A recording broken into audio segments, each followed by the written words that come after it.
Looking at the world from the eye of the Horus. If you Alexander the Great, then I am the Porus. Coming straight from the mud like I am a lotus. So हाथियों का बल कैसे सकेगा तू मुझे रोका. देख तू कैसे मैं लड़ूं, तुम लोगों से ऐसे ना डरूं. तरूं मैं जिससे मैं तरुण, पानी पे चलूं मैं जिससे मैं वरुण. चाहे मैं जीऊं या मरूं, जो करना चाहूं मैं वही तो करूं. आता है तू ना करीब, तू बेटी चीप, जब भी ना कटे ना तेरी ये jeep. Better believe you're gonna bleed. Pick up a seat, get your team. I'm the king of kings. Brother in arms in a battle. You all gonna die if you act like a vandal. Bring the realms to reality from every angle. This is the public service announcement from Mumbai to the rest of the world. I am a Raja. I am the Raja. भिड़ेगा तो उठेगा जनाजा ना. तू मेरी तरफ आना. आ गया तो होगा फिर तनाजा ना. ये भारतीय भाषा फिर दुनिया सुनेगी ये तराना ना. 'Cause I am the Raja. 'Cause I am the Raja.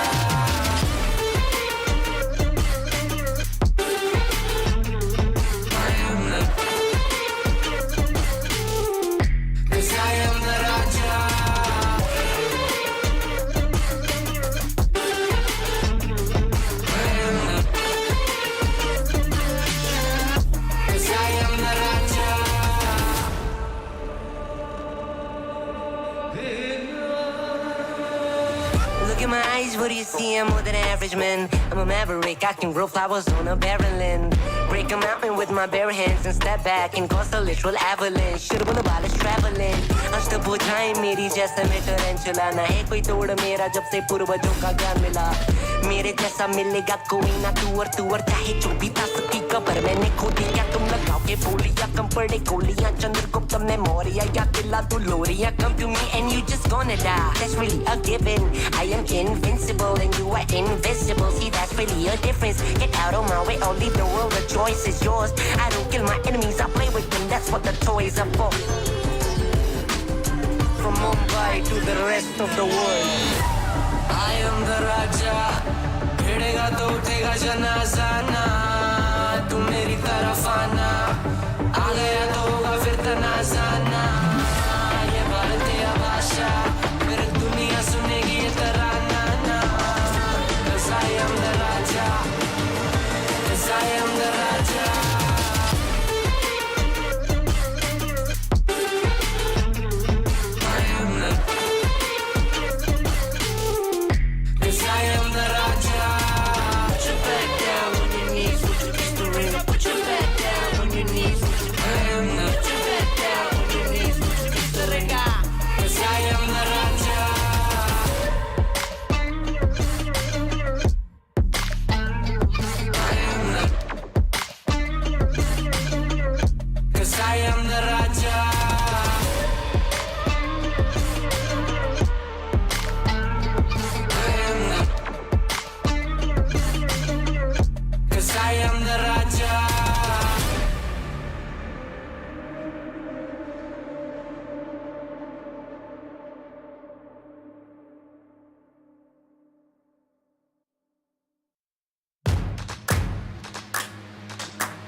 Y'all sit back and watch me speak. About to take over your screen. Talking bulls in 93. Talking mom, I'm on TV. Y'all know all I do is me. All I do is me. Y'all sit back and watch me speak. Y'all sit back and all I know, my money green. About to snap and make a scene. My cup off and make this free. My cup off and make them scream. Go back off for TMZ. Y'all sit back and watch me speak. Y'all sit back and watch me speak. Y'all sit back and watch.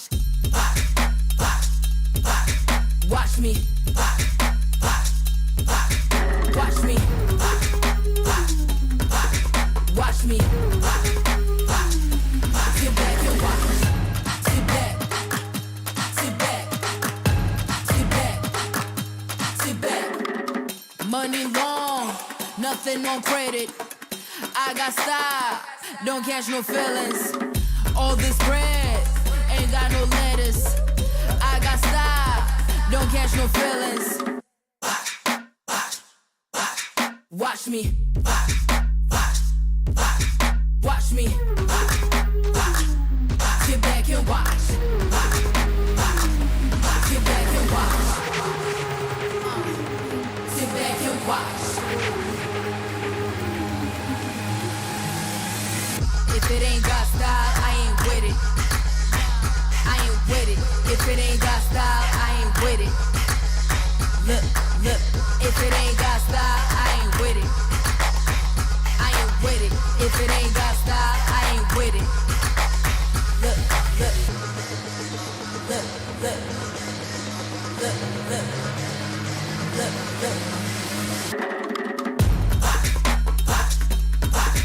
Watch me. Sit back and watch.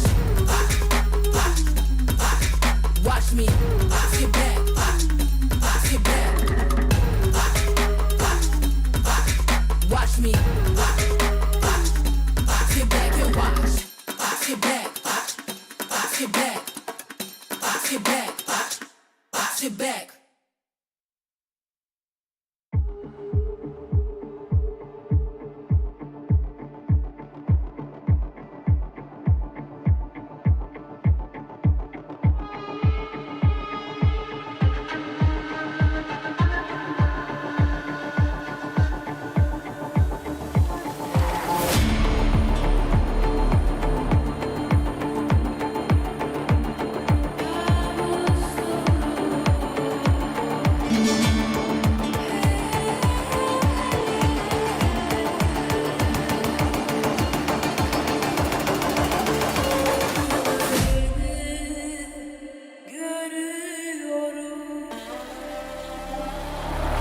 Nesta casa não tem porta nem morada, as janelas são fechadas, guardam tudo o que restou. Mandei o recado à lua que agora é só tua, mas ela não chegou. Dizia que encontrei um passarinho que não queria andar sozinho neste céu que se fechou.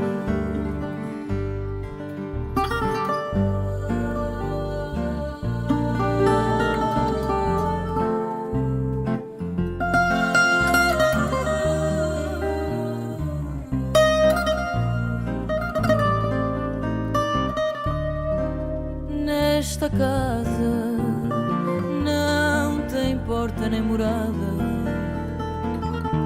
as janelas são fechadas, guardam tudo o que restou. Só quero encontrar o meu destino, sem saber bem o caminho de quem por aqui passou. Alvorada que chegou, alvorada que mudou, alvorada que chegou, alvorada que ficou.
Hello, Asia. It is VALORANT Champions Tour Ascension Pacific 2023. We are live in Bangkok, Thailand. We started with 10 teams here in APAC, and we have whittled down to the top 2. We have Bleed from Singapore and Scars from Japan. And we're going to find out today who's going to go home with the very first Ascension trophy. Now, we've got so much lined up for you today. I'm your host, Victoria, and at the desk with me, my favorite Pacific boys, Quack and Will. Hello again.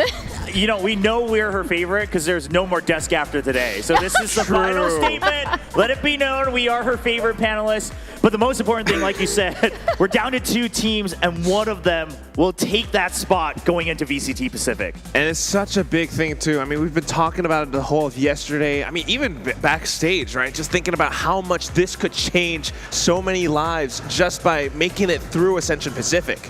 Yeah, that's right. And we're going to talk about more on that in a bit. But like I said, we have so much lined up for you guys today. We have performances from a singer, Sorn. I think you guys might know who she is. We also have a special guest from Paper X joining us at the desk later today. But very first, to start off, this Sunday, we have a show match with some of the region's greatest streamers, pro players, and influencers. Do you guys know some of these guys? Yeah, I mean, I think everyone at home should definitely know some of the names as well, if not all, if you've been kind of following the overall VALORANT scene. But of course, yesterday we had the show match that featured 10 of Thailand's best influencers. Today we have a nice mix across Pacific, so it's going to be another nice show match. Very nice. I think also very fun, maybe a little bit meme trolly. I don't know if you guys have seen around the Twitter sphere. One of them is going to be playing with a very special piece of equipment. What? I don't even know what that means, but we've got the 2 teams. Team Superbus. Superbus is from Thailand, and Team Amara. Amara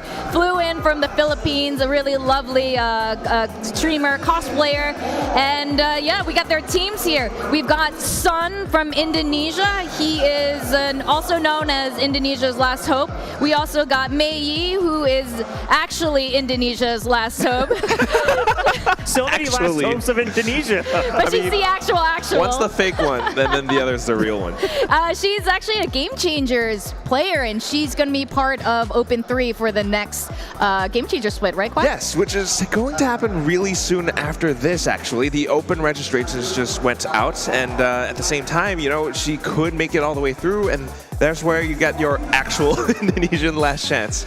Yeah, Ian Mercado, also from the Philippines, and Viper Demon, another. He used to play with CGRS from Paper X, I think. He's a Thai streamer. Yeah, we've got Superbus and Viper Demon, of course, representing Full Sense as well. And then, you know, maybe if we're going purely for home crowd favorites, we've got 3 members from Thailand on Team Amara and only 2 on the side of Superbus. So, okay, maybe there might be a little bit of a balance change here in terms of who's getting cheered on for. But again, it should be also Team Deathmatch, which is a lot of fun. Oh, yeah. So we saw a little bit of Deathmatch yesterday. I might have accidentally instigated a complete knife war. Accidentally? Are you sure it's accidental? I love watching that, by the way. I love that everyone just got right into it, you know, and everyone just committed. And then as soon as they were like, okay, well, now it's time, everyone just whipped out their pistols and went for it right away. Yeah, I mean, Will loves chaos. We kind of just put some, like, I owe one of the teams drinks, let's put it that way, so whoever knifes CGR the most gets some drinks, some coffee. Now, we are getting ready to meet the streamers, the players for the show match. I think I see them right now. They're gathering up there, and they have so many fans across APAC. And what I really love about Riot is that they involve influencers and streamers who are actually genuinely into the games. All these guys, they're into the games, they're really, really good. All 10 of these guys are really good. Then they're always saying, oh, I'm not that great, I'm just Immortal 3. Just Immortal 3. Yeah. You know, well, if I'm not a pro, I'm not that good, but I am probably the best after the pros. You know? Like, they could go pro if they weren't enjoying streaming. So. Yeah, I mean, it's a totally different skill set as well. But that's the other thing, is that for you to constantly make content around a game, you have to really enjoy it. Anyone who's tried streaming or is currently streaming, you know that that's true. And for them to really commit to this, really enjoy coming out to all the events, enjoy meeting, the other players, the other influencers, and then even, things like cosplay. Again, that's a lot of commitment to say I really want to get into this world of Valorant. I mean, they're not just into the world, they're not just into the game, they're also into the whole esports scene. I mean, some of them are actually in the crowd watching those games that we're casting all these times, and I think Sun was one of them. He was cheering on for Boom Esports so hard, and like you can feel that energy coming through all the time. Yeah, it's been absolutely great here in Thailand. Thailand's also a big place that just loves Valorant. Now let's talk about the rules of Team Deathmatch. It's the same rules. First team to 100 kills wins. It's a really fast-paced game. It's like under 10 minutes, super fun to jump into. Any of their unlocked agents can be used, and we're gonna do best of 3, but it's actually a full 3. We're gonna play all 3 maps here, and these 3 maps have been uniquely created for Team Deathmatch. We haven't seen it until the arrival at Masters, and I've been enjoying it. Have you guys been? We got to play a little bit too here, didn't we? Well, I don't want to talk about that. Oh yeah, you're on the other team. But hold on, just so we're very clear, I did win in KD against Quack, but I may not have won against Victoria, and that's primarily, well, we won't talk about it, but she came into the Viper's Pit. We'll just leave it at that. And my Viper's Pit First of all, the Viper's Pit did not stay up for very long. But hey. First of all, you're playing Viper in TDM. What's wrong with you? Viper meta is kind of interesting in TDM, but when you're playing against me, Will, I'm sorry. I'm going to take down your Viper's Pit immediately. Yeah, I did not get any free kills with that. But hey, speaking of, things like ultimates and abilities, of course, if you haven't tried it, the interesting part is you still get to use them, but regular abilities, they're on a cooldown. So that's the part that threw me off when I first tried. I was like, oh, well, Viper's probably OP. I can just put up my screen every time. It's like, well, no, once you die, it goes on that cooldown and you have to bring it back up. But if you stay alive, of course, you can still, use that toxin gauge, things like that. And then ultimates, you get points for getting kills, and then you can pick up ultimate orbs around the map as well to try to stack that up. Yeah, that's a really good point. The ability cooldowns are a little bit different in Team Deathmatch, but I really love this mode. You can play with anyone who's new to Valorant or kind of like beginner to Valorant versus someone who's more experienced. It doesn't really matter. Well, it depends. If you want to win, it might matter. But it's a great place to get to try out the game, get a good feel for the guns, the abilities, especially if you're starting off, right? Or if you want to try to learn a new agent, instead of the pressure of having to manage my credits and all that round to round, I can just say, well, let's go and just see how it feels, right? And then I can still maybe even win if my aim is good enough. So it's a very low pressure but fun environment. And the fact that it's so quick as well, but I don't know what you guys are talking about. This is serious stuff. You gotta come up with strats with TDM. You gotta think about the agent composition. Quack, some of us can win without always having to take it 100% seriously all the time in every game mode. I just want to make that very clear, right? Not everyone's always in the same position as you. Okay, we got to relate to the greater player base. You gotta sweat. But now we're curious. What do you think? What's the meta for Team Deathmatch at the moment? I don't know. I haven't got a chance to play it that much. We only got a little opportunity to play during the playtest because this came out when I was here. Yeah, Reyna's insane because every kill you get to top yourself off. But I don't know. I feel like flashes seem really good.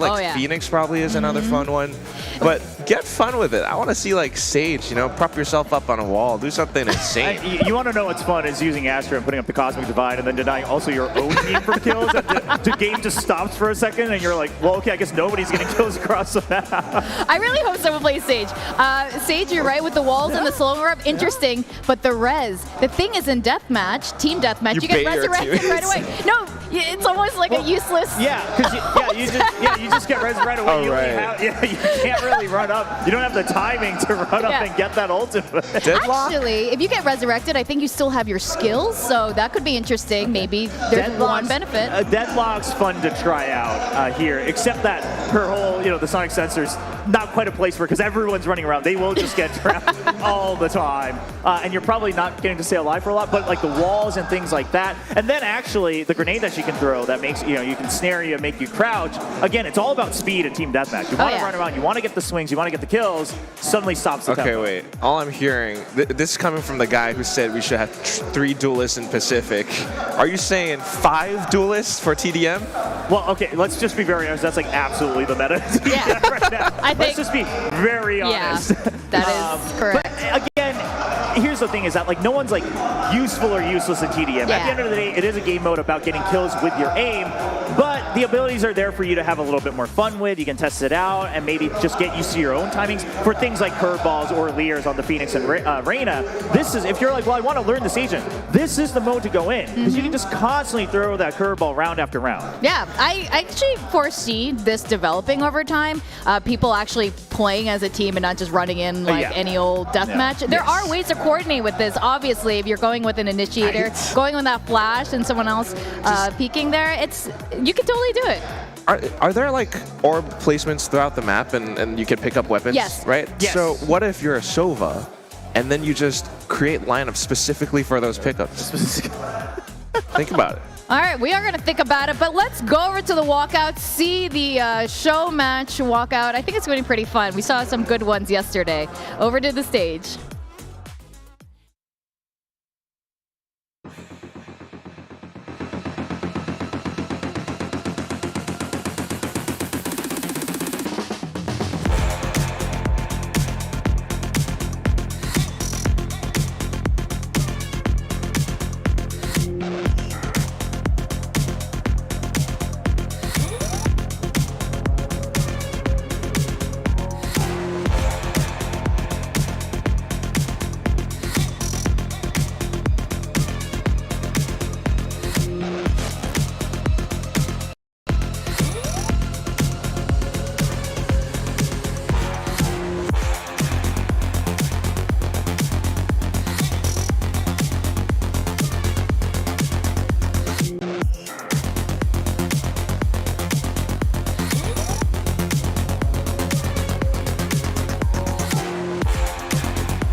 Here we go. They're going into their huddles. I wonder what kind of inspirational talks we're getting from Amara here. I do wonder what happens in the huddle for the show match. I am curious, but I did like the little 1-2 punch entrance from Mintaka. Oh yeah, that's pretty fun. That was kind of cute, right? Going in and just getting the cheers from the home crowd here in Bangkok. You gotta go in with the whole inspirational speech, you know, this is where we fight. This is where they die.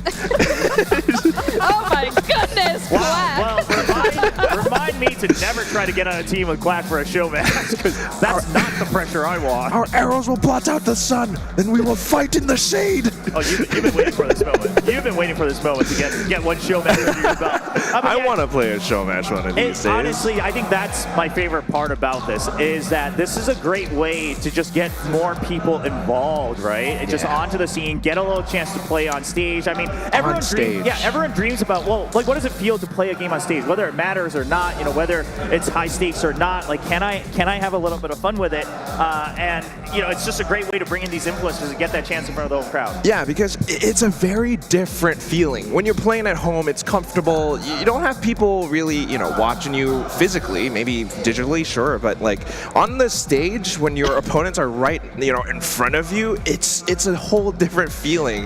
Yeah, and new equipment as well. We've experienced this. We played a little bit, you know, before all the games. Putting in those, earpieces are really complicated. So Wait, watch them struggle. What? Look, I'm not the only one. Look, they were struggling too. But you know, it's actually good because like it sticks over. And let's talk about why they're wearing double. For those of you who don't know why they're wearing double, why are they doing this? Right, so you get your game audio, right? Basically, all the audio you're hearing and listening to is through the earbuds, and then you're struggling. Okay, okay, I see. If you're not used to it, a lot of these are, by the way, over your earbuds. So you got to put them behind your ear, and then they go in, and then it actually feels very natural. Yes. But if you try to put it in without putting the it takes a bit of experience. Yeah, but then on top of it, of course, the headsets, you've got the microphone, and then the white noise is coming through as well. And having gotten to, test it out during the play test before the event started, it's been a lot of fun. Of course, we got Binks there. But that's how you make sure you can't hear the crowd and your opponents and stuff. They're yelling strats. Behind you! He's about to knife you! First of all, I mean, also, Sun, the guy next to Matey, he's wearing this green emoji shirt. Magic!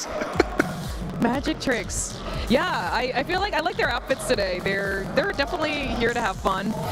This is Ian. She is a variety streamer and a cosplayer. You'll see her at a lot of the Philippines Riot events. And this is Mitaka. She's a full sense streamer. Has been to a couple of the VCT events around the world as well. I actually haven't seen her play. I'm really curious, but again, most of the people on the stage right now are just really good players. And here we have Sorn, Indonesia's last hope. He described himself as the VALORANT Indonesia cult leader. Self-described, by the way. He was the one doing push-ups at Masters. That's what I know for. There you go. For Paper X buff, yeah. Yeah, that's something that everyone remembers for sure. Our Game Changers player here, Mei, representing Indonesia. A lot of tiny corridors and corners, I think. A little bit of elevation too. Wait, this is the one that we played. Yes, so we got to play on this one. For those of you who haven't tried it, I think the most interesting part here is that one side you see on the minimap on the bottom side, there's a little kind of curved archway, right? So a semicircle there, and that's kind of an isolated area. So it's basically a tunnel that wraps around, but then as Quack mentioned, you can see the little stairs that elevate, you can try to peek into it. And then on the other side, you actually have a bit of a low ground tunnel going in. Lots of ult orbs on both sides as well. And on top of the healing orbs, we should mention, you can pick up the healing orbs as well to heal yourself right back up and continue racking up kills over 5. And this is where Will played his Viper to kind of block off parts of the map and get all sneaky. Die immediately to my guns, to my rifles. I just need to say that again. I wish we clipped that. But I think you're right. I don't know what you guys think about this, but you can see there on the two sides, the 2 healing orbs, and that's also where the guns spawn. I feel like those are really critical spots to be guarding and kind of just camping around. Yeah, I mean, absolutely. You can try to time it for those gun spawns, things like that. Again, TDM. Yeah, okay, so we've got Sun on Viper. Absolutely. I'm all for the last hope of Indonesia. My God. Nice tops of screen to kick things off as well. And it's just going to turn to chaos right away. You know, I will say, neither team shying away from this one. Binks just goes in with the frenzy. That's the thing about the pistol phase, right? You got to think about if you want a ghost, if you want the frenzy, and sometimes close quarter duels, frenzies are stronger. Yeah, I mean, you can even go for the classic with F armor as well to try to just go in, make sure you line up those headshots, the right clicks, get a little bit of that half armor. Mickey PP picking up a couple kills for himself as well. You know, Team Amara's already trying to run away with the lead. Of course, it is up to 100.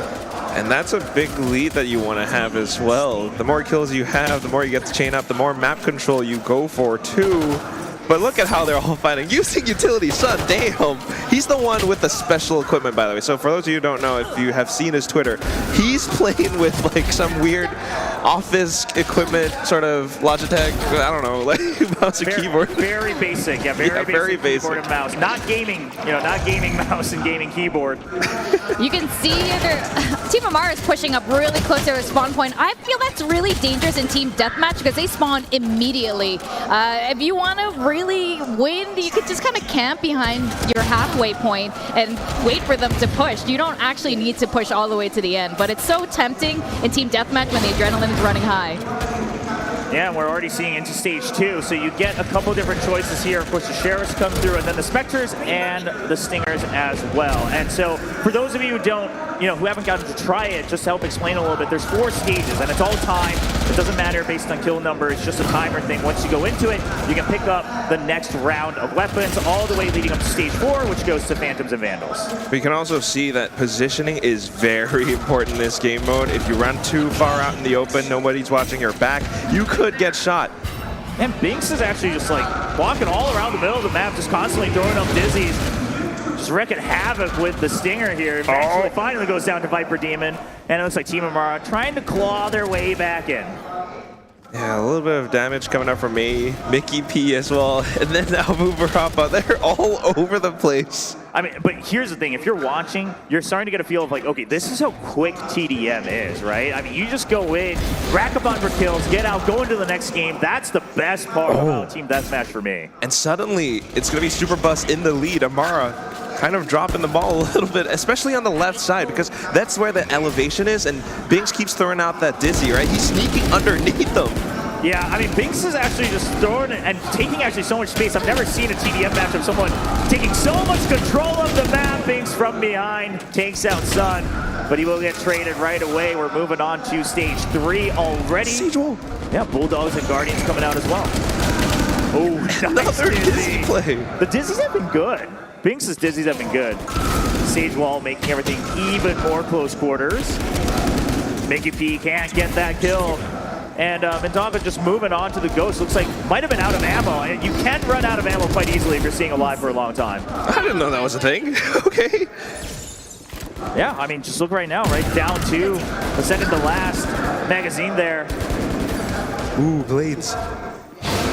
Unfortunately, it didn't quite go through. And Mids managed to get a double kill with the Guardian, but then everyone just pushing together. Oh, Thrasher! Going for the dive! Oh no, stolen!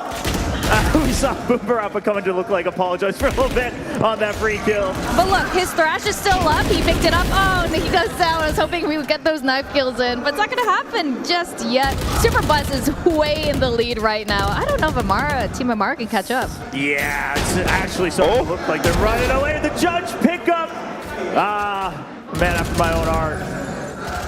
But then the Vandals, and then the triple peak. So do you think it actually takes a little bit of teamwork if you want to get serious with it? Oh, you can absolutely do it. And we've seen it in other FPSs too. Obviously, Team Deathmatch and VALORANT. It's curated for VALORANT itself, but you can absolutely do it. We see the Odin right next to the stage right here in the center of the map. See if that gets picked up by anyone. Currently, you see it. It's been loaded up. It's, fully shining on the mini-map. That means it's fully loaded. Otherwise, it would be grayed out.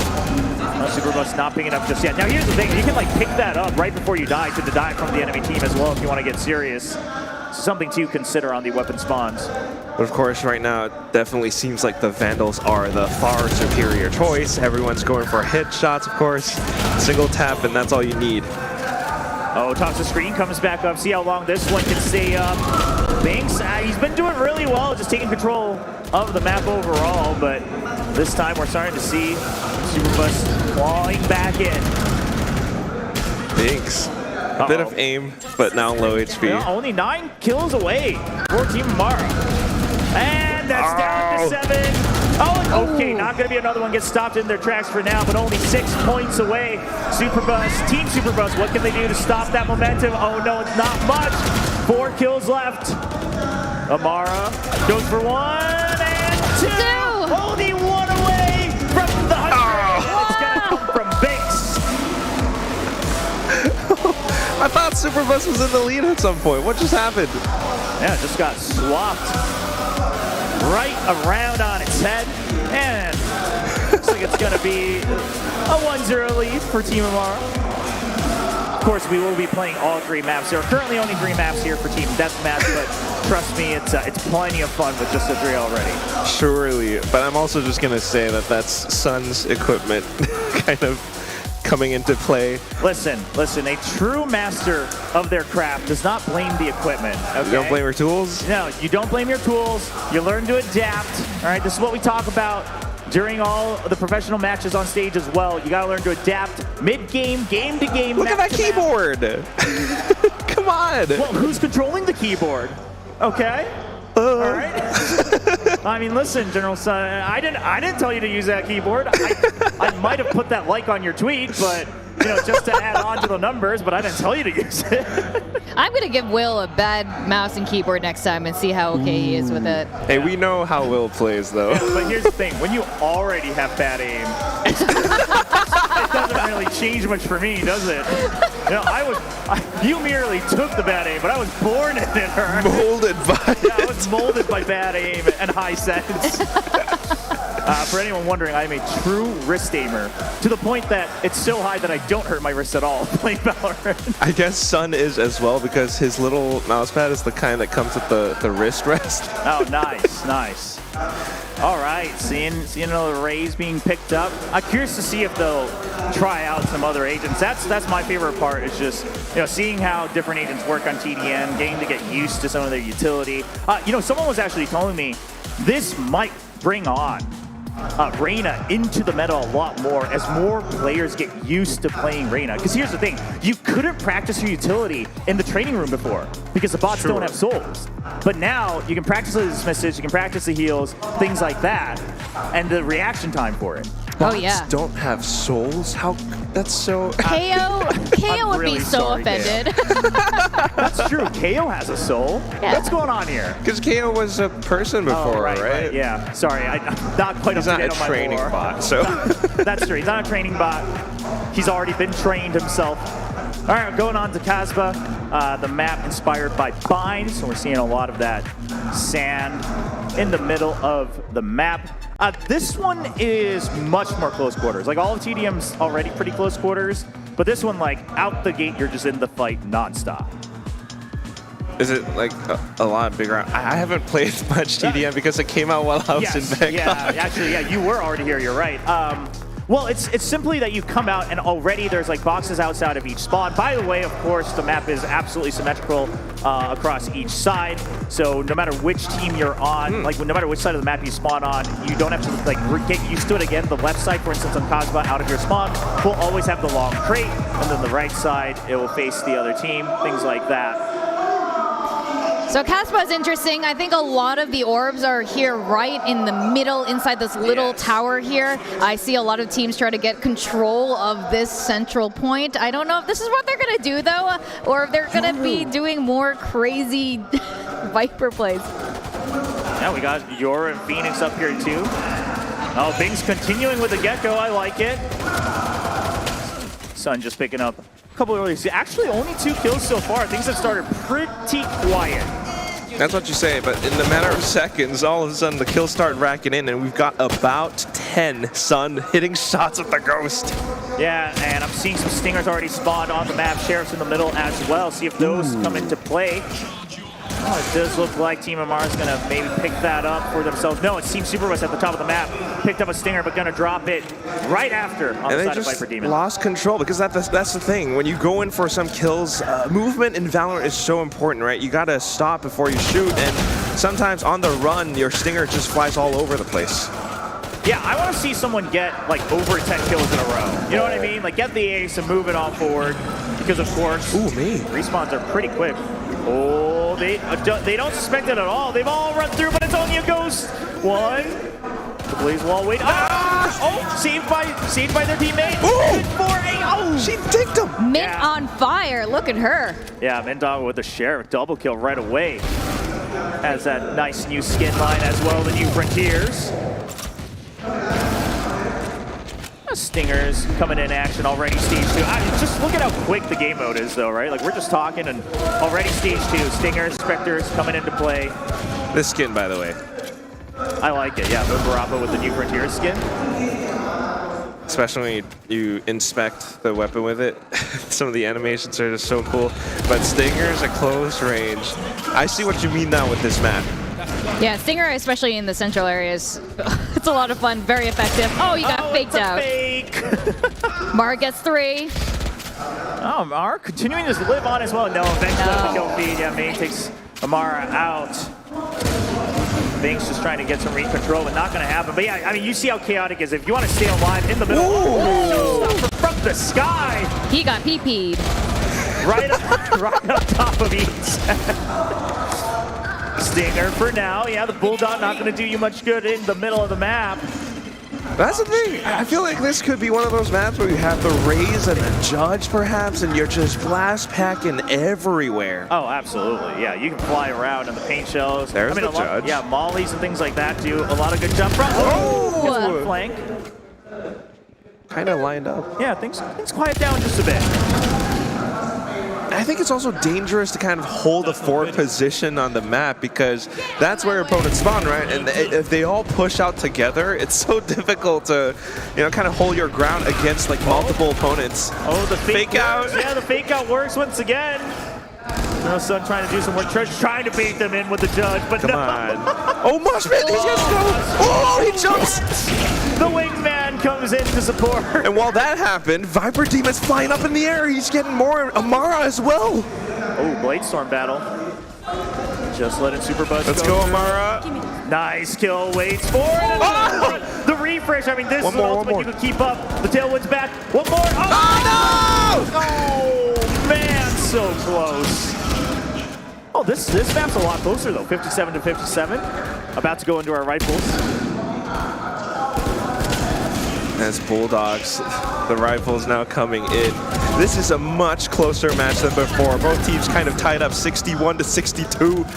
And Superbus is looking to go on a rampage, but then just as he pushes out. Yeah, there's just too many angles to check. And also to note, right, when the stage changes, if you're alive, you can just press B right away to upgrade into the one that you've already pre-selected. So you're not going to have to be on a worse weapon if you so choose. The Odin pickup for Amara.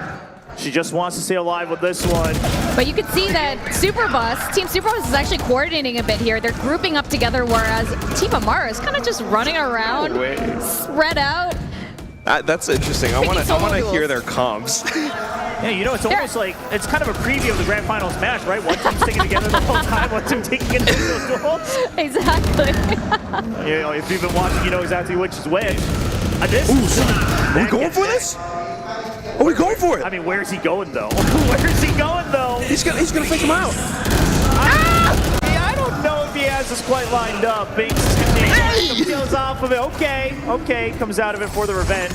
Only after Binks got like 3 kills while it was in another dimension. Oh, Superbus is close. Dizzy's pretty great on the team deathmatch maps.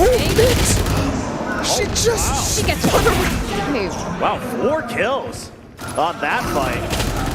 Mickey just trying to stay alive, but Superbus constantly getting like 2 every time he gets into a duel as well, keeping things quite even. Superbus now 3. The Lear's out. Superbus still alive. Bye-bye. And Ian's just digging deep as well, trying to keep the lead. Okay, they get it to 90, last 10 kills. Both teams, less than 10 to go. Oh, Ian's trying to trap them in there. Oh, but she gets flanked. Yeah, Boomerapa doesn't want any of that. 6 kills, 7 kills left on either side. Somebody's pissed. Oh, it's Ian. She's coming back. Oh, there's too many targets. Couldn't get the zaps onto the head. We're tied up on now. 6 kills, though. Look at that.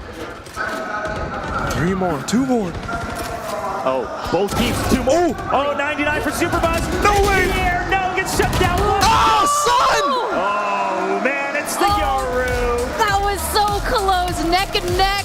They were 1 kill away. Look at how fired up he is with that Monsters Inc. meme t-shirt. Mike, Wazowski? Oh, now he likes the mouse. Okay. I see how it is. Yeah, I really like the commitment there. But it's great to see everyone having fun. And hey, we're actually tied up. I mean, we were going to play all 3 maps anyway, but this is good. This is good. Now this just got real. Yeah, the 3rd map got real. What is the 3rd map, actually? Is it the Piazza one? Yes, it should be, right? Because we just went through District. We just got onto Casbah, so the last He's kissing his mouse! Oh, so many hands have touched that, son. No, I don't know. No, that's his own one. Oh, that's his own? Okay. I thought that was the test one that we were using. Look at that mouse pad. Look at it. That's what he's using. Pro player. Equipment doesn't matter, like you said, Will. Exactly.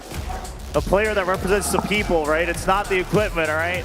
For all of you that tried to beg your parents for more allowance to try to buy a new mouse, you've just been told it doesn't matter. All right? You work with what you got. Yeah. Just make sure that you don't play on insanely high DPI like Will. What? What's wrong with 1600 EDPI? I see nothing wrong with it. Nothing's wrong with it. Nothing's wrong with it. It's all personal preference at the end of the day. No, something's wrong with you. You and Paper Thin who plays it inverted. Okay, we haven't talked At least about I that don't yet. play inverted, okay? Guys are bizarre. Pacific guys are really bizarre, I have to say. Quack, I don't know. In Singapore, we play with pretty nice mice and Okay. normal EDPI. I like my mouse. Piazza. We're gonna go back to Italy here. Yeah, a little taste of Ascent. Piazza's a lot of fun. They drop ops here on the left side of the map here on both sides. Oh, I do see. Based on layout, it does look a little bit longer. Yeah, there's some ops, there's some good sight lines. There's also this indoor area that you see on either side of the map with the sunroof. It's basically kind of the staircase that leads right around in a circle within that building on both sides. So that's a nice little spot for your shorties and your judges and your buggies. And it leads up into that tower there, which of course is a great spot for the op. I've definitely been victim to that many times.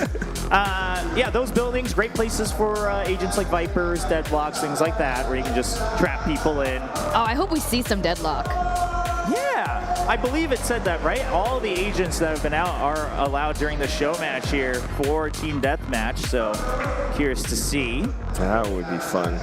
Of course, it's going to be a little bit of time before we see deadlock in the VCT circuit, but that should be fun as well. Of course, a lot of people trying to speculate, will any team bring her out right away? I know a lot of teams are at least testing the waters, as they always do, but very different idea, very different tempo. But for now, sure, we go into map 3 of Team Amara versus Team Superbus, the TDM show match here in Bangkok, Thailand. Who's going to take home the trophy? Oh. There is no trophy. I know, it's a show sorry, match, but still. You can brag on Twitter. That's yes, what you could do. That's the big deal. Sun's like, I won this with this equipment. No, but also, they pinged. What's really cool about Ascension Pacific is we have the TDM station right outside, and anyone can play it.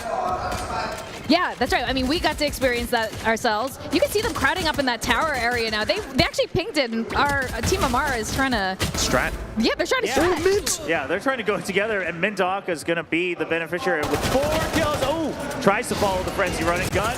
Oh, nice Prowler, but doesn't pick up the kill. Amara just bailed him out, though, only for a second, and then the trades. Okay. Mintaka's on fire. Support from Mickey as well. I mean, she is insane.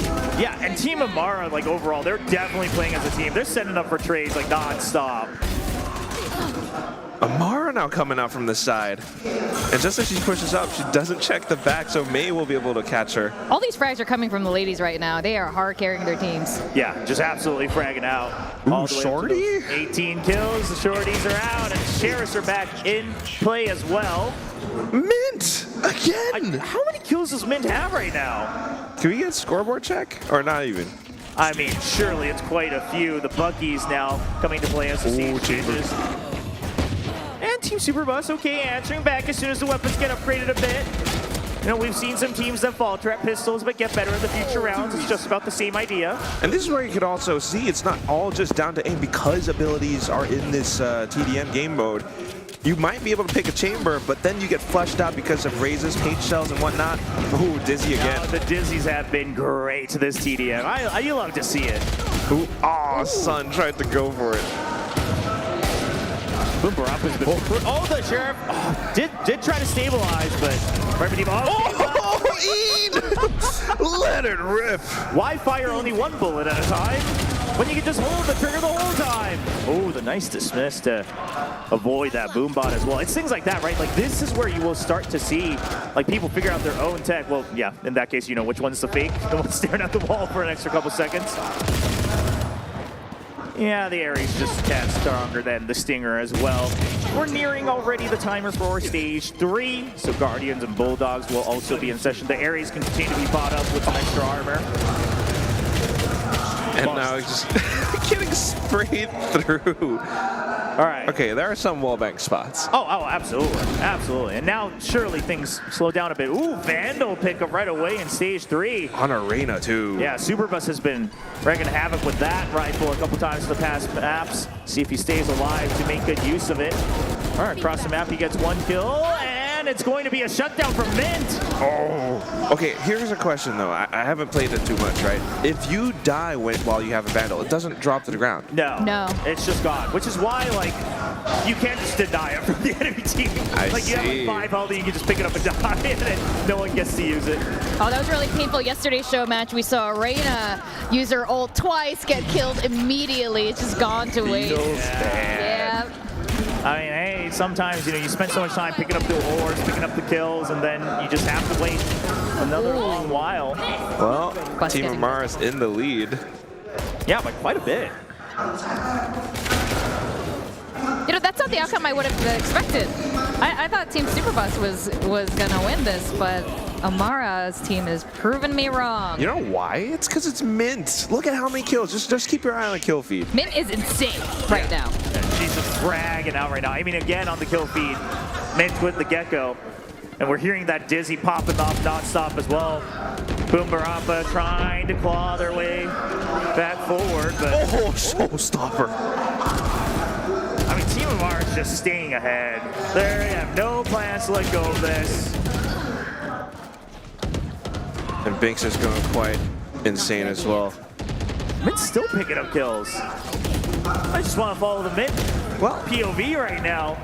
Binks trying to hold the close quarters. Gets the kill. Mint gets another on the screen as well. Boombarappa also doing work with the Reyna. Mint with 4 now this life. Ooh. See if she can keep that up. She's very low on health though, we see that. The operator on the ground. Operator, yeah. I want to see someone pick that up. Come on, get some confidence. Mint eventually gets shut down. Sun trying to help his team get back into the game. Only 15 kills away for Team Amara. Oh, Binks getting pinched. Superbus now trying to surround the left side of the map, but you still have the middle to worry about, and that's where Team Amara do most of their work. The Dizzy, it always gets you, right? You're so used to trying to just put your back to those flashes, and the Dizzy will still end you. The chaos! But he won't stabilize. We see it on our camera, just like, whoa! That 10 kills away. Yeah, that was close. Only 9 now already.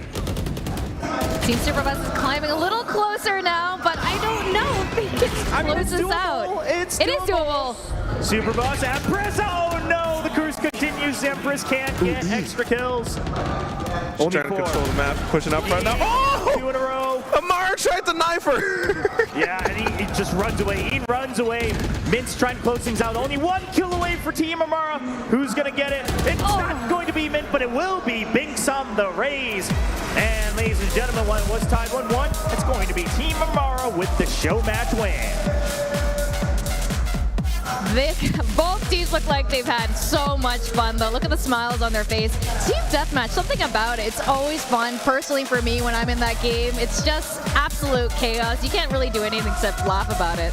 I know what I'm going to do after this segment. See you guys. I'm going to go play TDM. Going over to that section, yeah, we do have that booth set up. So, of course, for anyone who might be visiting the venue today, you can definitely enjoy that. Of course, it's been out on the live servers since the last update, so you can have a lot of fun with it. You know, right away. I mean, even, listen, during the breaks, right? The timer, just about 10 minutes. TDM is exactly just about 10 minutes. It's got a point, man. It's got a point.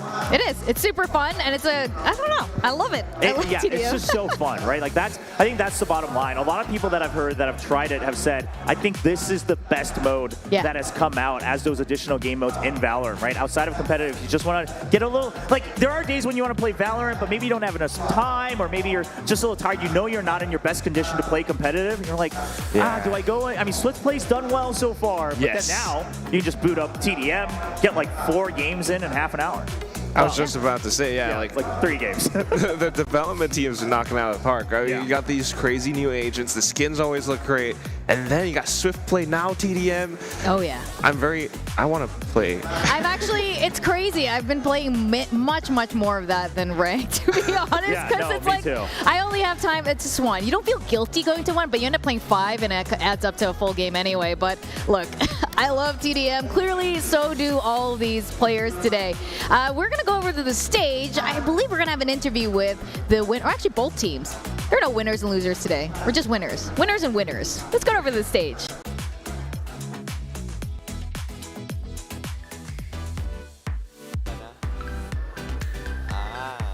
สวัสดีครับนะฮะก็เป็นไงโชว์แมตช์เมื่อกี้นี้สนุกกันมากเลยนะครับผมสำหรับทั้งทีมของอมรานะฮะที่ชนะด้วยแล้วก็ทีมของซูเปอร์บัสนะฮะทำไมนั่งกันนะไม่สนุก Oh, all right.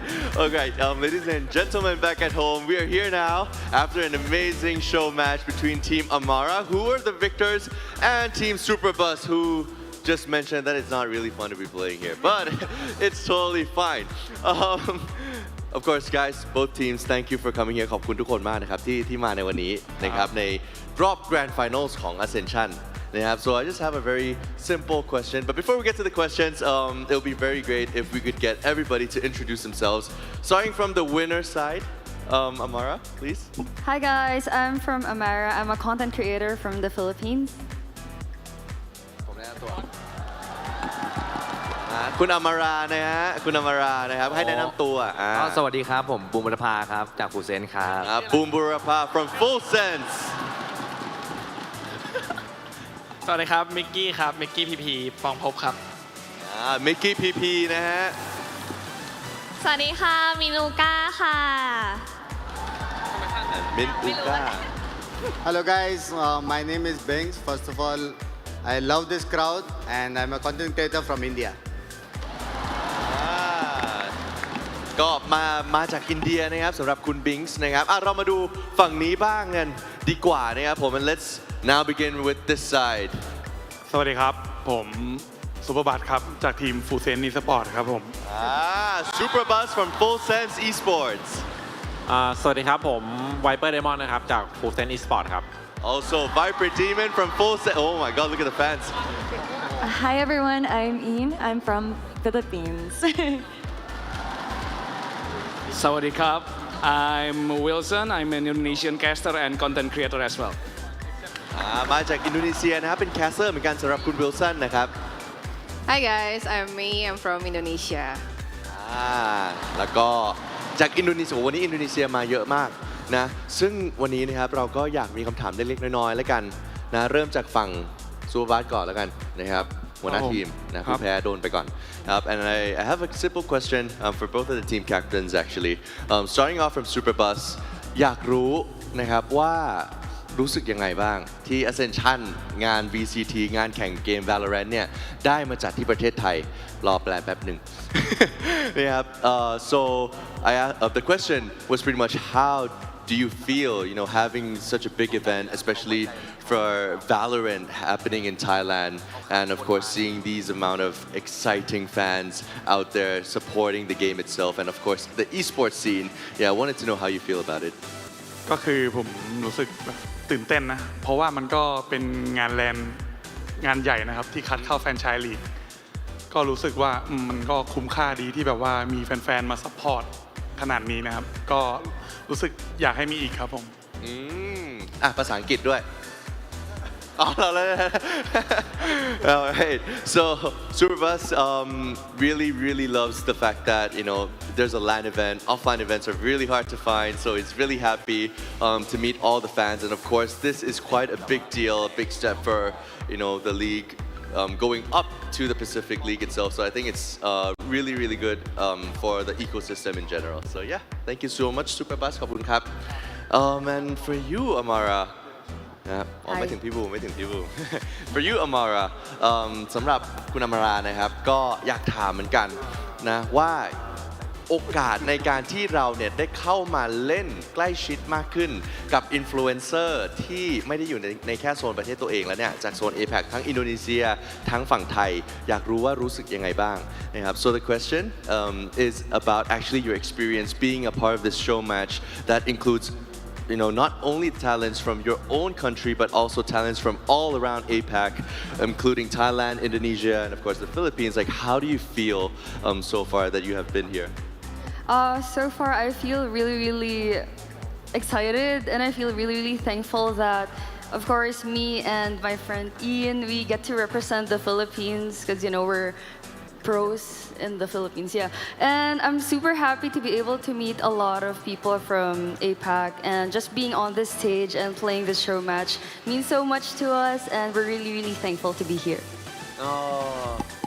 นะก็อะไรนะ Okay, Superbus wants you to say that again, but in Thai.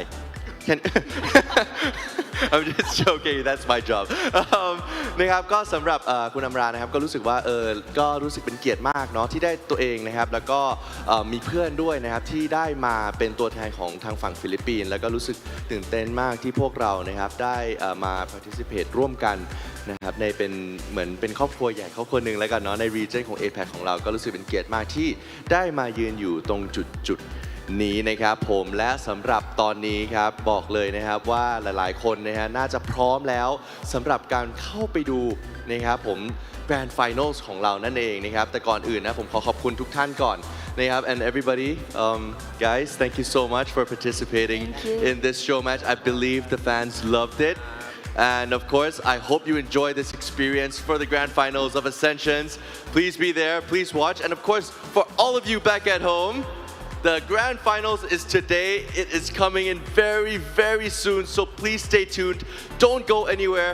And we'll be right back after the break. สำหรับคนไทยนะครับก็สำหรับหัวเราะ สำหรับคนไทยนะครับผมอย่าเพิ่งไปไหนนะครับผมรอบชิงยังไม่เริ่มแต่กำลังจะใกล้เริ่มแล้วเรามีพิธีเปิดด้วยเพราะฉะนั้นครับเราไปกินข้าวหาป๊อปคอร์นหาน้ำดื่มก่อนแล้วเดี๋ยวเรากลับมาครับ and we'll be right back after the break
Uninterrupted gaming with Grab Unlimited. Free delivery every day.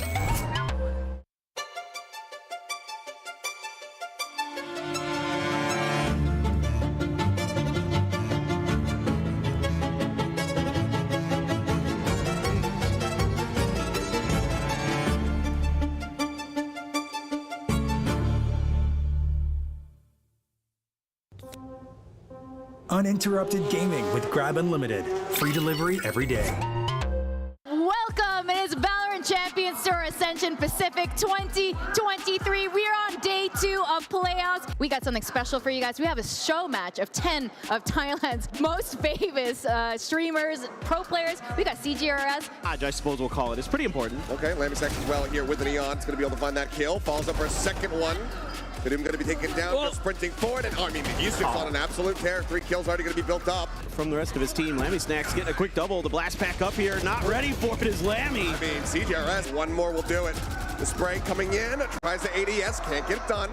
But surely, yeah, it's going to be CGRS aptly to finish it off. He doesn't manage to find John Olsen, but he's still very much being surrounded, and CGRS will get taken down. I am curious, like, I guess you just regenerate his bullets over time, but is it like, for the circumstances, 2 more kills coming through, and they will be found by getting Cute Boy and Lammy going down to the back end. We should get like wireless roaming mics and like cast the game from the stands and like talk to fans. Like old school baseball when they used to like back to baseball.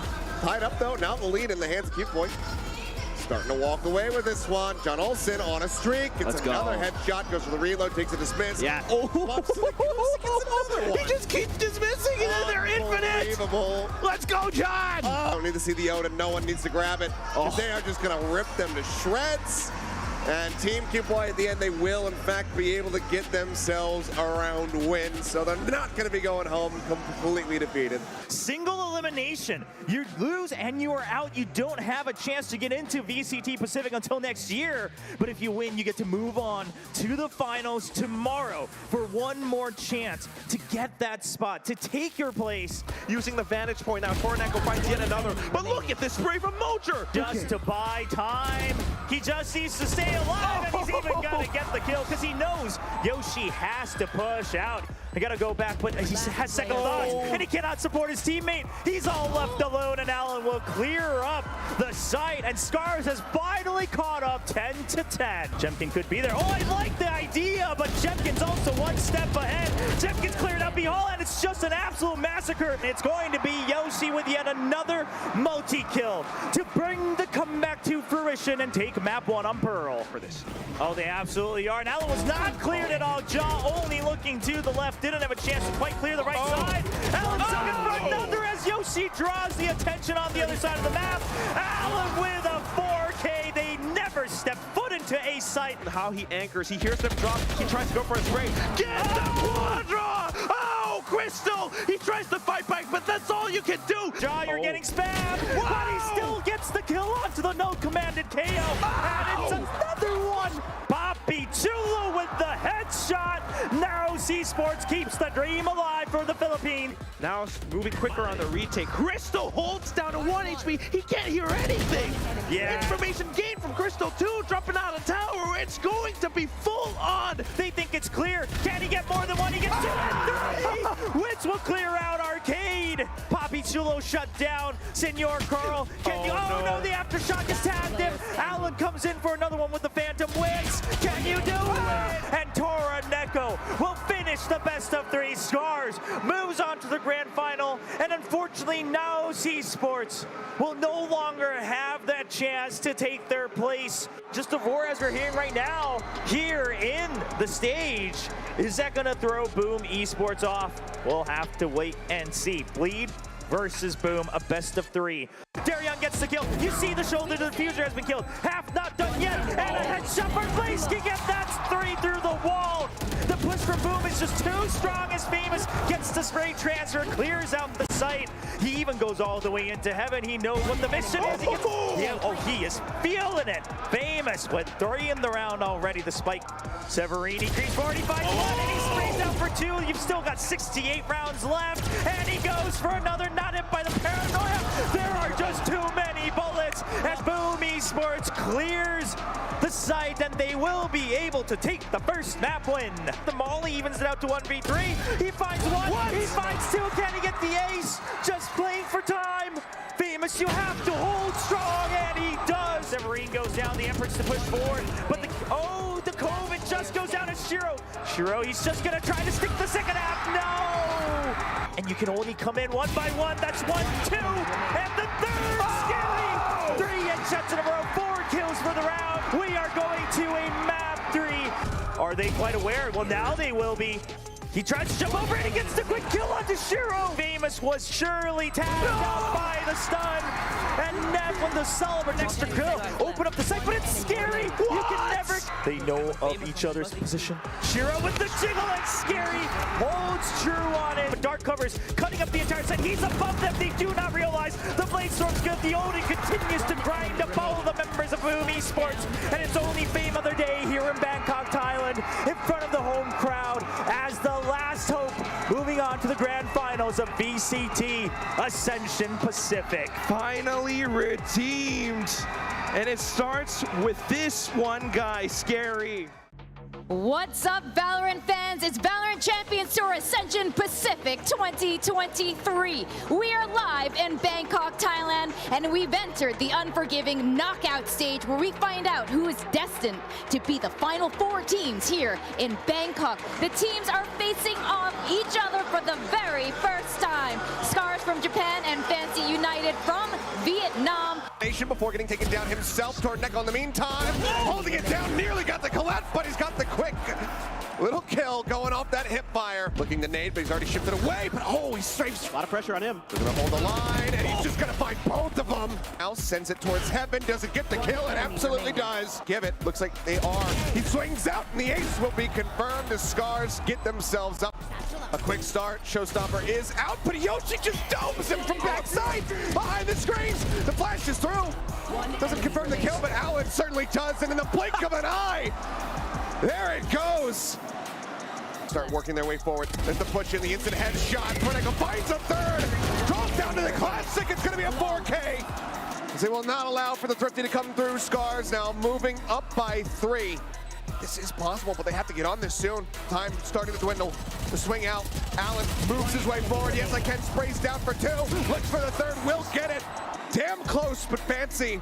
Lear out. Nizzy lurking inside of the smoke. Crystal finds an opening kill. The swing in. Nizzy good for only 1. Great sense here. Not quite realizing how close he is, but Crystal. Now the last man standing, the showstopper at the ready. He's been spotted, he's annihilated, but it's now a nightmare as the defuse will come in. It's 17-15, Scars. They will end the tournament here for the side of Fancy United. Their season, their chance at promotion. We have 2 teams here. Both of them have maintained their rosters throughout the tournament. Boom and Bonkers. I mean, these 2 teams, we have high expectations of both of them. We're about to find out as we go into their map pick of Haven. Noted, Paranoia goes across, it's rather early, trying to swing in, the push forward. Blaze King just rushes up, gets in front of the wall, finds himself a third. 7-1, Boom, not looking to be denied. It's just beautiful utility again. Happy birthday, Darion, as well. Why is everybody born on this day? What happened? I don't know. They managed to disengage to get themselves out of the sight. Severin in a spot to try to get their slug. And Famous gets back to back, make it a triple. He shuts them down. Minimizing what? Need to clear out 3 and get this defuse. Minimize good for the first, but then it's going to be Berserks holding it down. Cleans up 3 kills, and 13-6 is the scoreline as Boom will knock Bonkers off their feet. Going to be quite the position to try to breach as one finds 2. Gets himself a third, looks for the 4th, can't find it. Dragon. Now as there's the dash in. Should have spotted one on that cross, but it's just going to be into the meat grinder and Severin. Nice. Nice deal. Be able to take him down at the very end, but damn. How get rid of Blaze King. They'll have heard that judge now, but Famous swinging in the corner, finds Minimize. Blaze King gets one. That's the spike now stuck inside of the pit. As Blaze King looks for more, has to go for the reload. RDW will be able to strike him down. That drops the pit, but he's all on his lonesome. And Famous, does he even check it? The answer is no. Execution style, Severin will put him down. As Bonkers are eliminated from Ascension Pacific. Boom will be advancing forward to play against Bleed. Just a great pearl here from both teams. Loved the way that Bonkers were able to bounce back. Singapore, Malaysia, we've got Bleed Esports, and this is a really strong team. They didn't really drop that much at all. They have a Thai player in their team. Scary, right? I mean, he's made waves across it, even on international stages already. I mean, he's strong enough that like every Pacific team fears this guy. I think Scary is that player who is enabled to be proactive, and I think he's a very good proactive controller. He's shown a lot of new tech whenever he's playing controller on his old rosters, but even at international tournaments, a lot of people learn from him. But sometimes I think if you really want to be that top team, really become that champion, you gotta have someone who can really be a proactive person who's creating these curveballs from the back line, and I think Scary's that guy. But on top of that, there's Darion as well, who's been a player that entire region has been looking at as a rising star. He started out as this jet duelist, but now has freed up a lot more space to go into this sentinel role. But you can still see and feel those duelist tendencies. A lot of first kills coming out from this guy. I want to talk about Japan, a region that has definitely been growing, has had explosive support for Valorant, and it would mean so much for them to have an extra team represent their region, and this time it's going to be Scars who has that shot. It's really interesting because they're one of the other teams that plays a double duelist composition, and think about how they play off of that aggression. Jemkin is one of those players who has so many first kills and incredibly high ACS. Just in that grand finals alone against Jadeite, he racked up over 100 kills. You know, while, like you mentioned, a lot of people suspected maybe it would be Jadeite, maybe even household names like Crazy Raccoon or Fennel that would represent Japan, still, I think it's maybe good news for the region that a somewhat aggressive team is now trying to evolve, you know, Valorant in Japan and have that extra representation in VCT Pacific. There's a lot of storyline here and a lot of competition going on in Challengers Japan. So if you missed it, definitely check out the grand finals to get ready for Ascension.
Ascension Pacific, we have Bleed versus Scars.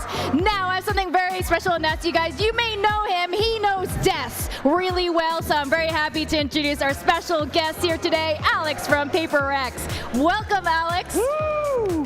Please. Hello. Hi, welcome. You've been enjoying Thailand. Yeah, I have. I think CGRS has been taking you around. How have you been liking everything so far with the playoffs? It's not just him, everyone's been taking care of me.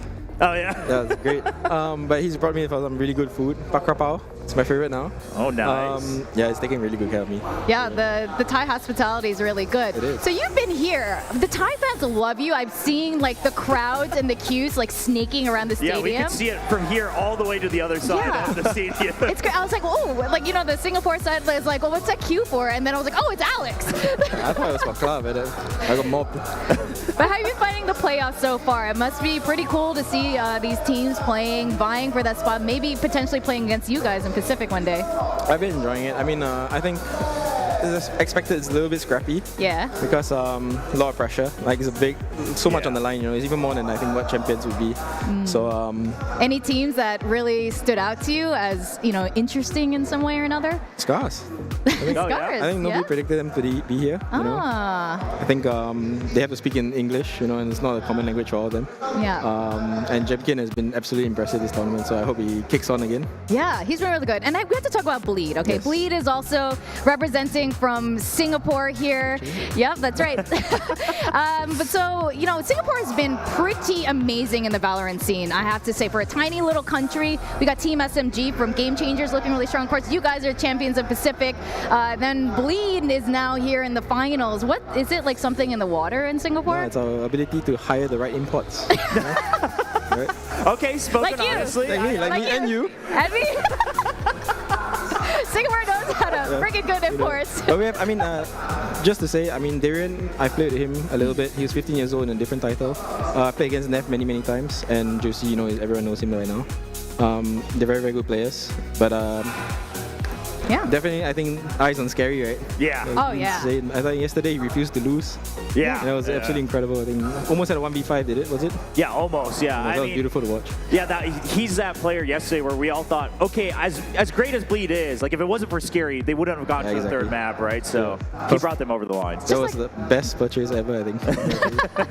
Is that how you guys feel about CGRS too? Yeah. Sure. Something about these the greatest Thai guys are great. Yeah, so we talked a bit about them. So now we're looking at Scars. Jemkin was someone that we've had our eye on as being this crazy fragger, but Crystal really stepped up too.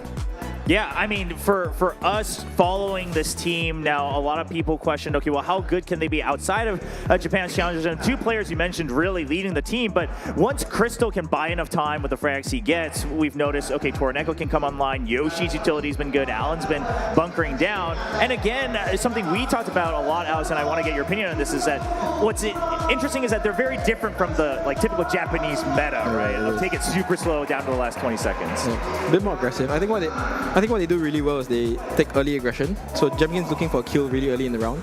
And if they don't do that, they gather up and then they do the Japanese execute, you know? The one that's perfect, hits everything, and then after they get in the sight. So they're really good at that. And they have like Chronicle, like, you know, like Crystal he plays every agent, I think. Yeah. Chronicle, yeah, that's basically it. The flexibility, and of course, also obviously he's IGLing, he's fragging out. I mean, to us, he was that, you know, kind of similar role that Scary had of I'm buying enough time for my team to get online and cross the finish line. Of course, it wasn't easy though. I mean, Naos put up the fight. Naos Esports put up the fight for the Philippines. Yeah, how did you find that match, Alex, with Naos and Scars? What was it that really carried Scars over? Honestly, Naos should probably have 1 and 2, right? Yeah. I can't remember what happened in the first map, but it was Pearl, right? I think they had a big lead and then 9-3 curse or something like that. Yeah. We saw that yesterday twice on Pearl. And what does it mean for these teams? I mean, did it make a big impact for you to be part of the regular franchise for Paper Rex? Yes. Yeah, so I mean, what's at stake here is that the winning team coming out of Ascension could potentially be part of the main Pacific League. Yep. So how did that impact you guys for Paper Rex, or how would that impact these teams going into it? I mean, it's a different ball game, I guess. They have to move to Korea first of all, and then after that, you have to learn to play a league system, which none of us actually really do. I mean, I think the splits are similar, a little bit similar, but I think having to play every single week and then having like stage matches, you know, there's a lot to prep for. and it's something that we had to get used to across the whole season. It was very it's actually very difficult to do. I think being away from your family is also a difficult thing to do. Yeah, it's just a lot to learn, I think. Yeah. So for them, first seasons, all learning. I want to ask though, obviously you guys came out on top through that system, but would you say just overall on average, like every team still benefited and grew from that system, as difficult as it was? Yeah, for sure. I think just being surrounded by your peers, right, and everyone is like a really good team. You sort of like force yourself to rise to the occasion or die. You know what I mean? And I think everyone, you could see as the league went on, the gameplay went better. So we're just pushing each other, you know. I think it's a very good thing. Yeah, I mean, I guess it doesn't get easier after this. It just it just keeps getting harder, quite frankly. But in a good way. I love that you put it that way, right? Is that you're pushing each other, and that's the benefit, the advantage you get to enter VCT Pacific and play in this league system. Is that it might be difficult. Someone has to win, someone has to lose, but you will all grow as an entire region. Yeah, and that definitely has been the case for VCT Pacific. We saw it ourselves, you know, casting over you guys. Now we got to talk about Bleed, your fellow Singaporean team. They've been the favorites to win, and as many of us had expected, I think you too, especially Will, you predicted Bleed might be the ones taking home the very first Ascension trophy. Yeah, initially, I mean, Bleed was the #1 prediction for me, right? And I think for good reason. I think a lot of people expected it. It's the individual firepower, like you mentioned, Alex, and then of course, you know, kind of the core being able to play together for a little bit, just the overall prowess that they've shown in APAC overall. Yeah, how do you find Bleed's play style? You want me to describe the whole thing? All of it. Give out anti-strats? Give out all the strats. I mean, hey, you're here as a panelist. Great, I'll do that. Free to do so. I feel that the way Bleed plays, guys. I think what they're going to do is going to try to take the pace early. You know, pistol round's going to be fast. They try and win the round fast. Clean anti-ecos, and then they win the bonus round. After that, they tend to default into a way where they start to contact as a whole group of people. So like they just like to walk together and then just take a gunfight. They try and look for like a 4v1 situation. You know, they hammer that guy, they run straight in the bomb site, then they have all the utility for post stuns. I think that's very hard to stop if you don't have an operator. So we're probably looking at like hoping Jemkin actually like gets his op online as fast as he can. That's I think maybe one of the win conditions for them is being able to stop this contact play that Bleed likes to do. What do you make of that, Will? I mean, it's interesting that you point out the operator specifically, right? Because I think on the cast, especially because of just the action that we've had, we've constantly noted that they play this kind of death ball meta of going around in a group. But you pointed it out. I mean, you need something that's powerful enough that you can guarantee that first kill and then have time to back out, reset, to make sure that you're not getting overwhelmed. And you called it. I mean, you know, players like Jimkin and Crystal, they have the pure mechanical ability to fight, but can you get that operator online to begin with, like you mentioned in the first couple rounds? So this game, this happened yesterday, Bleed versus Boom. You were here in the audience. I think you were sitting amongst the Indonesian crowd, and it was a really close game. Do you have any like overall opinion of how it kind of played out? I think we had a chat about it. I think you were kind of 50-50 about Boom winning. I mean, I thought Bleed was the better team, but Boom, in my opinion, had the right play style to take them on. I think we could see that. I think they did the anti-strats perfectly, at least for one half. You know, it's very hard. Bleed's Poe is like insane win rate, right? I think only beaten by Scars. Yeah. But they banned it today, I think, maybe. But I think when they played on the attack side for Boom, the game plan they had was not ideal. I think what they're trying to do is execute into a site where they're waiting with utility, and it's very hard to do. You know, all these things come in and you're not used to it, like Molly in a place that you're not used to. Scary is putting smokes in weird places, and because of that, I think Boom is like super ruffled. After, I mean, like they couldn't do anything about it. Yeah, definitely not. I mean, and the result definitely showed itself. Now, for our head-to-head, we usually bring out key players. We decided between Scary and Crystal. Yeah, I mean, obviously two players with very different roles, but the one thing that we wanted to point out here from the desk is simply, again, something we mentioned earlier between both Alex and myself, in that these are the players for each team that got their team to a place where they could cross the finish line and enter the grand finals, right? Yesterday, Crystal was the one who was fragging out early enough for the rest of his teammates to start picking up kills and get back into form. Same thing with Scary. If he didn't get a couple of those clutches, whether it's 1v3 or whether it's him being able to anchor down a site, maybe Bleed doesn't even go to that third map on Haven. Maybe they don't even get a shot to enter the grand finals. So my question is are Scary and Crystal both just as consistent as they've always been? Because if one of them falters, then suddenly you're way at a disadvantage against the enemy. Yeah, it's true. I think if any of them don't show up, it's over for the team. I think they have to play. like at their best for this tournament, and they have been, you know. Yeah. Like I think I don't know about percentages very well. Is 11% first blood high? It is, right? Yeah, I mean it should be fairly especially monstrous, right? Yeah. In that case, yeah. So that's mad, but Yeah. I guess you tell us. I'm not good with stats, you know. I'm the emotion guy, you know. Yeah, you're the emotion. Press W, right? Forget the stats. He just gets angry all the time. All right, we're going to go to the map selections now, and we're going to find out what they are, what's been banned, vetoed, and picked. Let's go over to, I think it's Alex and Opal. We're going to proceed with a grand finals draft between Bleed and Scars. Bleed, you are A side, you have first ban. Ban split. Scars, your ban. Ban Pearl. Bleed, first pick. Pick Haven, side select Scars. Attack. Map select Scars. Pick Bind. Yep. Side select Bleed. Defense. Bleed, map pick. Ascent. Pick Fracture. Side select Scars. Pick Attack. Scars, map select. Ascent, Lotus remaining. Go Ascent. Side select, Bleed. Defense. And final map will be Lotus, Scars, you have side select.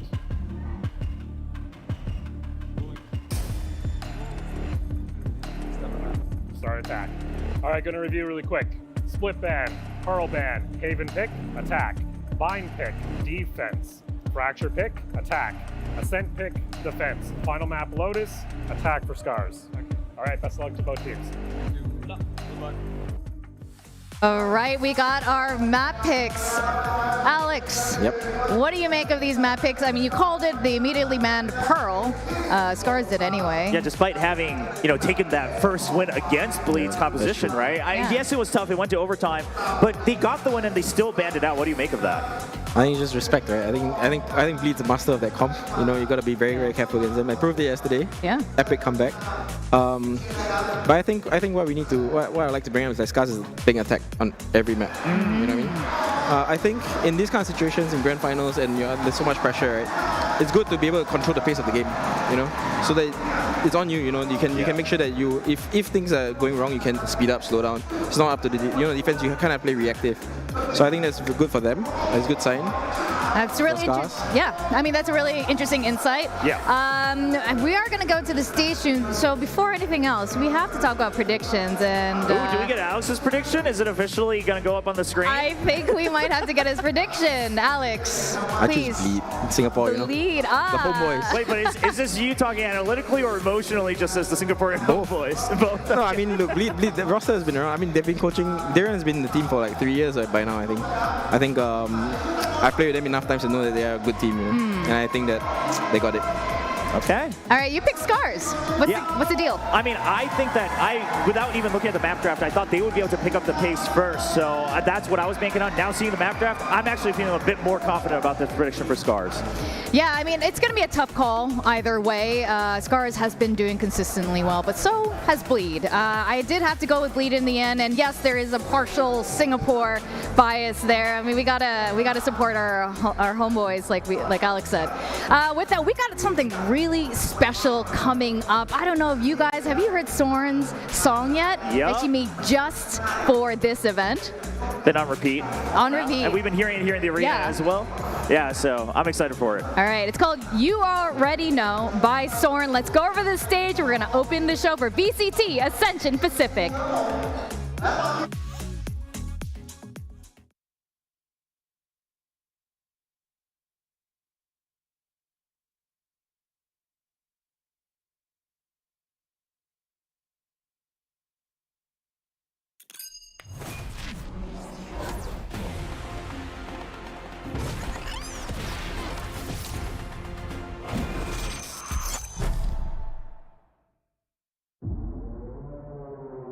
直す戦はめちゃくちゃきつい試合だったなと思います。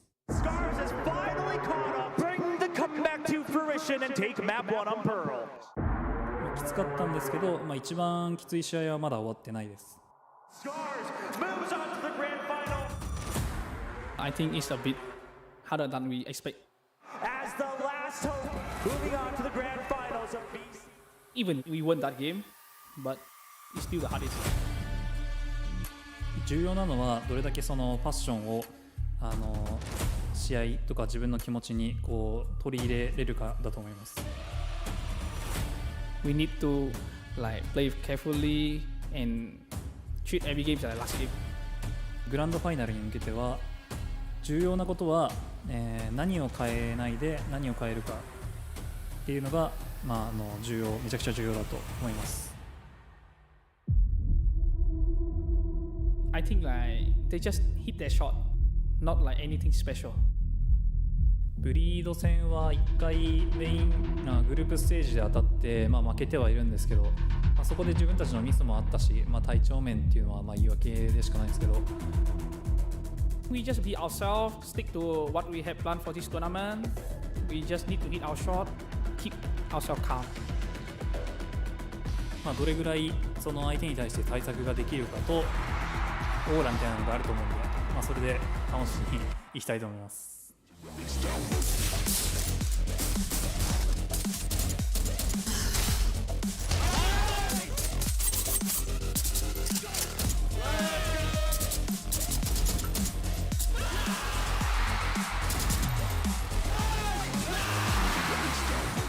There can be only one. There's no chance we can lose it. The race is ours.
You already know.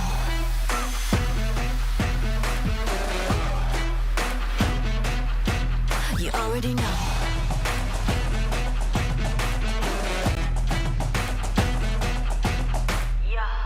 We've been through it all, made us stronger. Had a couple falls, but no longer. You can bring the war. We got soldiers, we keep marching on. You can't hold us. Look at us go, we in control. Take it or leave it. Unstoppable, can't cut the flow. Better believe it. Me and my queens got it unlocked. This is the season. You can't mess with us now. You already know.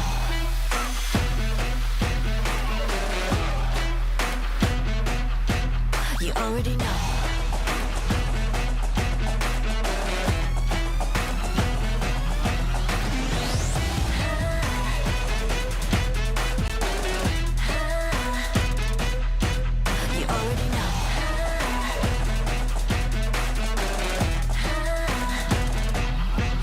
Tell us nothing, and we don't need opinions. Tomorrow ain't promised, so we gon' keep on living. All around the world, we be on a mission. Ladies, women, girls, know we handle business.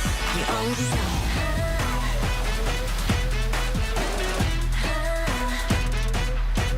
You already know.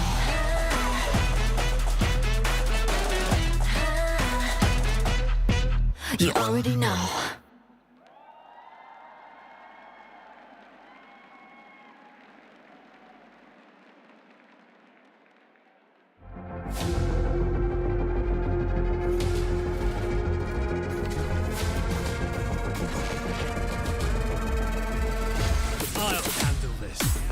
CGR. Now it was not cleared at all. Jaw only looking to the left. Didn't have a chance to quite clear the right side. Allen looking for another as Yoshi draws the attention on the other side of the map.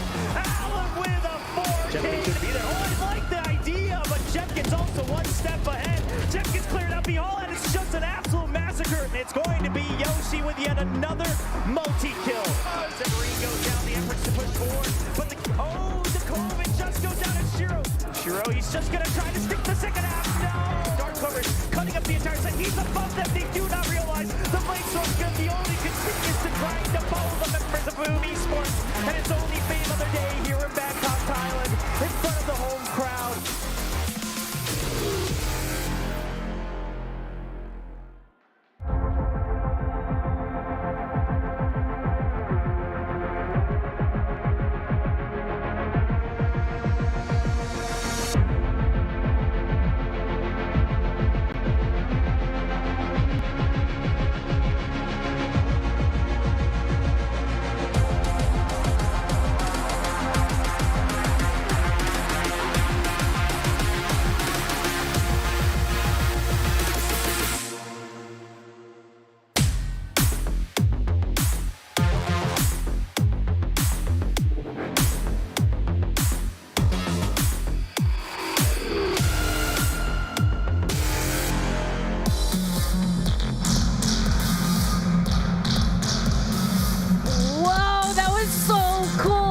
I thought the Sorn performance was amazing, and these guys coming out with their Euro mask. I mean, I think this should be a thing.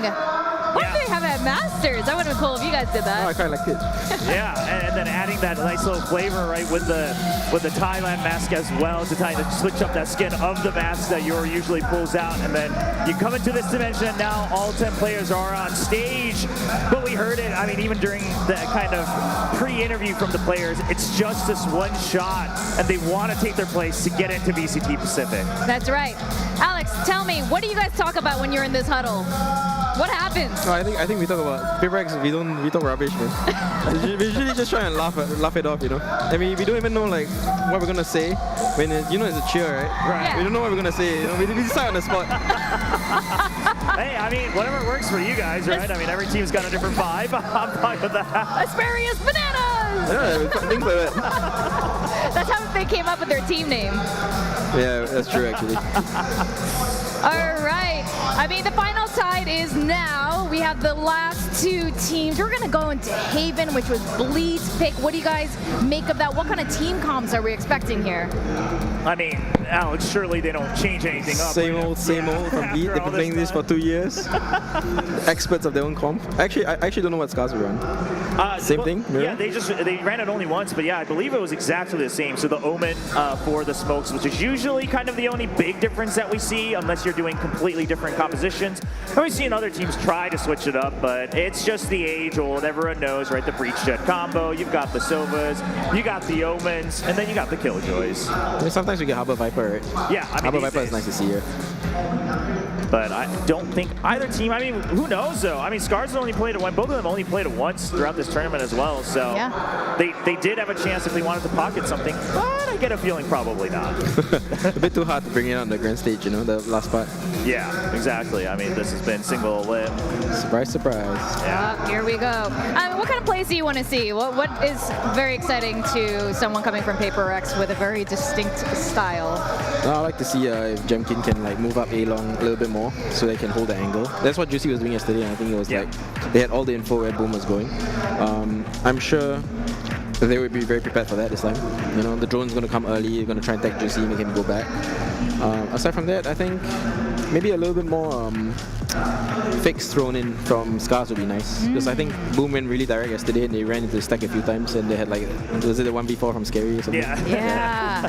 Just ran straight in. Like they just knew, you know, like Blue was so ready for it, they had the whole gang there. That was a painful round. It was. Yeah, it was pretty painful for those who were trying to watch the match continue a bit longer. But I like what you pointed out, Alex. I mean, Bleed's kind of shown their end. They've always played this very similar style of, okay, let's push up with that operator, let's take that space on A-long, And then you already have that information. We talk about this every time when casters get to Casthaven as well. It's been the same story. Erase one side of the map, and then you have information exactly where your opponents are going to go.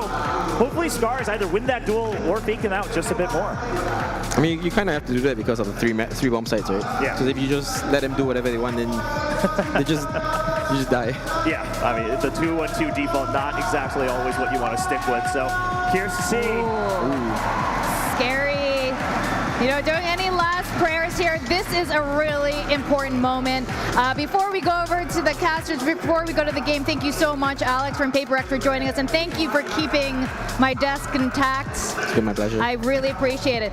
Well, the final tide is now making waves. It's Bleed from Singapore and Scars from Japan. We did start with 10 teams, and it's down to these two, and today we're going to find out who's going to be crowned the first champion of VCT Ascension Pacific in this best of 5. We're going to go to our casters, Achilleos and Paper Thin.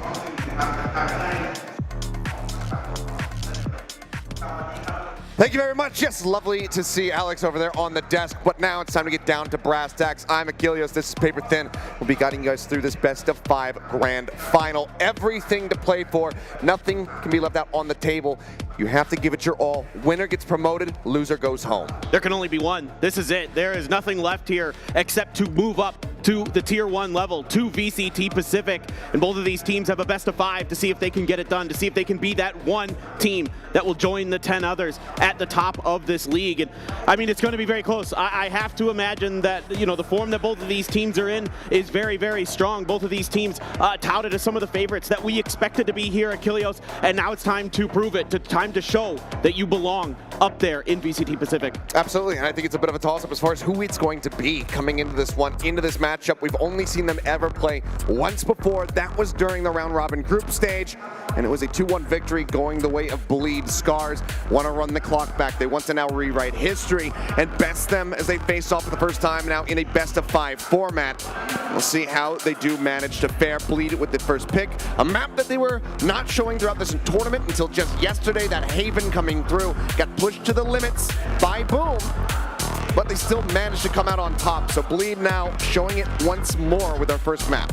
Yeah, and I mean, it was on the back of some phenomenal plays from Neff and Scary in particular, on that Omen, on that Breach, once again, showing us some just wonderful utility usage, of course, but also some incredible highlight reel multi-kill rounds. And it's going to be Scars starting out on the attack, which is the case for all 5 of our maps, actually. It will be Scars starting out on that red attacker side, Bleed on the defender side. Bleed pretty strong on both sides of the map on this. It was pretty balanced throughout. So curious to see how they are going to be prepared. You can see it's like a 2-1-2 split with Scars maybe lining up for at least a beat check. Just curious about if there's going to be any pressure. Spike still left behind. Fault line kind of back Neff up back into the link. There's a couple other members now rotating their way over. Let's see if Jemkin's going to commit. He's very cagey as Jemkin. He likes to do hit and runs, so you got to be a little careful. Oh, he's looking for it, but he's going to get taken down. Scary. The hometown hero right now, finding the first blood here in the grand final, puts Jemkin down on the floor. We know how big of a win condition it is that Jemkin is fired up and ready to go on this jet. Just picking up right where he left off from yesterday, Achilleos. Scary, just absolutely nuts. Just thriving here with the hometown crowd behind him. The hero for Thailand, and I can tell you folks that every kill he gets will get this place louder and louder. Swing out into the corner. Juicy just going to be dashing away. We'll be able to exit with his life intact, not taking any tags there. Obviously no armor as he's opted in for that sheriff purchase. Now after playing around the B site, the A site seems like it's going to be C at the end of the day. Smoke comes out to try to block off the defending side. Got 2 members strong here into the site. Fault line goes across. Ping out, does go through from the recon vault. Darren trying to get on the plat. Crystal going to be able to trade him back. Now Yoshi as well getting Neff. Over at Lumberstack, Scary putting a couple shots across over towards Sorn. Neko takes a little bit of damage. Now going to be down to 69. 12 seconds remaining. The plant still not in, but suddenly it's all just down to Juicy. With 3 juicy targets that he can finish off with a single tap. Let's see if he can find them though. And would still need to worry about Crystal, but he himself taking some damage. The flash timing is good. Yoshi with 3 as Scars will take the first round. Yeah, this is a really nice methodical round here to start from Scars.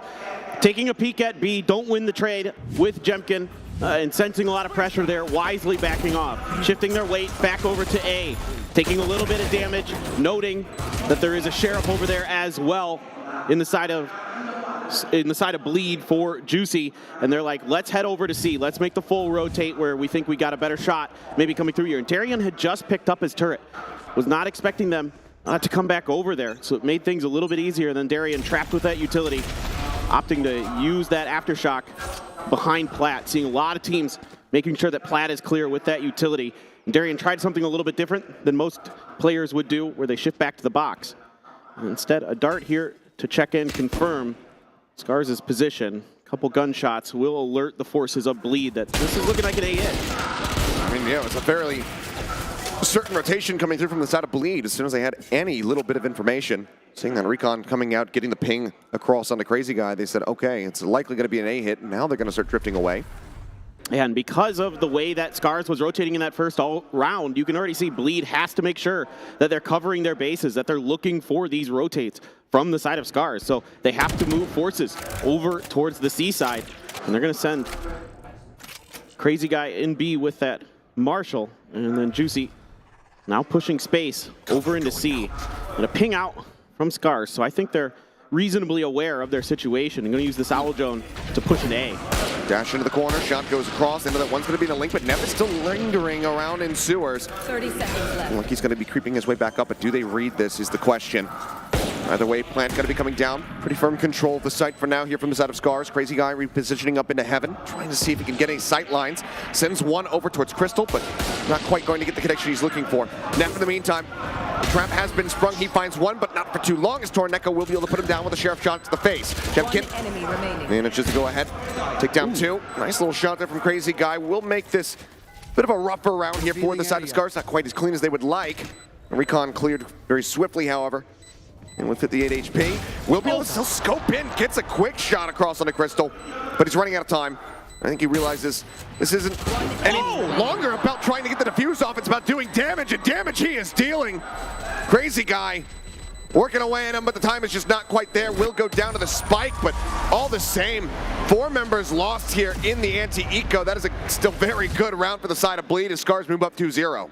It's still beautiful damage done here for Bleed. You'll take that every day of the week with only one Spectre being able to be carried across. Torneko there doing a good job reacting. Somehow Neff able to avoid the utility of the Killjoy. And then these are just some crisp shots. Love to see it here. Gets just enough time to find Allen. And now Scars going to have a very, very challenging bonus coming ahead of them. Bulldog grab for Jemkin. Stinger, couple Sheriffs in the back pocket. Only a Guardian for Crazy Guy, but that gun pretty good in his hands. We've seen plenty of value being garnered from that Guardian in this tournament. Mm-hmm. So the fair though, drone out. Juicy gonna get shoved back. The fault line does connect. He's got to dash away. Gets tagged down to 79, but manages to clear the corner. Takes a little bit more damage on the way out. Worked down to 56. Fight brewing between the Killjoys right outside a garage. Instead, Yoshi's actually pushing in towards B here. Maybe trying to see if he can pull a little bit of attention in that direction for this A hit. And off that alarm bot there. Scary tags him up just a bit. Jemkin in the meantime going to be tagged, I believe, by the drone. Scary will be able to go ahead, catch him in the head, just through the corner. Flash in, quick turn, Juicy trying to clear the dart, a little bit whiffy on that front, and now he's a full flash to the face, swing around the back, Jemkin gonna be good for one, the dart goes in, Crystal finishes off Juicy, it's another one with a Sheriff shot, Neff now trying to hold down the site, can't quite get that pivot, so Allen stands tall. 26 HP remaining, spike in hand, a 1v1, Vandal v Vandal, coming back. nail the headshot, win the round. Darian not making any noise so far, you can see Allen checking over towards Stewart, he's gonna get tucked behind the box. Aaron with a quick little glance in that direction, but there's a lot of possibilities for him. And given the plant spot, suspects that he might be playing around the back at the site. Wants to clear out Hell. Not going to see anything. Set up the turret, and that could be worrisome here for Allen, because he's got to clear that first. Stun across, he's just going to rush up around the box, but Darian is ready for it. And a fuse will come in, Bleed will get themselves on the board. Still decent damage dealt here by Scars at the end of the round. Once again, it's just one player left standing. Cash in shambles. This is just a beautiful round here from the side of Scars, even though they don't get the win. You know, a great combo here with the recon flash shock dart to get the backside of the box completely cleared out. They're able to take control of the site, get the plant down. Darian, you know, doing a good job here at the end, but with that turret, recognizing the situation after he's able to clear hell, knows that he can set the turret up, it covers the complete other side. He knows it's open. No way in heck he's going to rotate all the way around to B-Link. So absolutely well handled at the end by Darian to make sure that Bleed can get that round on the board. Juicy here under pressure, has to dash out after that recon dart reveals his position. So good methodical play here from Scars. A lot of credit to the way Crystal is piloting this Sova. He's getting a ton of value with his utility right now to really get Scars in decent positions. And they want to see if they can catch anybody, maybe doing a jiggle peek here around the box. Some pings out from Neff, who's going to try to play off some kind of contact. Him and Juicy looking to set up a crossfire through the A main entrance, and Torneko now begins. He's going to send it as soon as Juicy gives a order, as soon as they hear anything. There's the fault line down. Cloudburst to try to cover, but Neff, the Phantom Spray will be able to take out Allen. As the flash is now taken out of the hands of Scars in this round. Bleed so desperately want to try to tie it up at 2-2. A little bit of a lurk here from Crystal. Gets himself tucked away. Just not going to be able to be spotted, though. Juicy though, aware. Seems like he is reading this one. Not hearing the full exits. So we'll continue to watch that position, but for how long, we'll have to just wait and see. Because right now, C site is fairly open. Crystal, though, spotted Juicy. Gets him in the head with a Vandal shot. Takes him down. Now the rest of the team trying to operate on a 3v5 with Jemkin at 27 HP. Plant coming through. Garage control sought after. Yoshi thinking about jumping up in towards the window, but he needs to do so, and now he's the last man standing. Spike not going to be planted. That extra little bit of cash not going to be found. Yoshi, can he get some kills to take with him? So far finds one, but that's as good as it's going to get. 2-2, we are all tied up here at round 4. Some really nice counter protocols here from the side of Bleed. After Juicy gets revealed there, removed from the stack, they're able to set up that fault line from Neff and pick up that kill. The backup from the Cloudburst to make sure that Neff can swing that angle safely, get that free pick, and then Juicy, such good awareness to know that Crystal likes to lurk there. You know, Crystal wants to be there for a couple of reasons, obviously to set up the flank, the other, of course, to listen for footsteps. Juicy does a great job with another Cloudburst there to react to it, give himself a pretty good shot onto Crystal. Stun here into A main, and it's eventually cleared by the Sheriffs of the side of Scars, and Bleed now with Juicy in the operator. Bladestorm to back it up potentially. Allen does have a Rolling Thunder. If things get scrappy like we saw in the previous low buy round for Scars, maybe this time around they can turn the lower economy on its head. But a lot of players here for the side of Bleed. Neff going to shift over there. Still going to be able to use that free utility potentially. Oh, crazy. On the swing out, sees quite a bit. Shock dart going to be out. Getting a contact though. Successfully avoided. Don't take any damage. Shots flying his way. They want to pressure him out of this position. Get that kill, have a weapon that can be recovered. Will get stunned up. Recon up over the top, but no one pushing forward, no one pushing past this smoke. Just wait, they play it out a little bit more patiently. They put some damage down. Torneko nearly eliminated. But Jemkin now grabbing up that orb. He's got the Bladestorm online. He's going to pop it into the opposite side of the map. Lurk into the back. Yoshi manages to go ahead and break things open. Takes out one. Now drops in that lockdown. Just try to keep them zoned away so the rest of the team can swap over towards this C site and get the plant in. A beautiful little solo play here from Yoshi. Even picks up the operator on the back of it. Still though, the spike is still just now being brought forward into the site. Plant coming down. Rolling Thunder across. Spike does get planted. They manage to get that across. Crazy Guy, however, finds Torneko. Answering Rolling Thunder, zones them back. Couple weapons recovered. Operator in Yoshi's hands. They have the setup here for C Long. Can they manage to make this work? Turret set up. Fault line goes in. Smoke is down. Scary trying to keep this obfuscated. They get a ping off the recon. Looking to try to spam through, and Yoshi eventually gets the shot. Scary on the floor. The blade's out. Jemkin, 2 quick kills. Now leaves Crazy Guy all on his lonesome. No op to recover, just wants to hold on to the Phantom. He's going to hightail it out of here. And yeah, Scars somehow, some way will be able to pull off this thrifty win to retake the lead once more. It's all in the back of this beautiful lurk by Yoshi.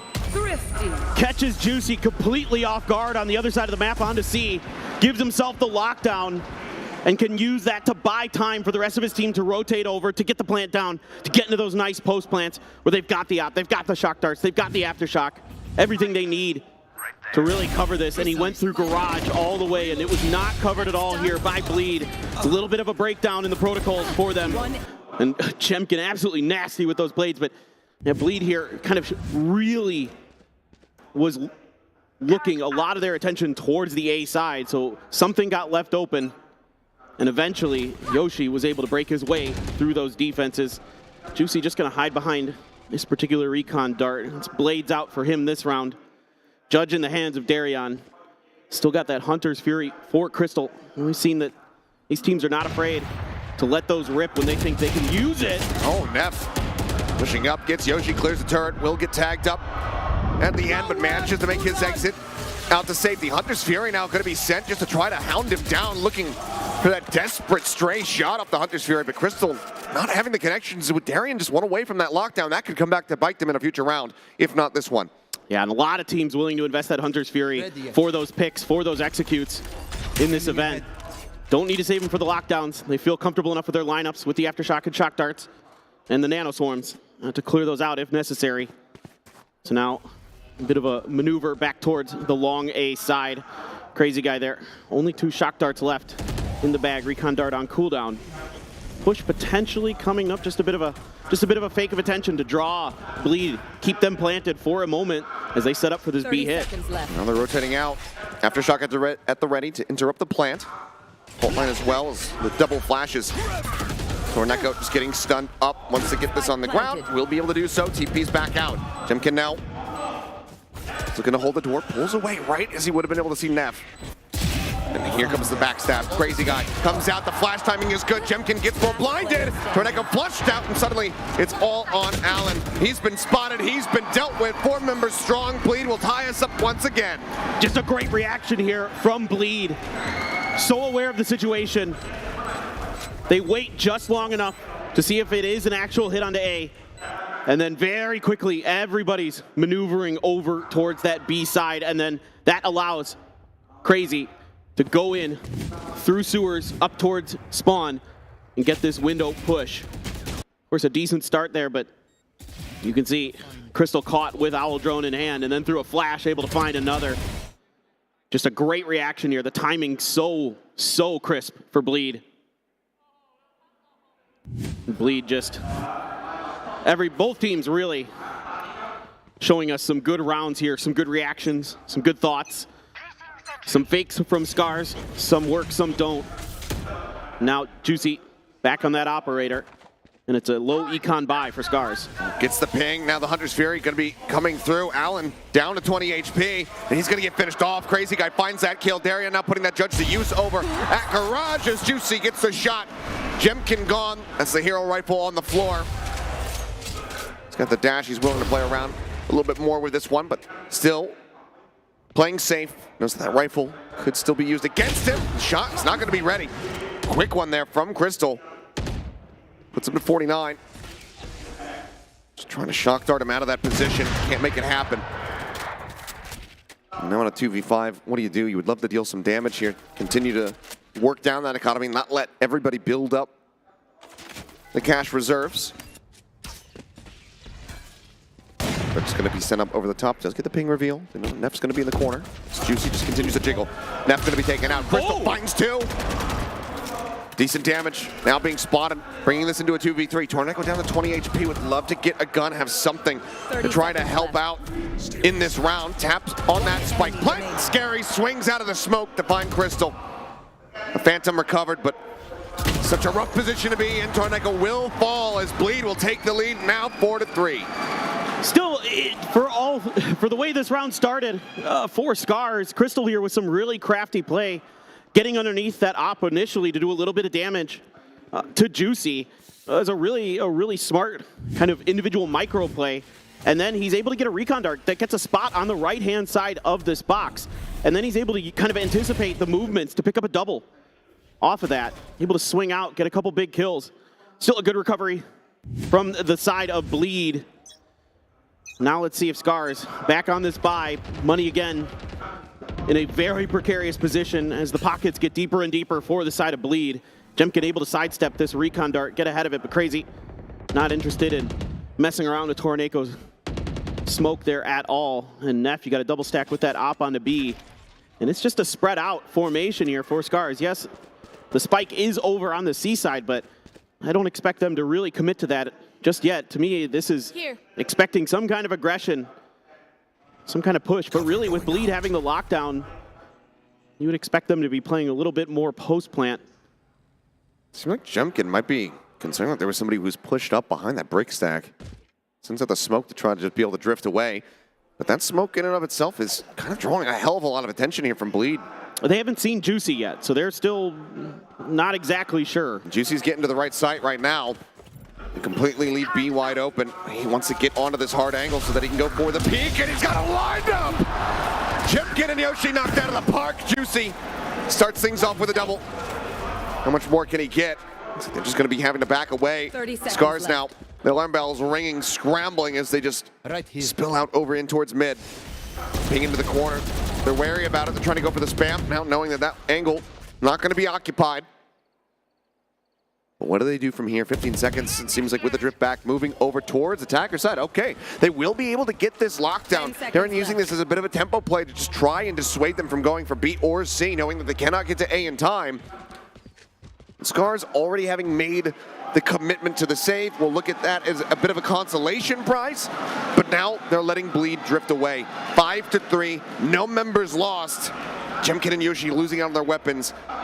The brutality continues. It's just beautiful awareness here from Bleed at the beginning of this round. That turret goes up, instantly gets hit. The timing here is so smart from Yoshi, just kind of recognizing the situation, knowing that they could be pushing over to C at that time. There hadn't been much presence shown by Scars on the map at all, other than those smokes at long A. And it's sensing that maybe now they may be thinking about a C hit, setting Juicy up perfectly for that collat. And full 5-man forces are drifting in here. Crazy Guy, though, alone for now. Scary making his way over. Going to invest a recon dart of his own into sewers to check, but all 5 members, little does he know of Scars, are down here into main, and here we go. Drone to lead the charge. Jemkin going to get tagged by that one. Now needs to back away. Can't go for the entry like he wanted to. And that gives enough time for Juicy to get himself positioned up in heaven. He's smoked off. So it looks like he's going to reroute. Wants to go cover C just in case this ends up being yet another rotation here from the side of Scars. From everything that we can see, the only rotation that's happened is they've sent 2 players down here into sewers, so they have a little bit of a pincer maneuver. Turret in the back to check. Paranoia, fault line, Jemkin in a bad spot, forced out into the open. Neff gets the headshot. Flashes in, Crazy Guy though. He's got plenty of covering fire. Scary just keeps him protected. Yoshi will get 1, and that's all that they will find. 6-3 now. Bleed doubling up. 3 more rounds to be played out here in the half. They're starting to run away with it, and Scars need to find stability ASAP. Just really good stuff here from Bleed. There's been a lot of kind of fakes and lurks around the map, kind of changes of direction for the side of Scars. And this time around, Bleed mostly stands pat, keeping the big utility here, the Paranoia from Scary, the fault line, the blinds from, and the aftershock as well from Neff there, doing a great job pinning Jemkin in, making sure they can get that kill. And then getting the kills at the front to A main as well. Just really, really good discipline here to not bite on the change of directions. A lot of times earlier, Scars have been going one way and then going a different way, kind of showing attention today and then either hitting B or C. This time around, like you said, trying to set up that pincer from sewers. A Crazy Guy with a great timing on that owl drone to make sure he pings Jemkin, make sure to keep that initial rush when they're maybe not quite ready for it at bay, and potentially set themselves up for a pick if Jemkin commits to it. And instead, he has to back off, and it's just really, really good discipline here from Bleed. Like, now that they seem to be comfortable now. Yesterday, it was slow starts on the maps. That was the story for Bleed, and they had to climb back. They had to fight back every time. And here today, it's a really strong start, and this is something I was really looking for from Bleed, was a stronger start here today, some confidence, keeping those comms and those protocols in order, which they are so far. It'll take a little while, but timeout. Burns. Let's see how they fare going into the next round. Obviously, still going to be very low buy here. Just a Guardian, a Stinger. playing around with it a little bit more. Seems like a Spectre might make it into the mix. But a fairly low commitment as far as the cash is concerned. Scars, they already got one Thrifty under their belt. Can they find another one here at a very pivotal moment? Yoshi, again, a couple away from that lockdown. So if he can find another pick or two, might be able to kind of have a repeat of that last eco round where he was able to get that crucial lockdown in. He's outside of the garage, but they have since put the alarm bot here to scout for him. Neff in the meantime, around the back. Makes no. Aftershock going to be used. Yoshi just swinging out into the garage doors, keeps himself safe as Neff shuts down Torneko, who's trying to come to his aid. Allen from window will be able to find one. Yoshi re-swings out into B main, puts Juicy on the floor. The off loss, but the back step from Darian is perfectly timed, and Crystal is not able to respond and not able to read that Scary is lurking behind. Jemkin now noted, completely out into the open, just trying to rotate around the side. Phantom in hand, a 1v2. Multiple angles to try to clear now. The Paranoia crashes across. He gets himself tucked in alongside the site. Scary still sending some shots his way, not taking any damage. Recon having to be cleared. He manages to get rid of it, but he's still so far away from the spike. Dart into the back, it lands right at his feet. 30 health remaining. And now the smoke that he has to try to play out 30 of. seconds left. He swings, he dies. Crazy Guy will finish him off. As Bleed.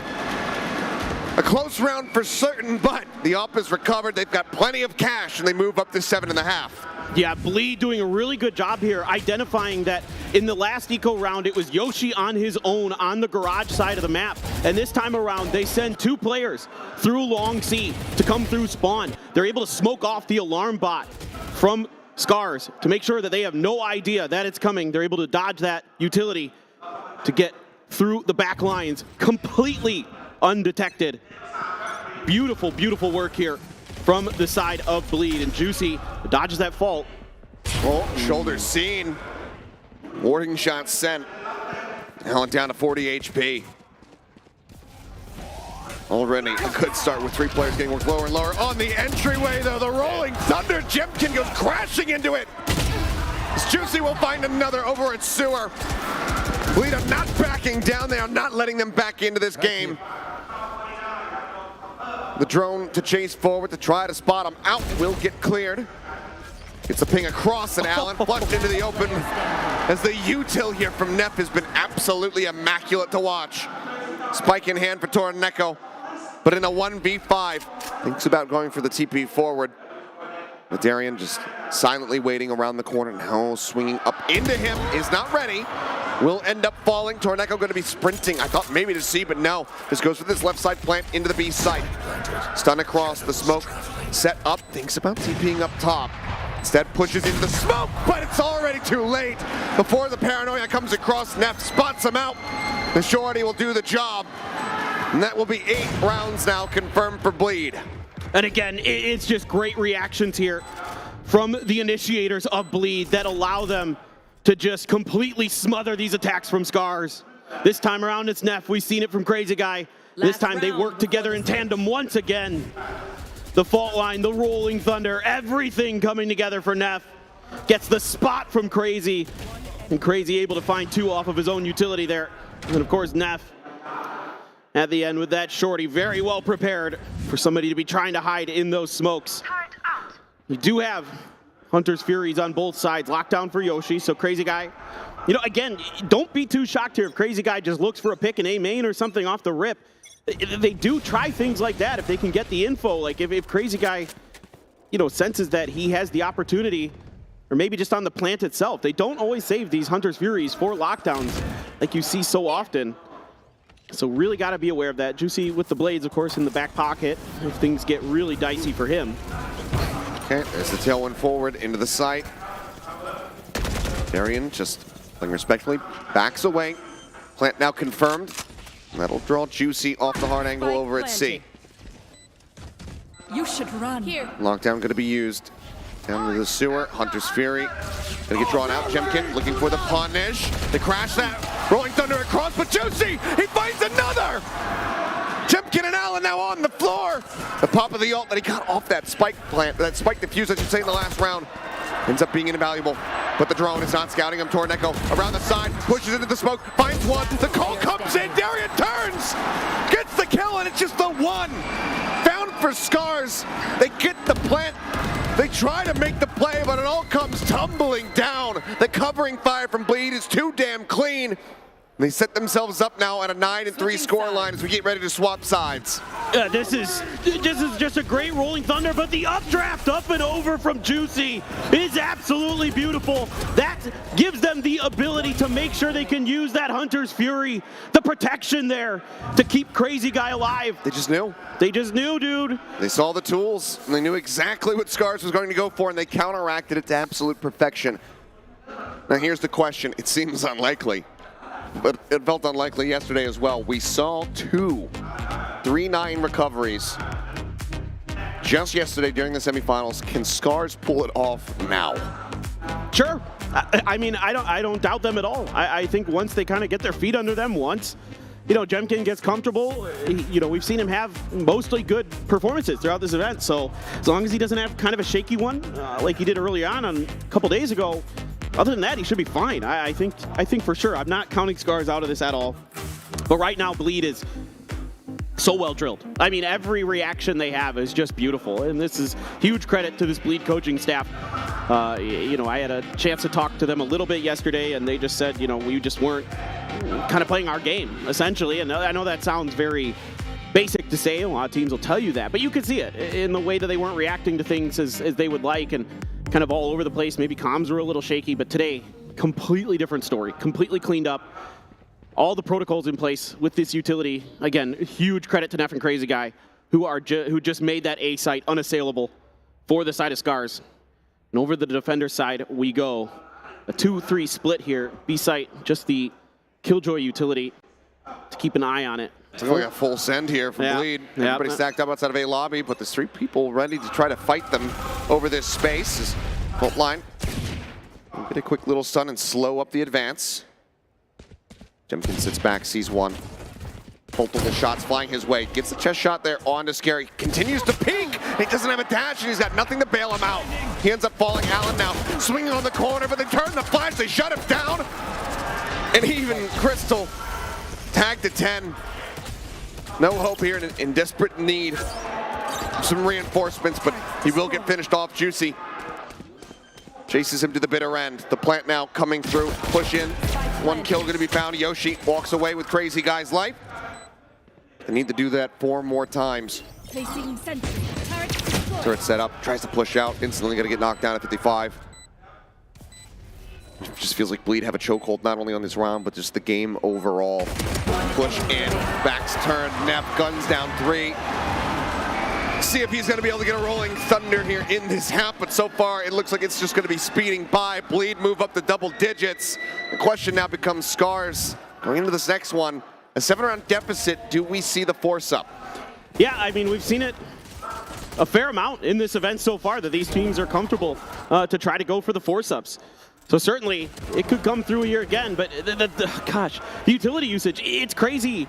You know, Neff and Scary, once again, the early utility from the side of Crazy. They're not doing it. To make sure they can push through. Yeah, it is just some low buys down to 900 here from Jemkin and Crystal. Couple frenzies, you know.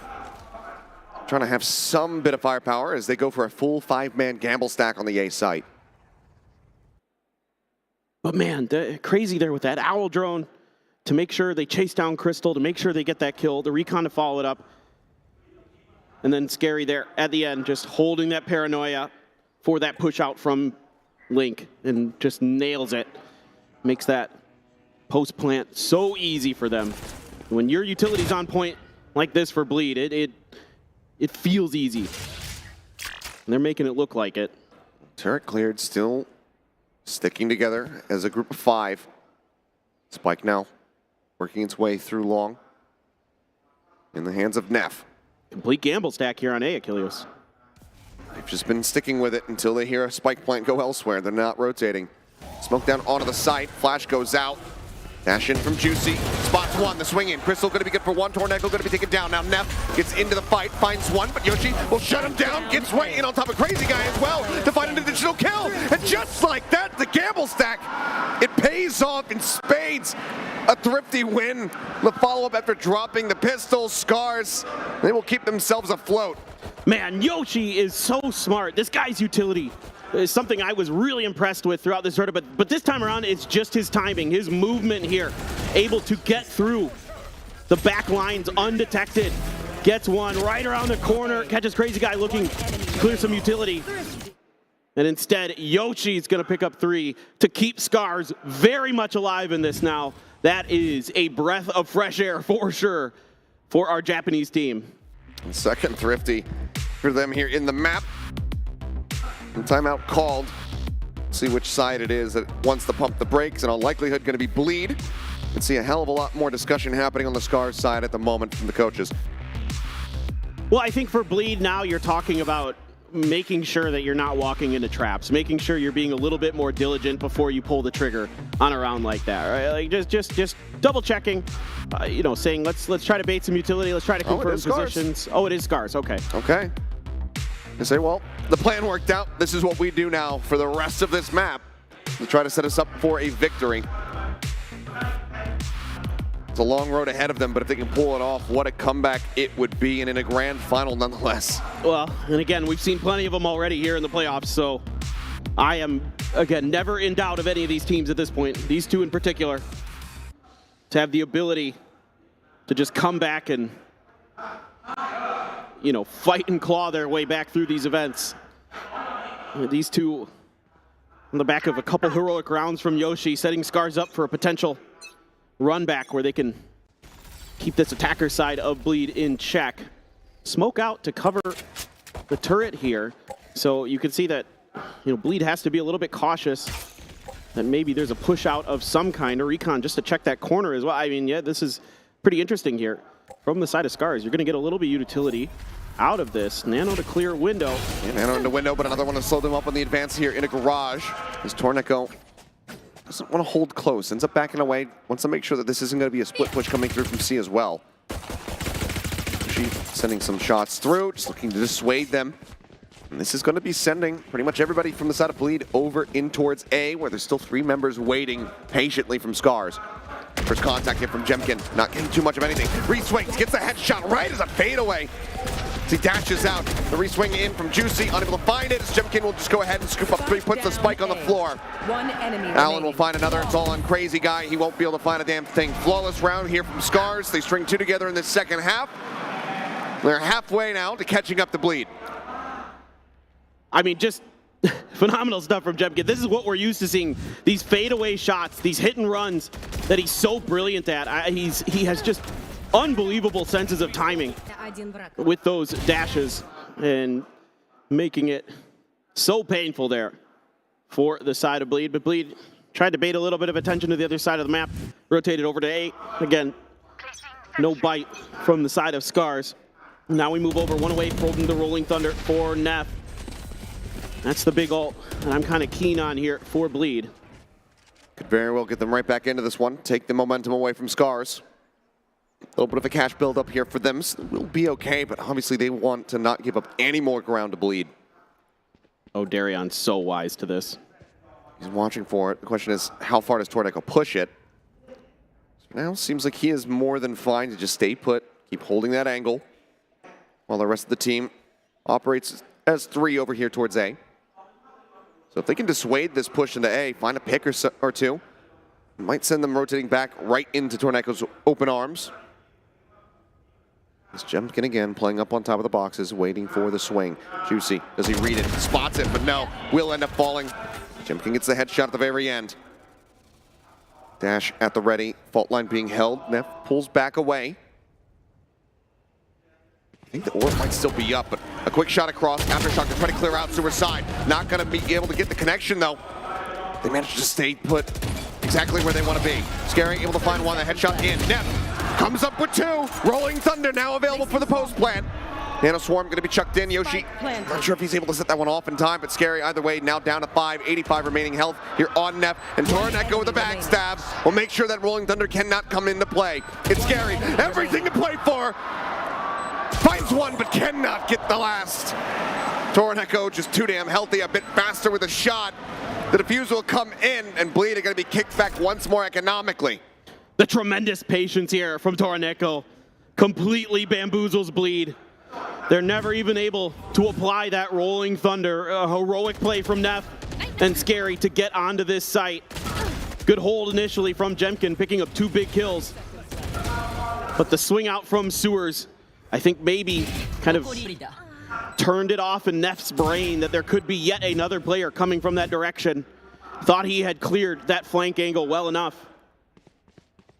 But instead, it was not the case. Torneko there, just again, phenomenal patience, waiting for Darion to leave, to pick up his utility, to move over into that push. Shots flying through. Yoshi trying to stop them from getting themselves forward into the C site. Takes quite a bit of damage, but still puts Neff down to about 30. Hunter's Fury out from Crystal, however, finds Neff. The Rolling Thunder again, not going to be able to come into play in this round. Torneko just hovering still here in the backside. Juicy now on the push. The instant headshot comes in. And so far, it's looking fairly flawless. Scary will be able to bring one back. Torneko gone, but again, does get tagged up in the process. With 4 members left, the spike stuck right at the edge of the garage. Makes it so difficult to try to recover this one, especially now that Darion's gone. Everything for Scary to do once more. Will be able to pick up the spike. What more can he find? Has his ult. Yep. There you go. That's the only option here. And Scary, heroics abound so far in this event for him in front of his hometown crowd. And if he could do it here, folks, this place. Well, the roof is going to get blown off. Yes. Spike planted. They were crazy yesterday. It's a hell of a lot to try to isolate with very limited utility. The Paranoia also gone. Does hold on to one smoke.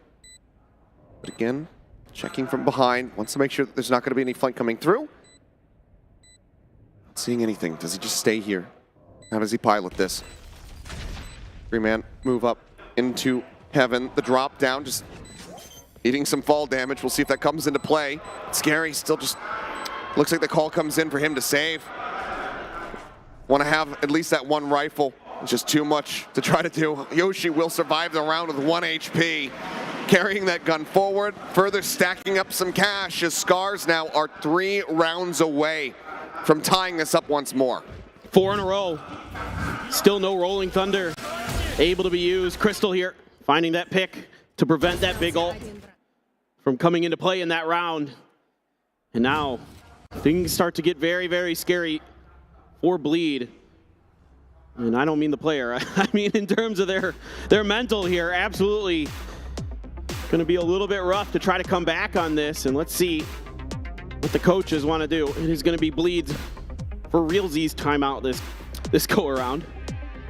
And I'm sure Scar's not going to be minding that too much. A little bit of extra time to go in, discuss, keep spirits high, make sure that they're still going to be able to ride this wave of momentum. But for Bleed, they want to bring that to a staggering halt.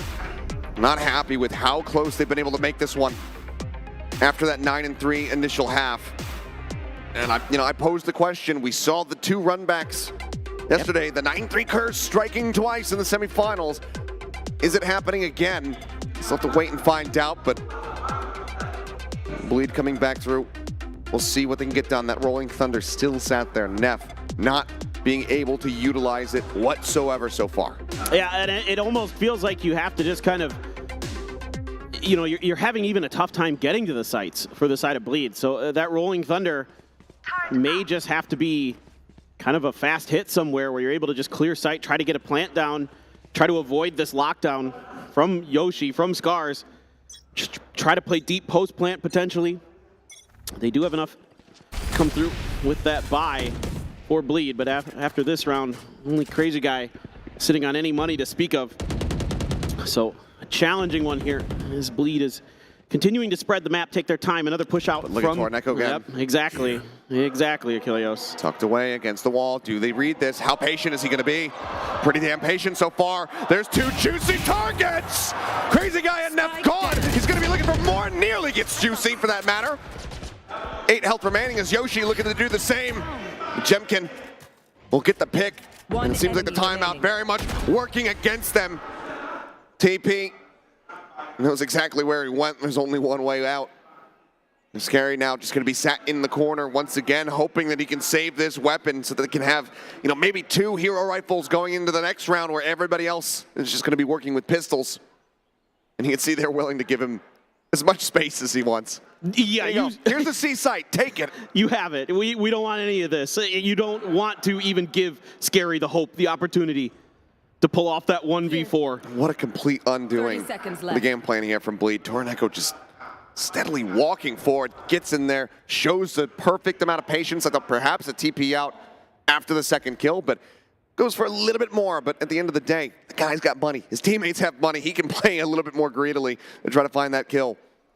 Well, and it's not the first time he's done it, and it hadn't been identified by Bleed until now. Yeah. Now they know for sure. It should have been probably talked about in a timeout, but it wasn't, and it's left unchecked, and a bit of a mental mistake, as good as Bleed's mental communication, all that stuff was in the first half of this map. Here on the attacker's side, it is a bit of a different affair, as Scars is now taken over, and it is their map, it seems like, to potentially lose. 2 more to go. Absolutely gorgeous from him. Jemkin getting very quickly involved, finishing off Juicy, who had, 8 HP remaining, so it was nearly that triple kill coming through for Torneko. So it's hit and fades from Jemkin, man. He's so good at it. Okay, full loss bonus supply, actually not that bad. Juicy as well, getting the blades online. Get out of my way. Push in, there's a jiggle peek. Jemkin immediately playing respectfully from Recon Dart landing at his feet. Does get the ping out on the Allen of all people. Way out into the back. Looks like they'll jump up into the window. They're going to cut across and take this back over towards A. I'm going to be peeking, sees nothing. The drone should be noted, should be heard, and the call to rotate should be made, especially as that smoke comes in. But right as it's blooming, I believe, Crystal just gets the headshot. That's the entry power. That's the Blade Storm now taken out of the equation. Plant directly down below the window. Neff zoned off of it. Tapping goes somewhere else. Again, interrupted. Now the lockdown going to be used. Looks like he is going to stick forward. Try to get this plant across, but might have to give himself up. Get detained in order to make it happen. He's going to try to make his exit. Gets over towards Stewart just in time. Swing out now. Allen finding 2. Darian and Crazy Guy both going to be eliminated. 2 members left. The push out. Torneko stuns. Still gets the headshot. Neff is gone, and it's Scary once again. All on his lonesome. And there's nothing more that he can do. Allen will note him. He will send a flash. But Scary will have to just hold on to his weapon for a 3rd round in a row. Scars now up to 9. 1 more to tie it. Bleed needs another timeout to address these quick rotates, these quick flanks from the side of Scars. They are too costly. Bleed able to identify a good sight. Crystal, like you said, yep, right before it pops, gets the spot. Juicy, none the wiser. Allen there, working in that flank that have been so devastating time and time again for Scars. So someone needs to help Bleed out here and make sure that those angles are covered. And those 2 kills from Allen are huge because now he's got the Rolling Thunder as well going into this round. Yeah. Again, big push coming through. Dart moves forward, clears out one of the nano swarms. The other one on the right-hand side, however, will work Juicy down to 91. Continue to press up, but looks like they're very cognizant of this one. Spike plant does come across. He's looking for the kill, but the stun is good. Scary spotted up over the top. Yoshi jumps up from beneath him, finds him with a shorty, but Crazy Guy gets 2 of the Hunter's Fury. Allen and Crystal gone, but Yoshi brings it back to parity, now a 2v2. The half hold here, onto the defuse. The full stick, he's looking for it, but will not find it. Crazy Guy goes absolutely berserk with a 3K. And finally breaks the streak. Bleed move up to 11, but there's still more work to be done. Well, even though Scary goes down there on top of the box, he's able to identify the positions, set up Crazy Guy from that spot. Great information gained, and then it's Crazy Guy with an unbelievable Hunter's Fury lineup from downtown, able to knock him down. And now we go on. Bleed finally able to find a second win here on their attacker's side. Is it going to be enough, Achilleos? Can they find 2 more to close this out? Off is in. Jemkin not going to be good for the shot. And now he's a bit stranded. The dash was used to push him over to the left-hand side. And now they certainly know that he hasn't exited yet. It's going to be a very shallow lockdown used, actually. Here over at Long, not in the sewer. It does allow them to widely stay inside of the site. Juicy in the meantime going to be pushing forward, just bouncing his way up. Gets the spot on the one, but Jemkin rescopes in, finds the shot. Ping reveal in, Neff's still going to be standing strong, gets a headshot. Breaks open the site for them, as Jemkin will fall. Scary getting that elimination, and now the 4v3 Bleed looking very well set to take this to map point. Spike planted. After suffering round after round and losses. They're now on the precipice. Yoshi trying to get a timing swing here, but it's going to get caught from behind. Scary takes them out. Pushed down. Torneko with 11 certainly can't do a damn thing. He's not prepared for Crazy Guy, and now it's all on Crystal, the IGL, to try to somehow find 3. And he's down to 1 health. Now he can't drop down. Now he cannot. Even Neff grabbing up the operator so they have a little bit of extra punch. He's got himself swung around the side to ensure that Crystal cannot get out of here with that weapon in his hands. The Crazy Guy will be the one to go ahead and finish him off in a nice little Sova v Sova one. But now Bleed move up 12-9. 1 more to go to take their map pick of Haven. Scars, can they push back and take it to overtime? And see what they can do. The pressure here is really good from Bleed in the beginning onto Jemkin. They take kind of a funky angle to keep that op off of that baseline crosshair placement. Get up on top of the box, do a little bit of damage to him, and then there's a huge moment on the backside here. Darion puts his alarm bot in the A main door and is watching for this lurk from Torneko. Yes, he loses the duel, but that alerts them to the presence. They're able to get the job done onto the site. Could be a fast B hit here to try to seal the deal on Haven. They're in over the top. Yoshi, knowing that there's one in behind. Jemkin with the blades, does find Darion. Takes him down first and foremost and spray through Yoshi. I believe collapsed him there. Neff and Crazy Guy now gone. 2 members left, the smoke coming through. Torneko just backing away, sends out the paranoia. But it seems like we're not going to be over yet. The push in, Juicy dead, Spike on the ground. And what do you know, it's Scary. Always the last man standing, it would seem. Looking now to see if he can trick Scars a little bit. So far though, Crystal not fooled. Crystal such a smart player. Just caught the now cape. They know. Yeah. Hard confirmed and Scary. The call will come in. Save the gun. I mean, he's going to go for a different approach. This guy knows the value of $1, Achilles. That he does. And again, he's still inching forward. 30 seconds, though. 4 players to get through.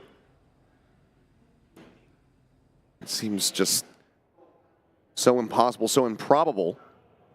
If he gets these 2 around this corner, though. Might still want to try to go for it.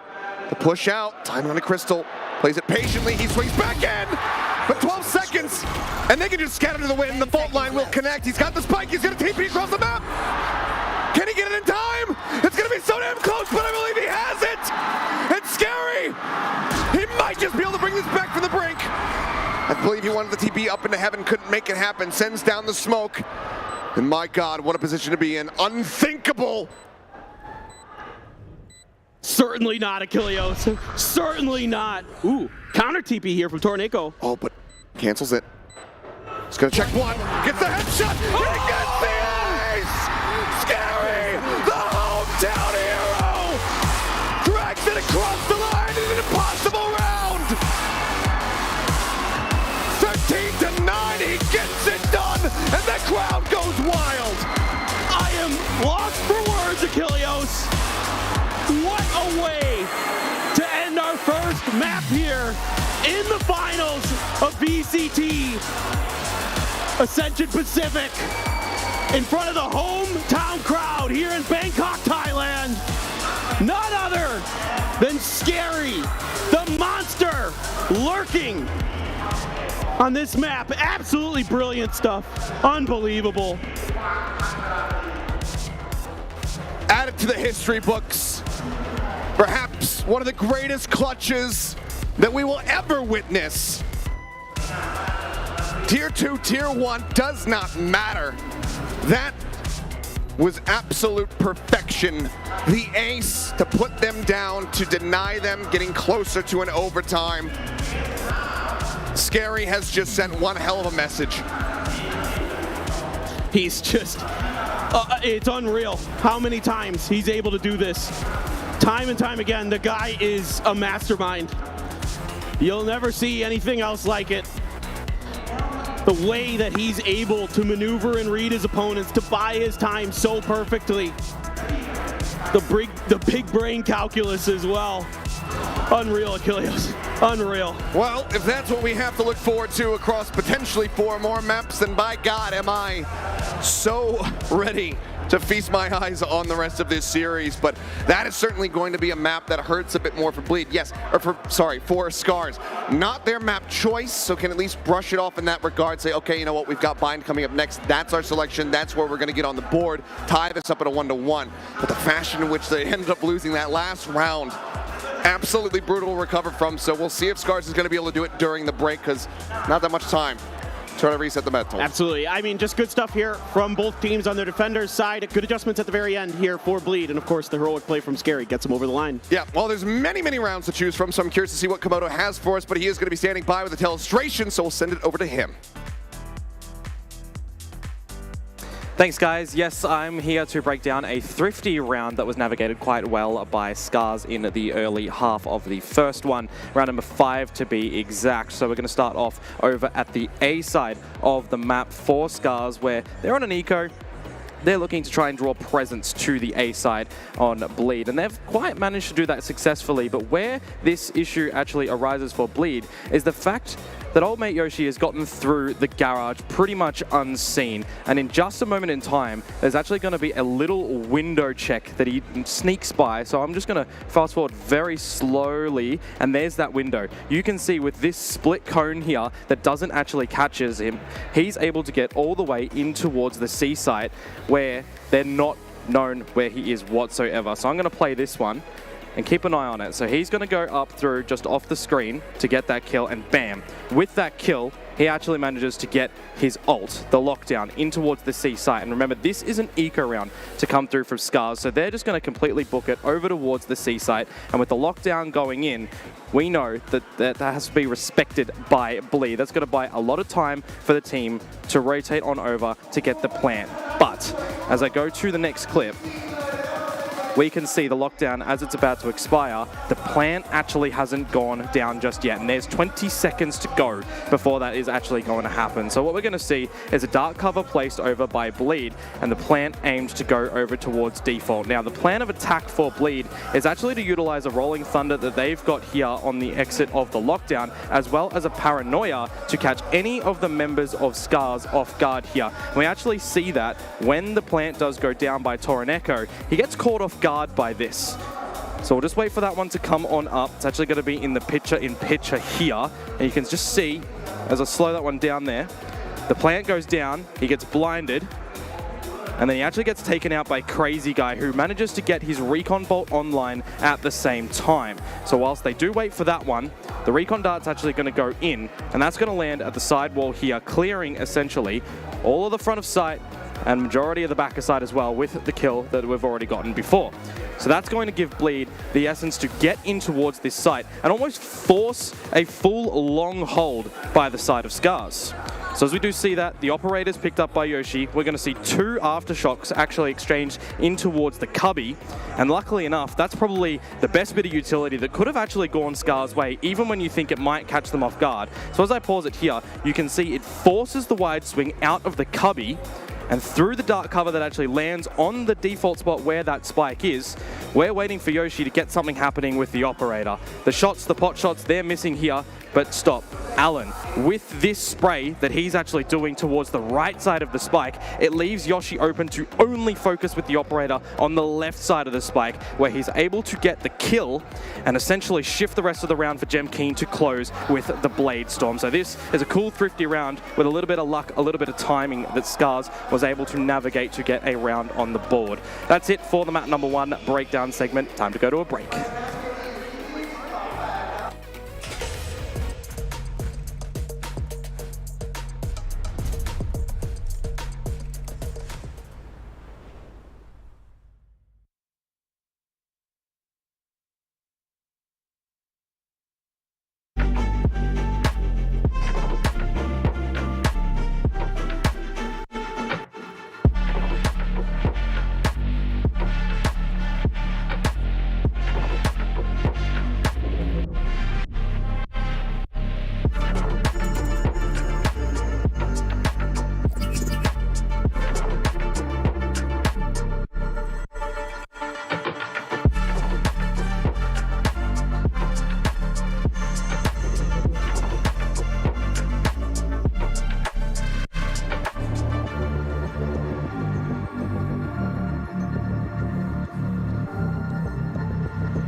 Welcome back to VCT Ascension Pacific. We just finished map 1 with Bleed making waves and Scary being that mega title wave, closing out with the most insane ace I've seen at all this entire week. It was incredible. What did you guys make of the first map?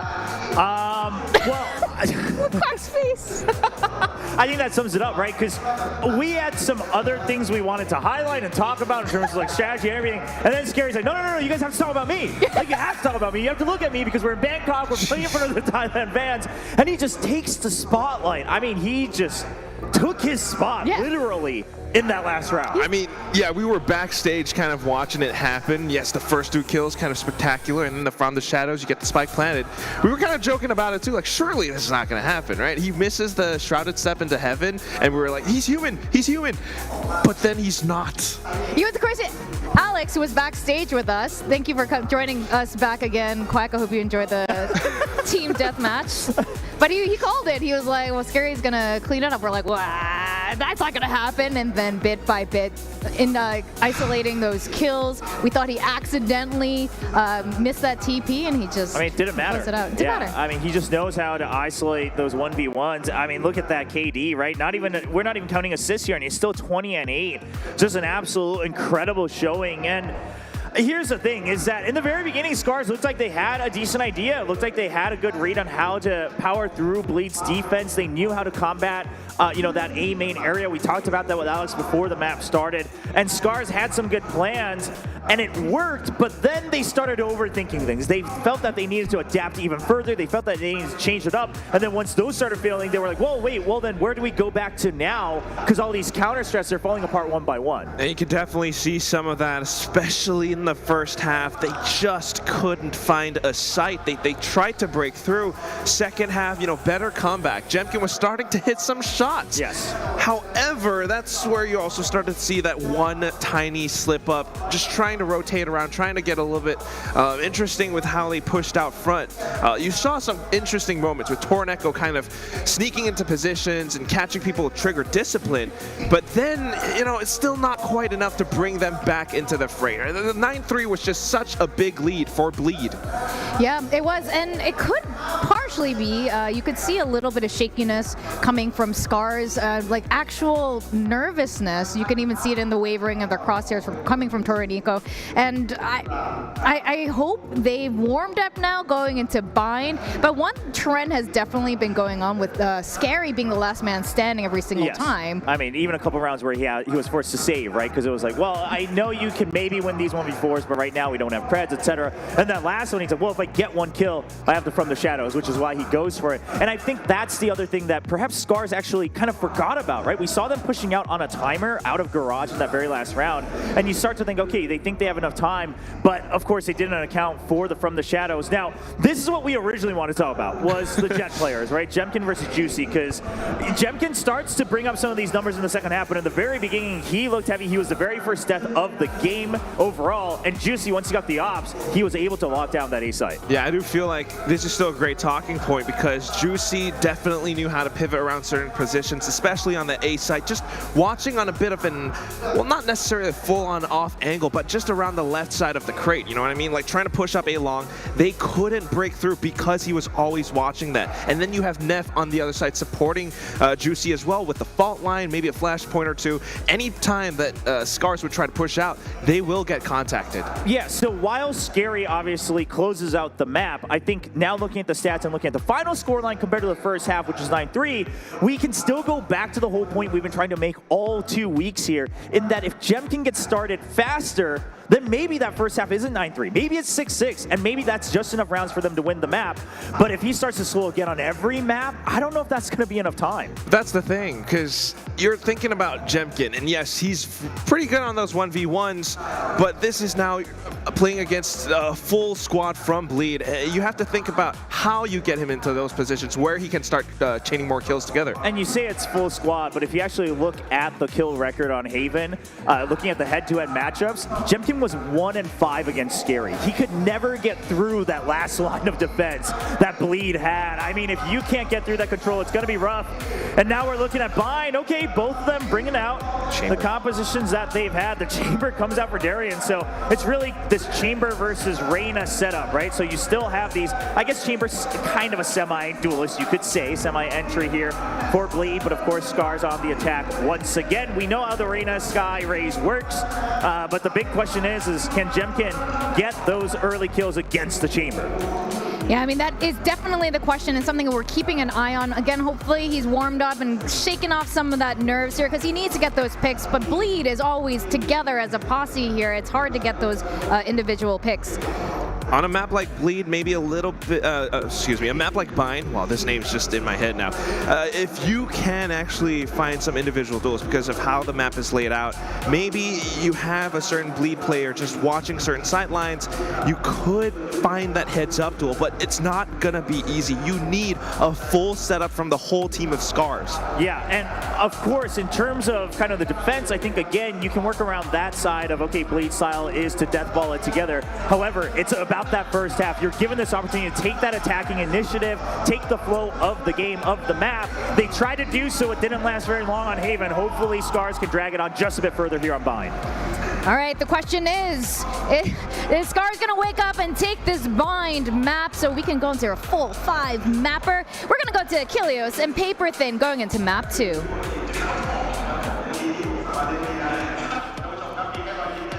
Thank you very much. Cannot wait to get back into the action here. Such an incredible finish to that map. Such an incredible run back as well for the side of Scars for as long as it lasted until it didn't.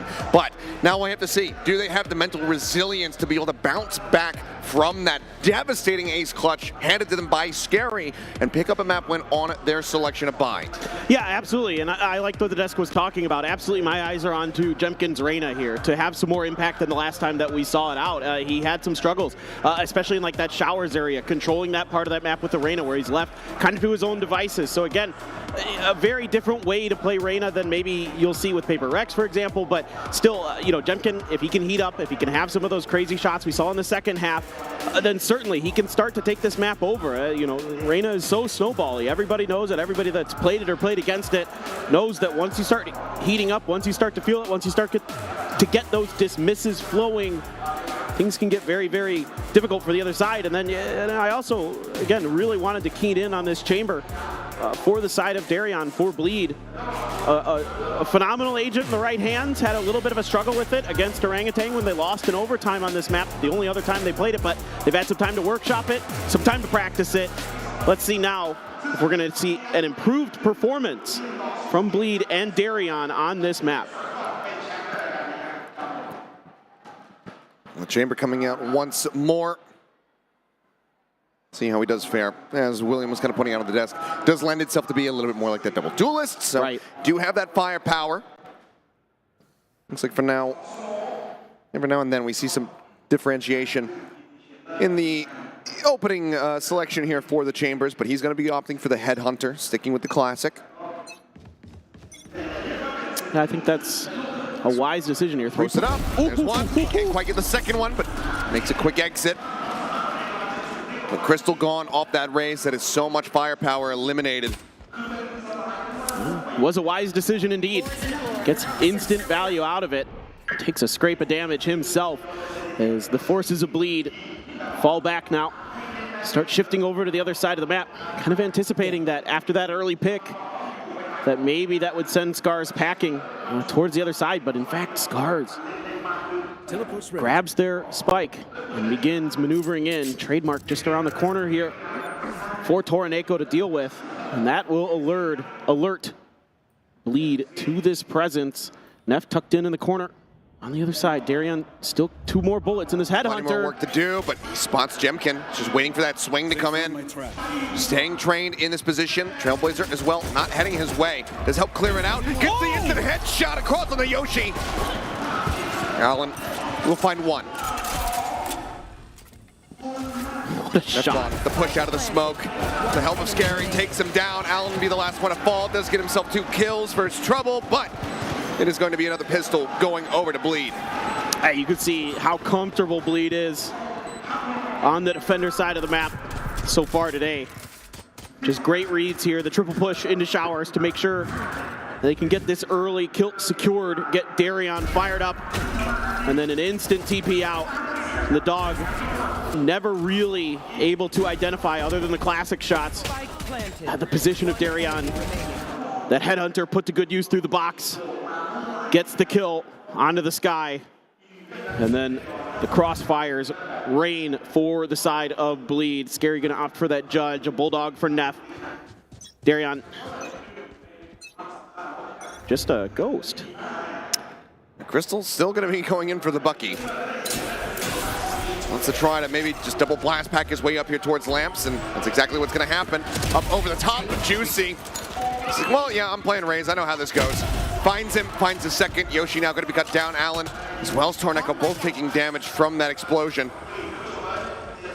Jemkin not gonna be scouted by this boom bot. Can't really move out of this position either, at least not easily. Toxic screen back up. And yep, Darion just holding the angle, this time with the ghost in hand. It's the one tap. Allen will recover the Bucky, so if anyone pushes into him, it should be all right to find a kill, but likelihood of that is seeming pretty damn slim.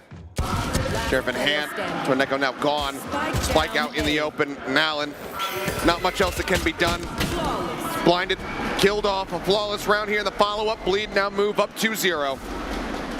Well, that certainly is a phenomenal round in a ton of ways for Bleed. Not only is it a flawless. Round 3 off for Darion. Exactly what I was just going to get into, my friend. That money saved. And immediately after that round kicked off and he had only had the ghost, I'm like, aha. You are going right for that operator. Let's see if this time they can hang on to it. On Pearl, it got dropped in round 3 when they cut funds to go for it. And the meditating Pepe Frog there wants the Bleed win. Absolutely, so far, so good. Crystal, you're gonna just check. And we've seen this from him time and time again. To get, okay, a little bit of a micro spot, I believe, from the boom bot. But yeah, Crystal this time does hold on to the paint shells. Oh, a wide jiggle peek out from Allen. Darion ready for it, not able to find the punish. Now needs to shift back around where you can see it's gonna be 5-member strong push coming up through short here onto the A site. This does put Darion in a bit of an awkward position as far as trying to hold the site goes. Rendezvous just has to be taken away. Ping's coming down. They know that he's going to be on that shower side. They would love to get rid of him, but Crazy Guy just spams. They're managing to find 2.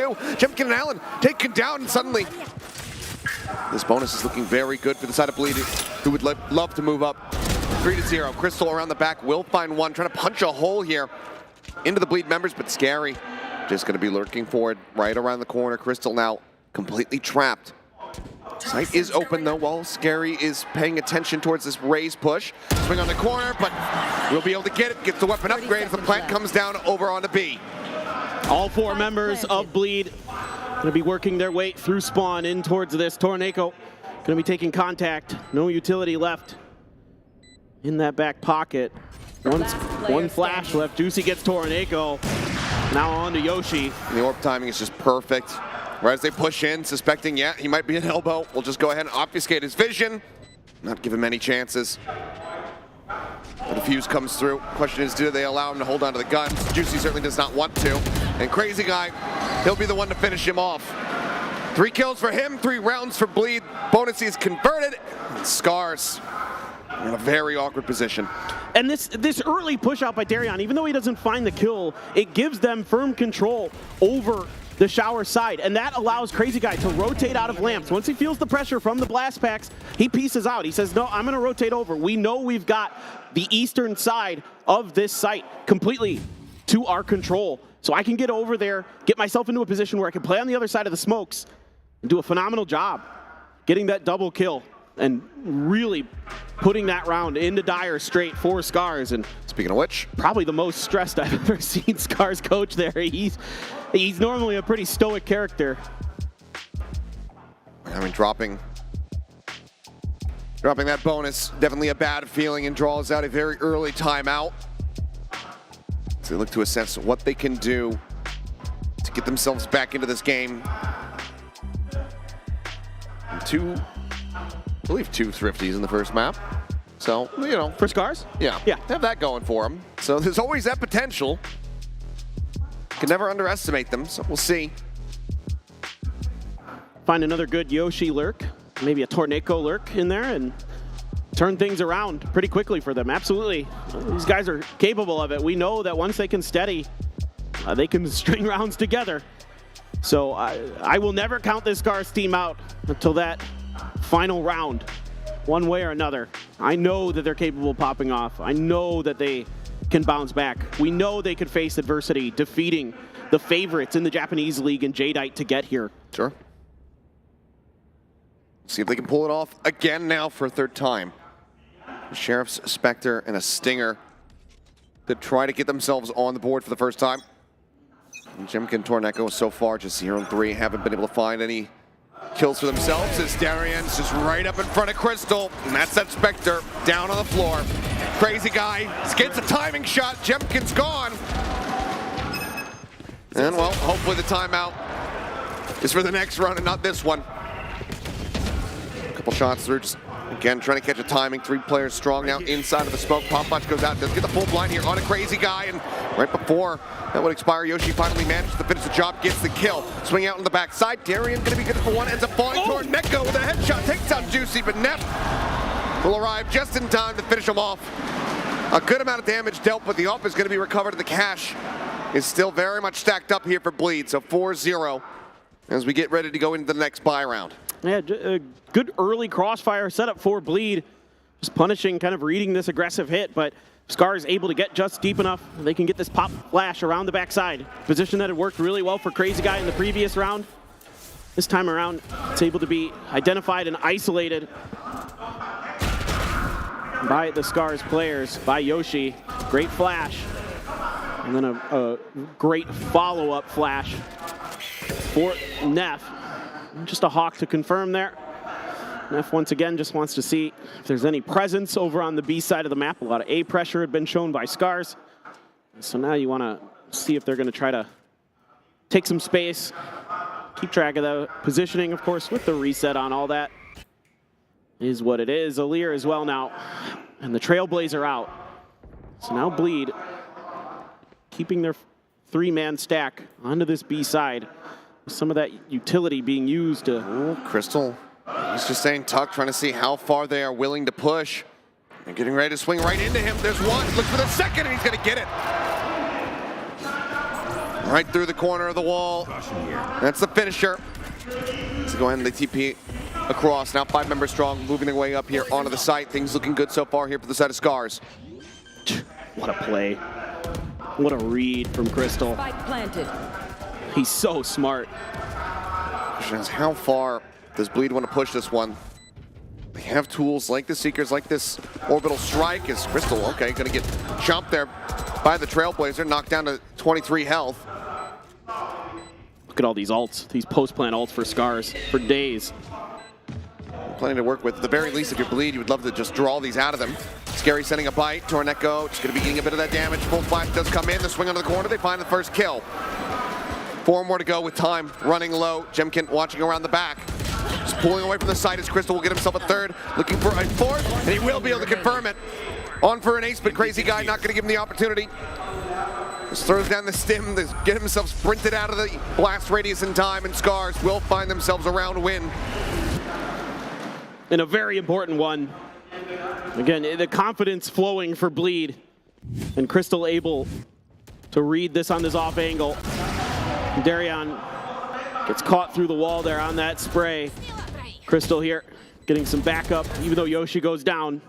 Able to keep those ults in their back pocket by making sure that there was no tap on the spike. No ability for Bleed to get through and force out that orbital strike or something else. So now you've got everything but the Empress for the side of Scars. All might be lost, but the sort of force is here. Darian again in a very forward position. Rendezvous set up to take him back over towards Lamp's entrance. Snap just, ooh, some blind shots. Will get Jemkin, and the healing comes across instantly. Juicy one away from his own rocket. So looking to try to maybe get a setup for a pick. To have Neff with the Seeker still, he's got to be real careful around this corner. They're basically just side by side. He's gonna back away. Bite out into Hookah. Try to slow that up. In the meantime, quick pick as Jemkin will fall. And look at the patience. No other utility. Yeah. Yeah. Flash goes a little bit deeper, but they should suspect that somebody could still be just there within the smoke, and Scary now does get rid of Crystal.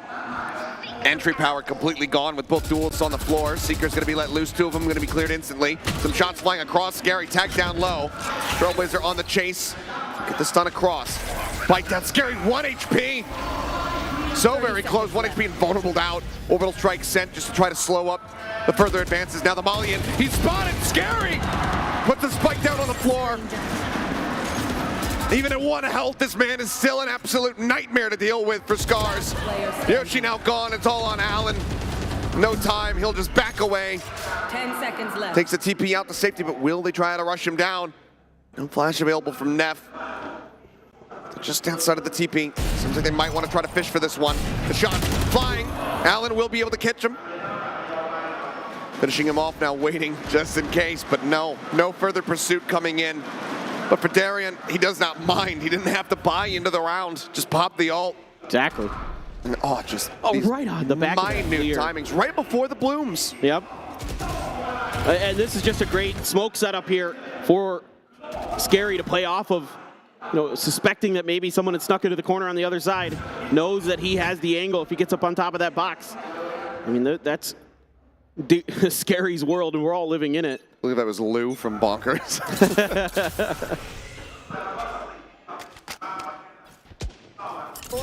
Now, Scary thinking about this Viper's Pit indeed on the back of that utility, the Seekers. And this utility, Crystal. Proper entry, looking for the rocket kill, not going to be able to find a nade, however, still could find some value. As they go pushing forward, Crazy Guy, however, finding one, now Neff finding another one, Crazy Guy gets a second! Orbital strike, however, will take him down, Neff going to be broken out as well. A 2v2 in the off for the retake here, from the side of Bleed. Spike planted. The Pit going to be invested. They know that they need to win this round. Straight off shot, just going right past the shoulder here of Allen. Doesn't find the connection, but Juicy. He takes the Pit down. Showstopper out. It doesn't even matter. Darian's already gotten the headshot and Bleed will not allow them to find his second here in this half. Not quite just yet. Bleed will once more get themselves up to 6. Just crazy stuff. I just love the reactionary play from Scary. As soon as those Seekers were out, the Pit was down, buying enough time for Crazy Guy to pick up 2 huge kills, keeping Hookah at bay for just a little bit. Pushes ahead of these, and yeah, he sees them right before the Leer. Right before the orbital strike claims him. Yeah, I mean, sometimes that orbital strike, there's not much you can do about it, and you just gotta fight your way through it, get as many kills before it claims you. And all those ults gone for Scars, and 1 round to speak of. After that ult cycle, definitely not what you would want. Back onto a weaker buy. Couple of stingers, Frenzy, the Empress for Jemkin. And that's all there really is to write home about this. And Neff on the back of this Trailblazer knows that, yeah, he's under pressure. They're gonna just try to shoehorn themselves here into the side, and already Neff gets the cloud onto 2. Jemkin Tornado taken down. Crystal will be able to answer one back. Grabs that Phantom for a bit of an upgrade. Scary. Still sat here around the corner, but Allen scouts him out. Finds that kill, but Crystal goes down. The firepower, not as great as you would love. So Allen actually swapping off the Judge, goes back here for the Stingers, cut down to size. Darren just holds the angle, and now it's all on Yoshi, and he will fall. Juicy just hounds him down. The fuse comes in, 7-1. Just crisp, clean stuff here from Bleed. The early start from Neff. Just backing off, knowing he has to play his life, knowing it's going to be a fast hit off the back of that Trailblazer. Just backpedals, gets 2 huge kills. Little surprised to see Allen try to peek that angle. You've got to suspect that potentially the Chamber, who's been locking down that A side, will be the one coming through there. Might have a big gun waiting for you if you peek that corner, but maybe hoping that Darian would use that opportunity to try to take space. Now Crystal going to be grabbing an operator here for the side of Scars. Looking to see if they can change their destiny, change their fortunes. See if he can maybe outduel Darian on the other side of the map, hoping that with that space that most of the time he'd been giving up, except for that one round, that they got the win, that maybe he can catch Darian peeking a little bit out of showers. Very much slowed down now. Crystal with that attack up was able to do so much damage just a couple days ago. Now going back to it, can he find value? We're all going to be raised. Triple stack here on short. Creeping their way forward. Torneko is just around the corner. There's the shot. Torneko knocked down to 8. Only minor damage found on Darian on the opposite side. Smoke's now going to be dropped here onto the B site. Spike rotating around. Crystal still trying to delay. He's trying to find something here on this rotation. Darian right here. Oh, both shots going wide, and Headhunter bests the shorty. He scoped back in. He finds another.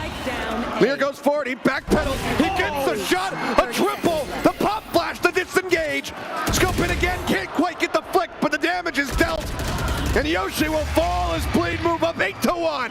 Just beautiful play here from Darian. This is the chamber you want to see. The reactive plays, the backpedaling to catch Scars as they send themselves over to the A site. And there's a pressure applied from Bleed through the teleporter, forces Scars to the other side. And Darian just able to get himself reset perfectly. The maneuverability there for him, absolutely gorgeous. Like you talked about, that Headhunter showing you its value right there. And now you're one away from the ult for Neff, for Crazy Guy. And not much of an economy to speak of for Scars. Poison Orb set up to try to dodge out on the flash. Smoke used as well. Lear forward into Garden. Trailblazer leading the way. Crazy Guy just spamming across, looking for something. Now sends out the molly. Stabilizes the aim, finds out the double swing. They're both vulnerable, and Crazy Guy takes advantage. He finds himself a fourth, and now is on for the ace. It will be denied. Crystal finds a 1, but he's down to 11. He gets a second kill, but nothing more can be found.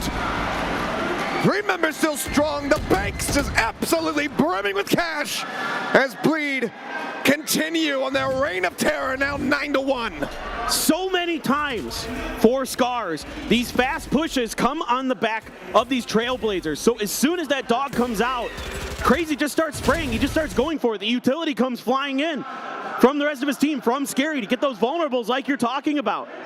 Full flash on the 4th one.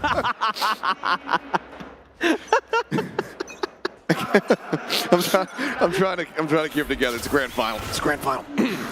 Oh, but that was very funny. Yeah, moments of brevity in the middle of this insane game from Bleed. Again, just looking to really push their way, brute force into this B site. 2 players watching around the backside. Showstopper out. Seeker's going to be let loose, looking for the catch. Looks like he's going to just end up sending this one into Hookah, hoping for something, but they've already rotated out. They're wrapping around over towards B long. Love the plan here. Avoid that Showstopper. Now you've got that orbital strike here from Crazy Guy. You can trap him in, pin him in with these flanks that you're taking. Jiggle Peak sees 1, but Flash going to be blocked there by the Poison Orb. Orbital strike going to be sent out here from Crazy Guy. Just trying to clear out guard, and TP has to be used. Yoshi ends up dipping. That's going to be long control. Surrendered now over to Bleed. And they immediately utilize that to find a kill. Jemkin going to be taken out of the equation. Crystal sat just below the window, tries to turn, manages to get the shot across. Neff swings into the site, finds 1, finds a 3rd. Identifies where Torneko's at, but he's in this rough position. No time remaining. Torneko will be able to take him down. And Scars will pick up a 2nd round win for themselves, but it comes at a hefty cost. 4 players dead on the floor as Yoshi cannot get away from that spike explosion. So even going into the last round of the half, it's going to have to be half armor buys here alongside these rifles. It's not a bad idea from Bleed here at all. It's just better execution from Scars. Able to really keep those crossfires in check, prevent those flanks from ever really finding themselves. The orbital strike just a bit off base, and Yoshi has a backup plan. in the teleporter to escape danger. Man's holding a sign that says Jemkin ace. How about Jemkin kills someone because he's 0, 10, and 2. It's about as absent as you can possibly get. Orbital strike going to be used here aggressively by Allen. Just clearing out the site, gets him forward, but here's Darian. Paint shells through, and he's just going to gun them both down. Torneko dead to a bite off screen. As its only crazy guy eliminated on the side of Bleed, looking to make this a 10 and 2 half. Oh, Darian. And he's going to end the half killless. This Reyna completely shut down. Neff finds Allen. 10 and 2. Bleed absolutely with a monstrous control of this map. Their opponent's map pick. Scars elect to go here. But they cannot hold a candle to this performance right now that we are seeing from Bleed. And that extra cash in the bag to add insult to injury there, that double kill with the judge gives the tour de force to Darian. And it's all Bleed all the time. See the coaching staff there, very happy, of course. And what can you say? Near perfect, near flawless execution from Bleed. And you gotta love what you're seeing from Darian here. A complete change of pace, a complete change of the effectiveness of this chamber. I mean, I think it's probably the highest value chamber that we've seen on Bind so far across pretty much any series, whether it's tier 1, tier 2. Right now, Darian is fired up. If you're watching NRG, this is how you get value out of that chamber pick. Oh, brother. Shade of Throne. I ain't stepping on that one. I like FNS, man. Oh, I do too. Yeah, we both do. But this is just a masterclass. And the Reyna, yeah, never able to get impact. Now, generally, the Reyna, a little bit more impactful on the defender side on Bind. You have a lot more space to work with, a lot more control to be found, but really read very nicely. And again, anytime there was a B hit, Bleed was perfectly prepared with their protocols, just like we saw in Haven. Today, it seems to me that the coordination was a big focus for Bleed, and it is paid off in spades. Do a lot of gardening with those spades, my friend. Well, now, need to have the defending side of their lifetimes. Otherwise, Bleed going to be able to get this pistol, move up to 11. Start off with a 2-0, and you do not want to be in a reverse sweep scenario. Juicy looking to push the tempo. Scary, however, going to be finding one. Jemkin already going to be taken out. So the suffering continues. This is just unbelievably difficult for Jemkin. You've got to feel for him right now. Still can't find that first blood, still can't find that opening kill, and especially on the pistol round Achilleos. Reyna so difficult to deal with. Darian a little bit off the mark.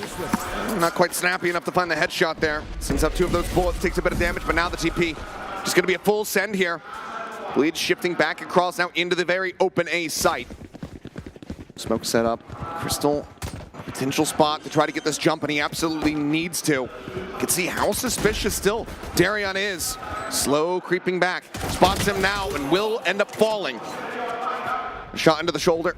Crystal wins the fight. 4v4 now as he looks to rejoin the rest of the team back over here onto the site.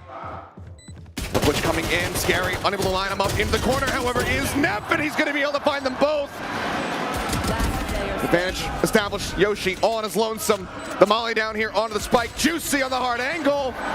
He swings it. He dies. Bleed. Take the pistol now 11-2. Love this post plant setup here from Bleed. Love the change of reaction here. Baiting out some attention, getting that first kill, and not overcommitting to what they sensed was a well-defended B site. With Torneko still over there. Didn't want to deal with it. Quick rotations, and then you're able to set up these crossfires. Huge plays from Neff to lock down that U-Haul, to give Juicy the ability to hold that angle. Crazy guy with that molly from Showers. Really, really well drawn up there by Bleed. And now Stingers, here is that force buy that we have been looking for from Scars. Didn't get to see it on map 1, and still were able to string together a nice series of rounds on their defender side, but this is by a wide margin worse now after losing the pistol. Things now slow down, anticipating that force, just given the disparity here in the scoreline. This is Bleed just looking to play it out slowly, see if they can get any punishes. Crystal pushed forward. The Stinger, he's going to be drawing them into medium range. Juicy, is he ready for it? The answer is yes. Eventually gets the headshot and somehow avoids all bullets. I am shocked. I can't believe he didn't take any damage. Boombot scouts as well. Somebody up on top of the box. The Jemkin now has to fall back. Lear at the ready. Tornado lure. Sends it, but it goes into the smoke. And his paint shells up over the top, but he's going to get absolutely splattered. Yoshi again, last man standing, Bleed. Going to be taking this down to map point. 30 seconds left. Can Yoshi do anything? Find any kills? Flash over the top, gets the full flash in, but Juicy still just strafing. Gets the headshot. It's a flawless. It feels like not just the round, but the map overall has been damn near flawless. One more to go. Scars, can they find anything? There's Jemkin going to end up finishing this one 0-14. I didn't think I'd ever see a world where Jemkin wouldn't get any kills on a map. I did not think that was possible. It is shocking to see, but you got to give credit to Bleed here. The early round utility, the Trailblazer sent to be kind of a little bit of a distraction. Juicy able to win that big duel, not take any damage, and just get their way through, get in. Just phenomenal stuff here on this attacker side so far. Well, let's see if they want to try something a little bit faster, but take the orb as a consolation prize here behind the utility of Tornado. And also I want to credit Bleed here, really aware of Tornado's lurk on that. Crazy Guy was looking for it, was waiting for it through market, and handled it beautifully. So great piece of work there from Bleed to identify a point of weakness from Haven and able to address it quickly here on Bind. Spray through the drop out of Hookah. TP is going to be used. A little bit of a late lurk though. Darian sets up the net, gets a catch. Yoshi going to be taken down. Now he joins the rest of the squad. Crystal sprinting around through that link, trying to get himself over here to join in with the rest of the team once more. Healing through. Juicy going to get top back up. Swing out. Jemkin. Lear going to be cleared. He ends up getting pushed back. Again, falling low. Push out. Jemkin taken down. As it is just Crystal and Allen now left to try to get something done. Allen sprays through, finds two. The judge nearly has the finish, but he just cannot get it. Neff and Juicy will finish him off. After such a fantastic, dominant display, Bleed now move up 2-0. They are one map win away from punching their ticket from ascending into VCT Pacific. And now for Scars. If they want it, if they can get the tier 1, it is going to take a reverse sweep, something that we have only seen twice in VCT history. And one of them was in the Pacific Finals. Can Scars match what Paper Rex was able to do first? Can they find that success? But Bleed, can you imagine a team that can hold Jemkin's Reyna to 0 kills? Unbelievable performance from them to shut that powerful agent down. We've seen it so many times from Jemkin that his Reyna can be absolutely destructive, but Bleed's not having any of it here today. And they want to send us home after a 3-0 potentially. We go over to Fracture next, Achilleos. And this is a map that they played against each other on the last time that they faced. And it did not go very well for the side of Scars. What lessons have they learned since then? We posed the question after Haven, can they bounce back? Can they show the resilience that is necessary to recover after getting ace clutched by Scary? So far, it's pointing towards a no, because this was such a dominant display. 2-round wins, that's it. Your Reyna player getting absolutely nothing other than 2 assists, maybe a third one at the end. This was brutality. Yeah. Bleed have shown up, and they have been looking to just crush this series, and so far they're on that path. Scars, it is going to take everything that they have to try to come back into this one from here on out. Yeah, it only gets worse here for Scars. I mean, it's going to take nothing but perfection the rest of the way through to get this across the line, and if Jemkin's not in this, you know, we've seen it before that is kind of a key factor for them when they start to struggle, and Jemkin's not on top form, and that is the opposite of top form here. So certainly, hopefully, he can mentally turn it around. We've seen him do it before. Yeah. But this is another level of difficulty for them. That's not looking good, but of course we do have Komodo standing by once more at the telestrator to break down some of the action here. And again, I think he's got plenty to choose from, and I'm expecting that it's going to be on the side of Bleed. So we'll go ahead and throw it over to him. Thanks once again, guys. Yeah, there was a lot of rounds to choose from in that one, but I've actually gone for a bit of a round of pure Valorantness, pure chaos, but also showing some good protocols from both of the teams. So in fact, it's actually going to be early in the stage from round number 7. Now, in this round, we have a lot of ultimates available on the side of Scars. They're going to rip them nice and early, but most importantly, it's actually going to be scary to try and hold down the fort of B. Now, when it comes to Bind, we're very known where a Sky generally plays, right? Over towards B, long. You're used to seeing a guiding light come on out, and that's what is actually expected here by Scars. So what they're going to actually do is put a poison cloud here and wait for that bird to come on down, wait for it to pop to get no information, for them to then scale up into the site. Now for Bleed, they're happy enough, of course, to just keep Darion on this line over at the A side of the map where that toxic screen is actually going to be down to see if anything's going to happen over at A. Most importantly, though, I'm going to start this round now so we can see what happens off the get-go.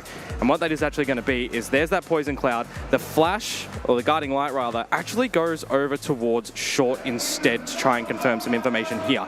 So that's going to be the tell over towards Scars that they can start to stampede up through towards long, which is going to be bringing out Scary's Viper's Pit. Now there's a lot of ultimates that are actually going to be dumped on the get-go here on that. With that Viper's Pit, we are going to see the Trailblazer, we're going to see Aaliyah come out as well for them to try and start to scale up towards B. The Trailblazer is actually going to be biting poor Scary, which is going to ultimately end his life in this one.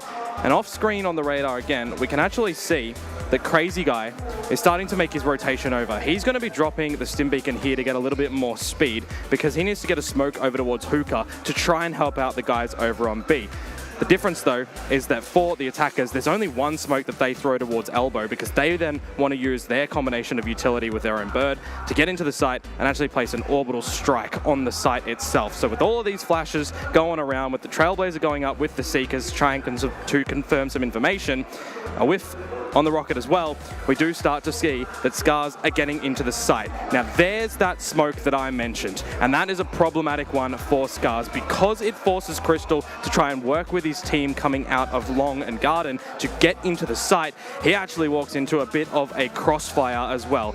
Now, on the radar, poor old Crazy Guy, he actually gets taken out in the orbital strike, but not before the crossfire was already established for the side of Bleed, and just pure chaos on the round. 3 kills going over towards Bleed, and early up 3 for Scars there. 2 to bring us into the 2 versus 2. Now, in this situation, you would think that for Darion having the operator in hand, it would be pretty difficult to get back into a Viper's Pit, but he shoots his shot, and then they wait. Toroneko pushes out of the pit, and that is probably one of the hardest fought things for Scars in this situation. Not playing within the pit, not playing within the protection. It means that Alan is going to be completely isolated by himself when the pit falls, and Juicy, I mean, he uses the ultimate. He doesn't necessarily need to because the kill already comes through from his teammate, but as a scare tactic, as a closer on the round, you always want to try and use that for good measure. So one of these rounds that, you know, Valorant takes, it's always good fun.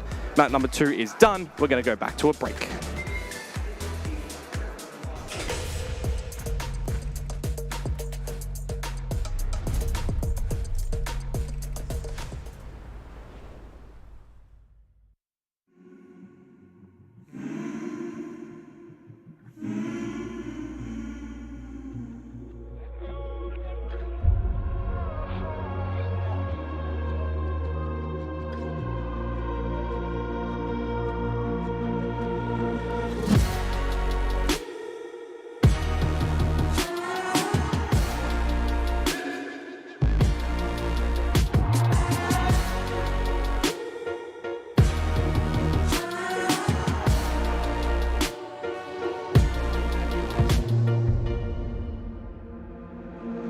Visions in my head of this, you don't know the half of it. I got dreams of looking up, high as I can get. But nothing feels like how it feels to know these things I don't know yet. The weight of everything, and everything's just thread. Sometimes I'm trapped inside and I don't know what I'm gonna do. But to take on the world is the only thing that we know how to do. I've got dreams of finding out what all of this is for. It's you and me. And everywhere we go, it leads to an open door.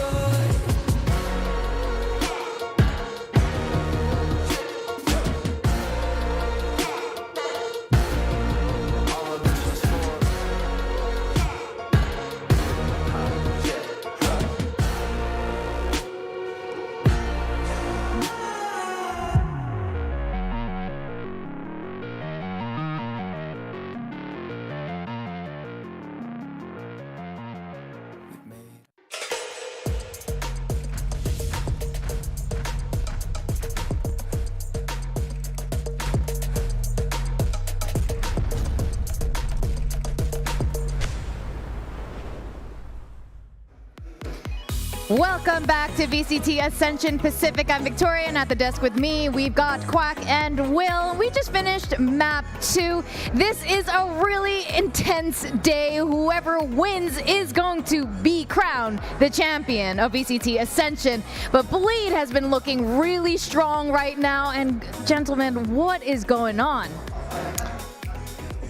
Can you explain this for us, Quack? I mean, Bleed's looking great, but Scars is definitely underperforming. Yeah. I mean, I think this is a classic case of one team is playing up to their potential and one team is playing at their weakest, right? And this is perhaps the weakest we've seen Scars play all tournament. I mean, yes, they've dropped the maps before, but they just look absolutely just out of it, right? Just the focus is gone. They're not winning duels. They're not playing together. It's just falling apart at the seams. And that's that mental kind of exhaustion that I think that's coming into it, because they're really affected by that, you know, first of all, the 1v4 from before, and the whole crowd coming into it as well. They need something to just kind of shut all that noise out and just play your own game, because that's what this whole thing is meant for today.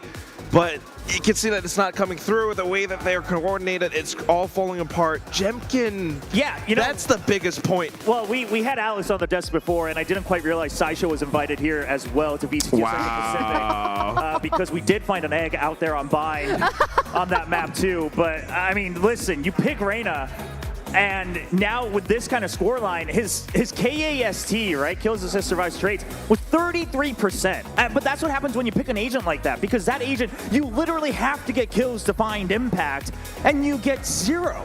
Literally 0.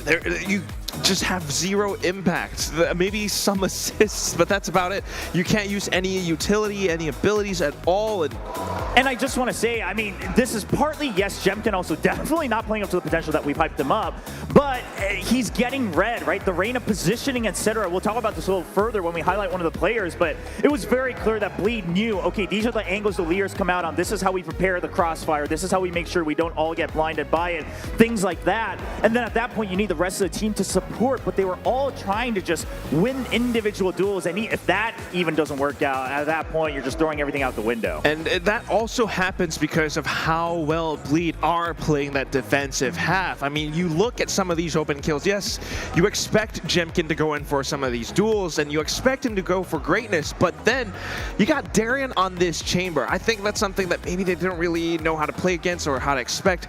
Darian was just hitting shots. You know, the way that he positions himself, making use of that rendezvous, a lot of trips, but really, I think it's just pure shooting. You know, the Headhunter came through in the first pistol round, and that really just made things all crack apart. And not only that, Neff as well as Juicy, they were finding their own bits of individual impact. In fact, the quietest player for Bleed was actually Scary. Yeah, well, he didn't need to do much, and we want to talk about Crazy Guy here, because here's the thing is that he was that guy who was shutting down Jemkin. He got 5 kills against Jemkin in the first half, shutting down the impact from the Reyna, and that leads him to 100% KST. I mean, he was literally 100%. finding full impact every round. I mean, you're putting up the smokes, you're shutting down the Reyna, you're putting down the mollies. I mean, he's doing everything he practically could. 100%. I mean, yeah, the KST as well, everything going through to it. Yeah, I mean, you guys pointed out since the beginning this comparison, the main difference between the Chamber and the Reyna. And Reyna coming in with absolutely, I think this might be unprecedented, right? As far as duelists go. Definitely for Ascension as well. Yeah, I believe so, especially for this tournament. And here's the thing, the reason we're harping on this just a bit is because you're picking the Reyna, right? Yes. If it was something else, we could say, okay, yes, it happens, but someone else covered for you. You're still finding impact on the entry. You're disrupting their crosshairs. But Reyna needs to get the kill to make that happen. And if Jemkin can't do it, someone else needed to lead the way, but also everyone else wasn't finding their dual victories against Bleed. It was a little bit of Allen, maybe Torneco at times. Crystal was also not really having a good day. It's tough. And that's why, you know, you really need to go for that full mental reset. Fidesz needs to lead his team.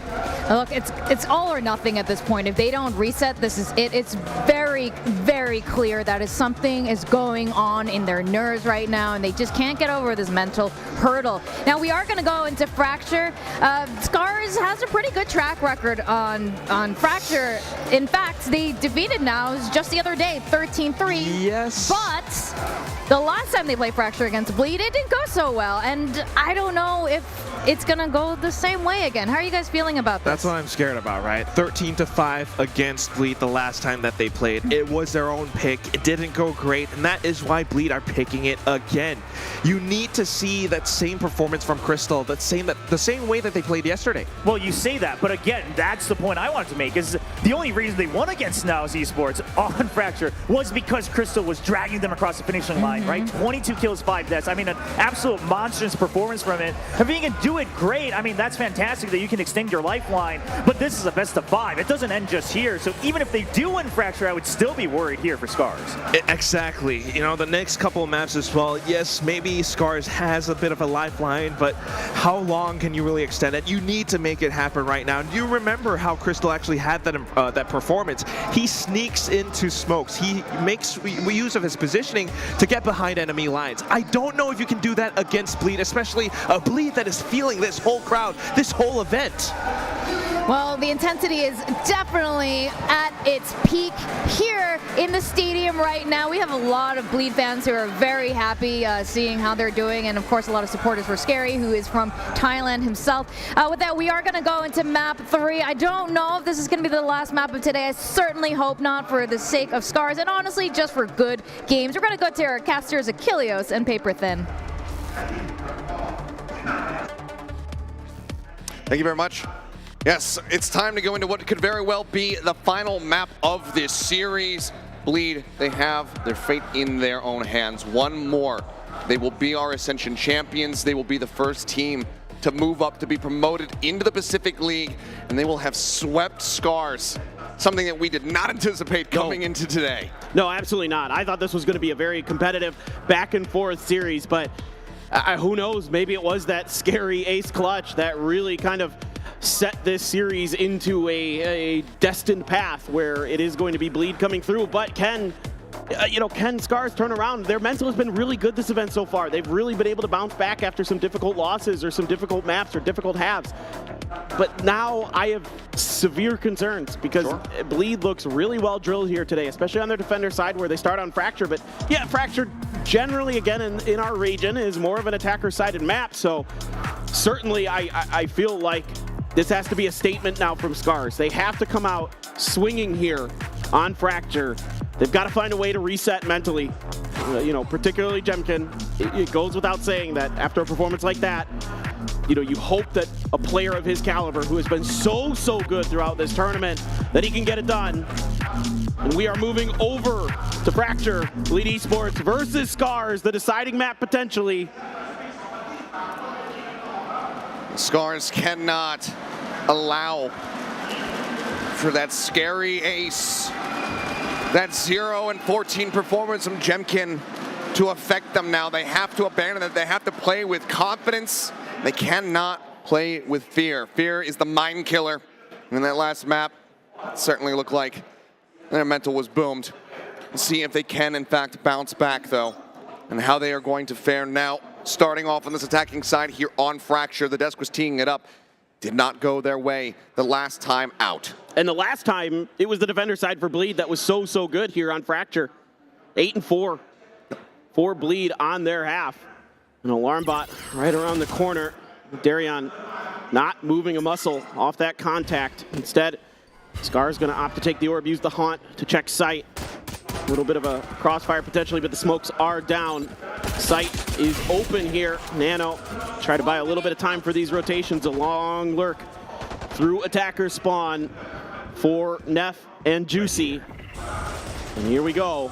It is going to be potentially a post plant. Still, Torneko hasn't opted to go for it. Okay. Hasn't gone for it yet, and yeah, very slow take here on the rope from Allen. Aftershock goes across. They're looking to flush him down. Get him off the bottom of the rim, and Juicy gets that headshot. Absolutely gorgeous from him. Very much a nightmare awakening here for the side of Scars. Yoshi trading one back push out of the smoke. Jemkin cannot get it done. Swing and Yoshi everything to do, but can't quite get it. Ends up falling, 2 members left. Another pistol round goes to Bleed. Just great patience here from Bleed, and you can see Scars is scared. They don't know if it's safe to plant, and they don't know where the utility is going to be coming in, when it's going to be coming in. And that aftershock forces Torneko out of position right into Juicy's Ghost. And then it's the swarm through the smokes. The discipline, so good today for Bleed. Crossfire is beautiful, and love this plan here from Bleed again. Give them the space, play for retake. Seen it a little bit on Bind, even though it didn't pan out. But they are happy to utilize their great combination. These executes that they dial up are so well choreographed. Now another orb going to be grabbed. Turret is going to note the presence here, but Darion. Yep. Okay, Stun going to get one. Goes still for a little bit of a jiggle peek. Scary with some covering fire from behind. Finds one, and that is into the meat grinder. For Yoshi and Crystal, just ripped apart. End up falling. Turns back over towards the site. Spike now stranded on the steps as Darion will find himself a second. Allen stuck here with a ghost in hand saying, guys, what in the hell do I do? It's going to be challenging. You've got a few dinged up players, but nope, Neff is going to be the one to find another flawless for Bleed on their round 2. And these anti-ecos have been so strong for them after winning the pistol. So disciplined, and even though the last time we saw Scars on Fracture, Crystal's fade was really impactful with the utility, and yeah, sure, you've got players stunned up, but you've got Scary there to back up that Judge. And able to find 2 of the 3. Judge shifts back over, no problem at all. You could tell he was ready to use Darion as a body block. So you eat these bullets, I'll get the kill. He managed to just do it a little bit faster than even he had anticipated, it would seem. Such is the life of a Killjoy. We are there to protect. I mean, hey, if it's, I don't care what role you're playing. If Scary's standing behind you, yeah, you body block for the guy. Facts, that's facts. Here's the creep up, gun barrel spotted. Jemkin finding one, does get himself on the board here. Oh, does get dinked. Change over. Just trying to find that elimination onto Yoshi instead, but still, it's quite a bit of damage. Sets up for his teammates to potentially find him, and Yoshi will fall down. Plant now coming in around the back. Scary catches Jemkin, upgrades the weapon. The 3v2.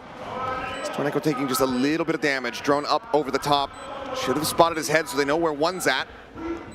Do they get the read on Allen on this flank? Last player standing. 2v1, crazy guy, low on health. Allen in winnable position to try to get this bonus. Locked down already, good amount of damage dealt, however, from the side of Bleed. Oh, he actually taps him and he gets the kill in the end!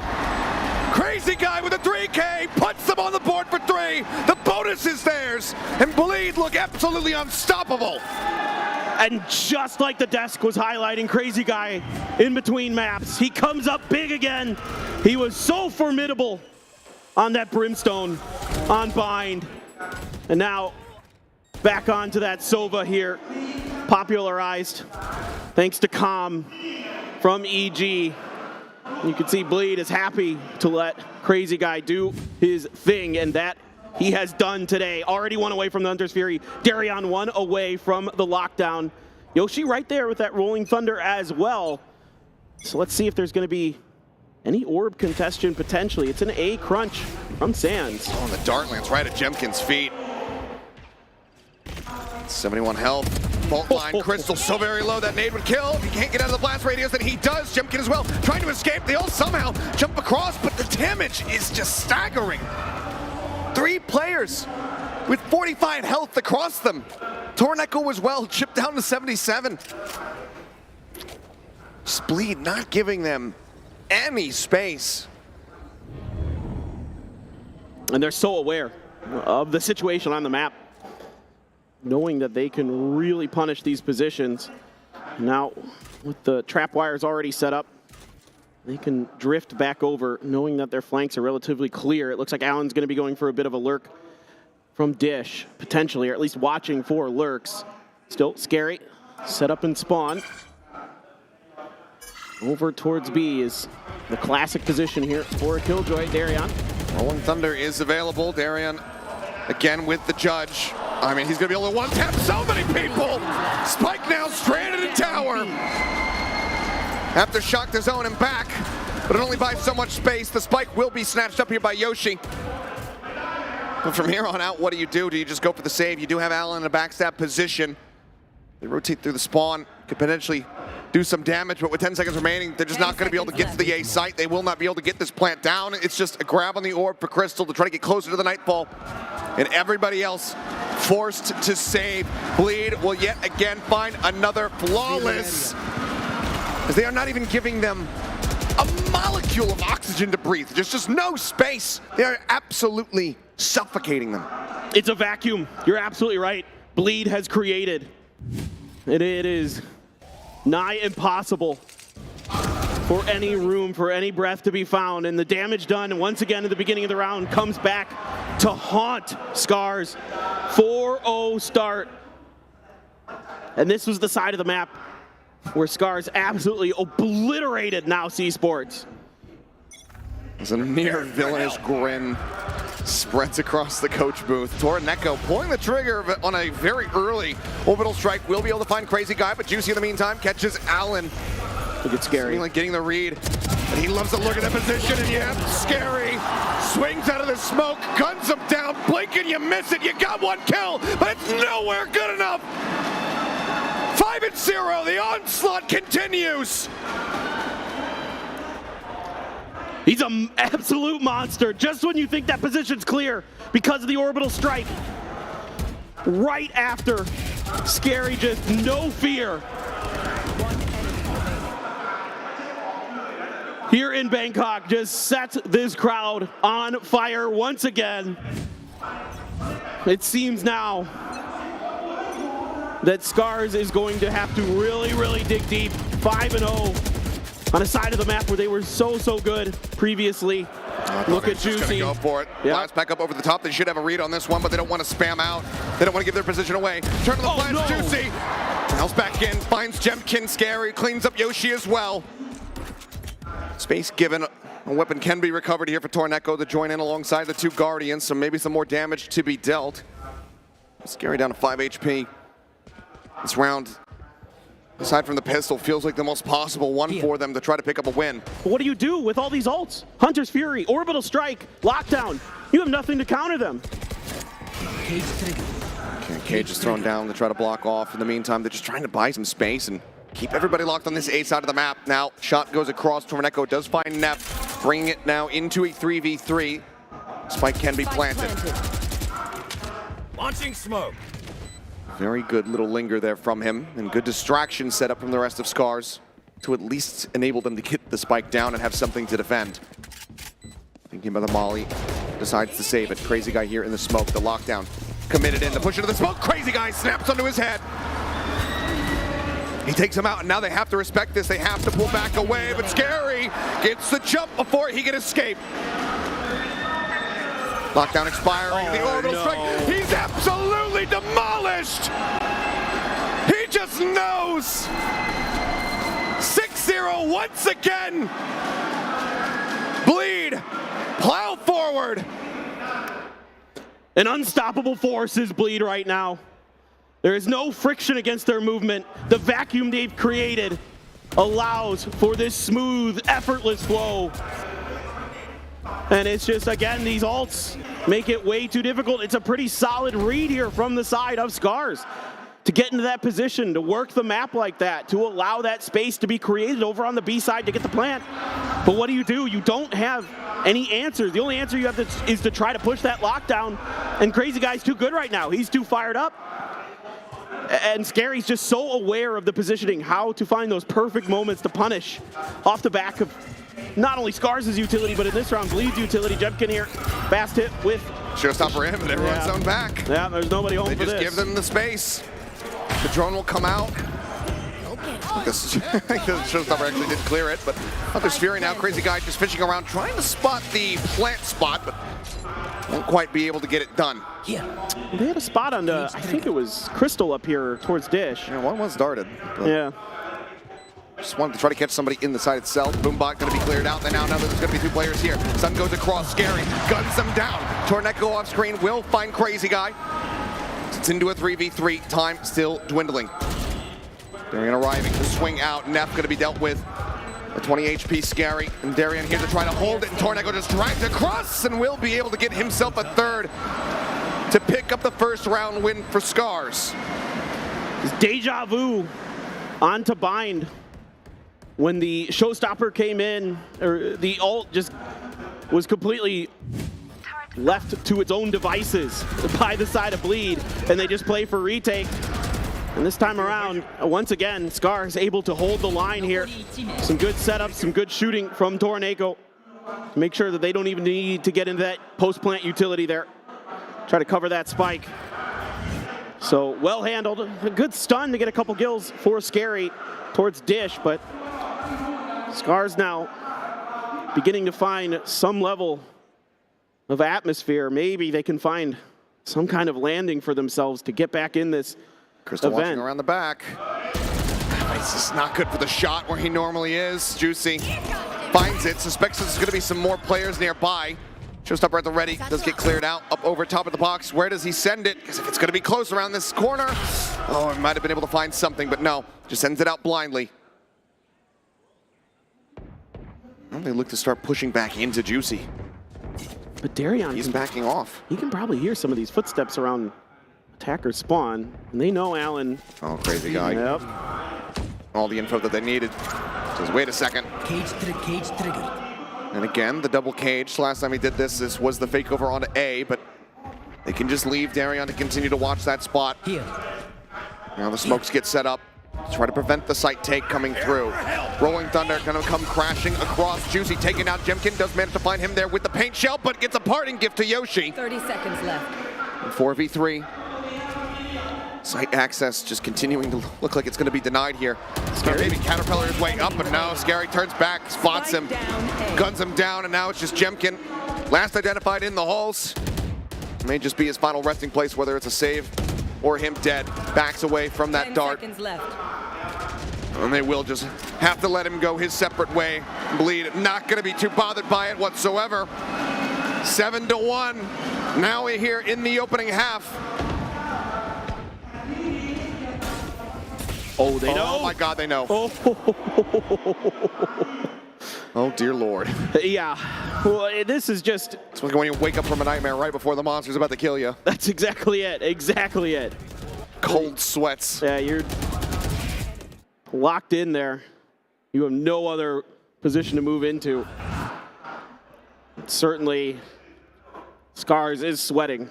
Crystal now with a Nightfall. Allen still sitting on that neural theft. Hasn't really been able, since he's kind of solo lurking around, to find many opportunities to use it. And like you said, no fake this time from the side of Scars. Off of the utility, off of those cyber cages. There goes that Nightfall. Nightfall goes in. Crazy Guy getting the cage down just a bit. Pain Shells goes forward. Does he swing in front of it? Looks like the answer is no. He actually just ends up dying to it.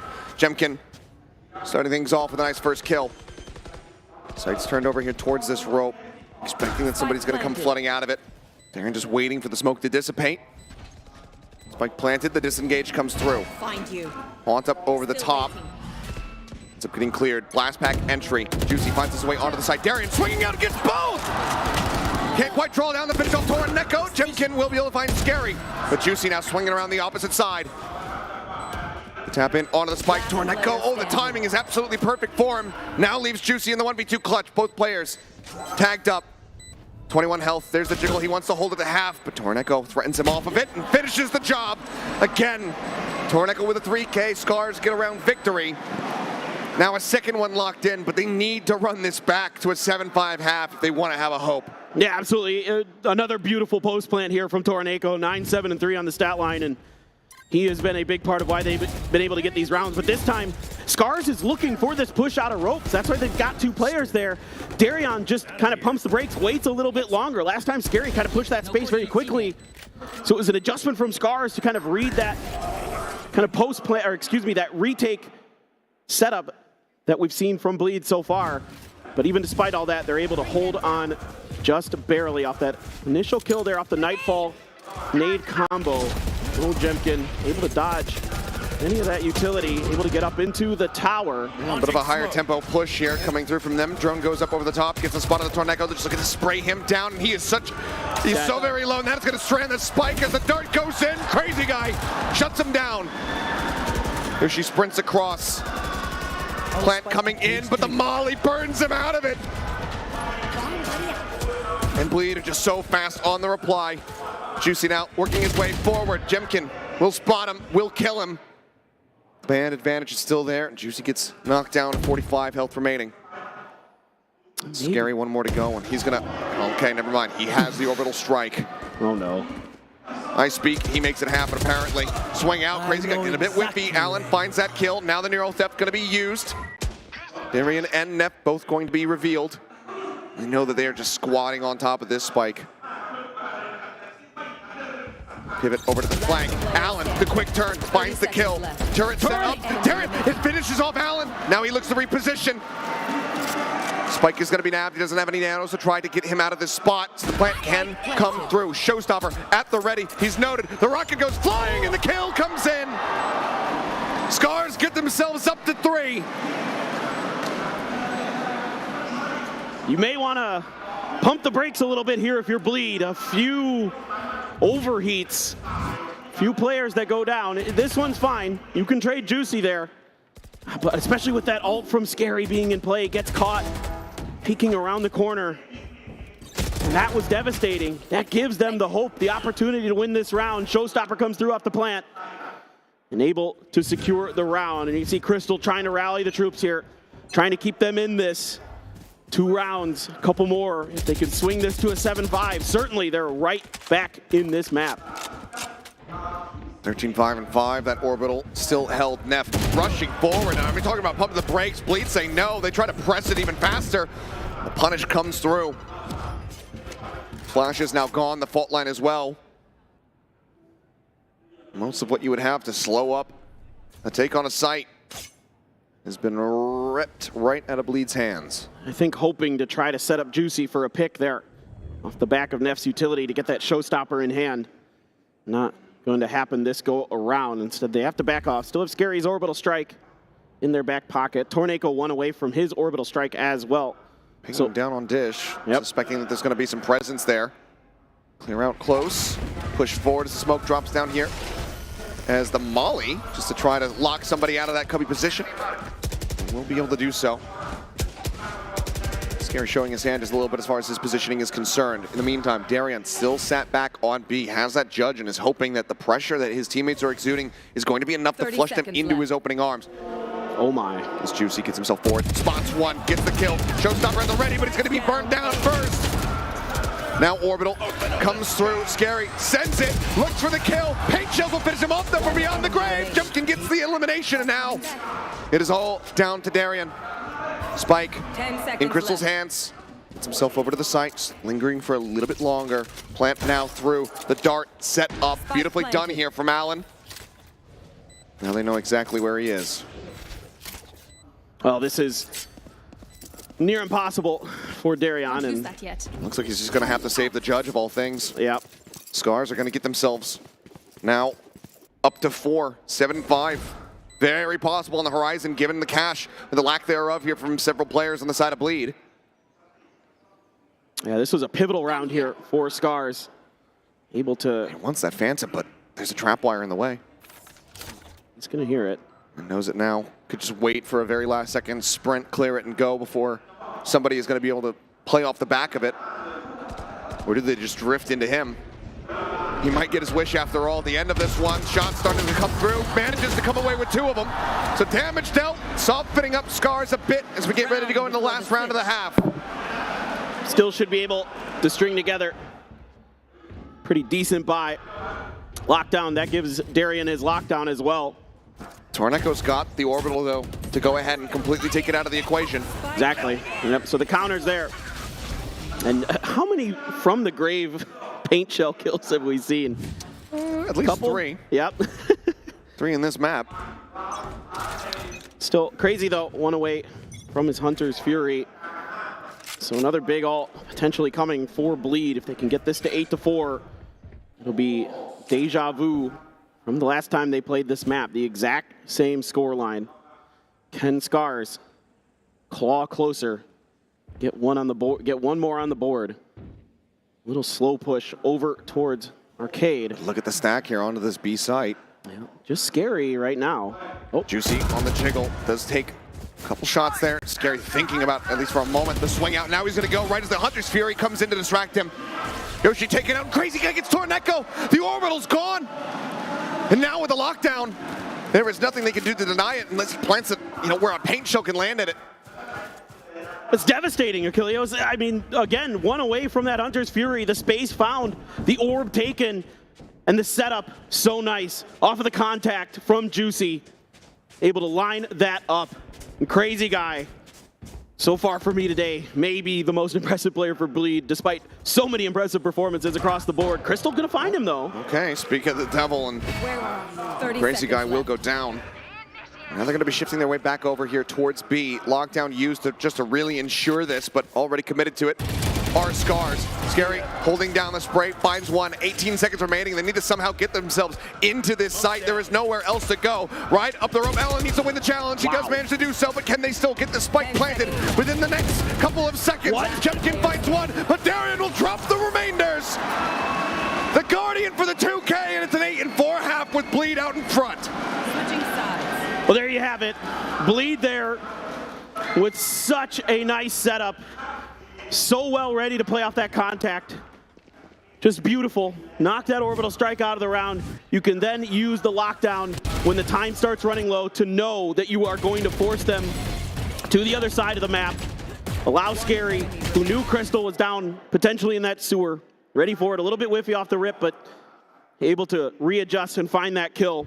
Keep buying time. Allen with a nice drive-by, trying to do what he can.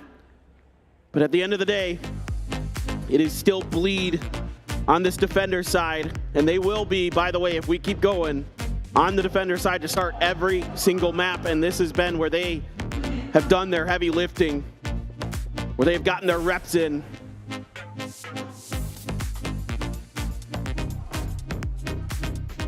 Bleed now on the precipice. They have the advantage once more. 8-4 here on Fracture. They find themselves 5-round wins away from sweeping the grand final of Ascension Pacific and getting themselves into VCT Pacific proper. You can hear the crowd behind us.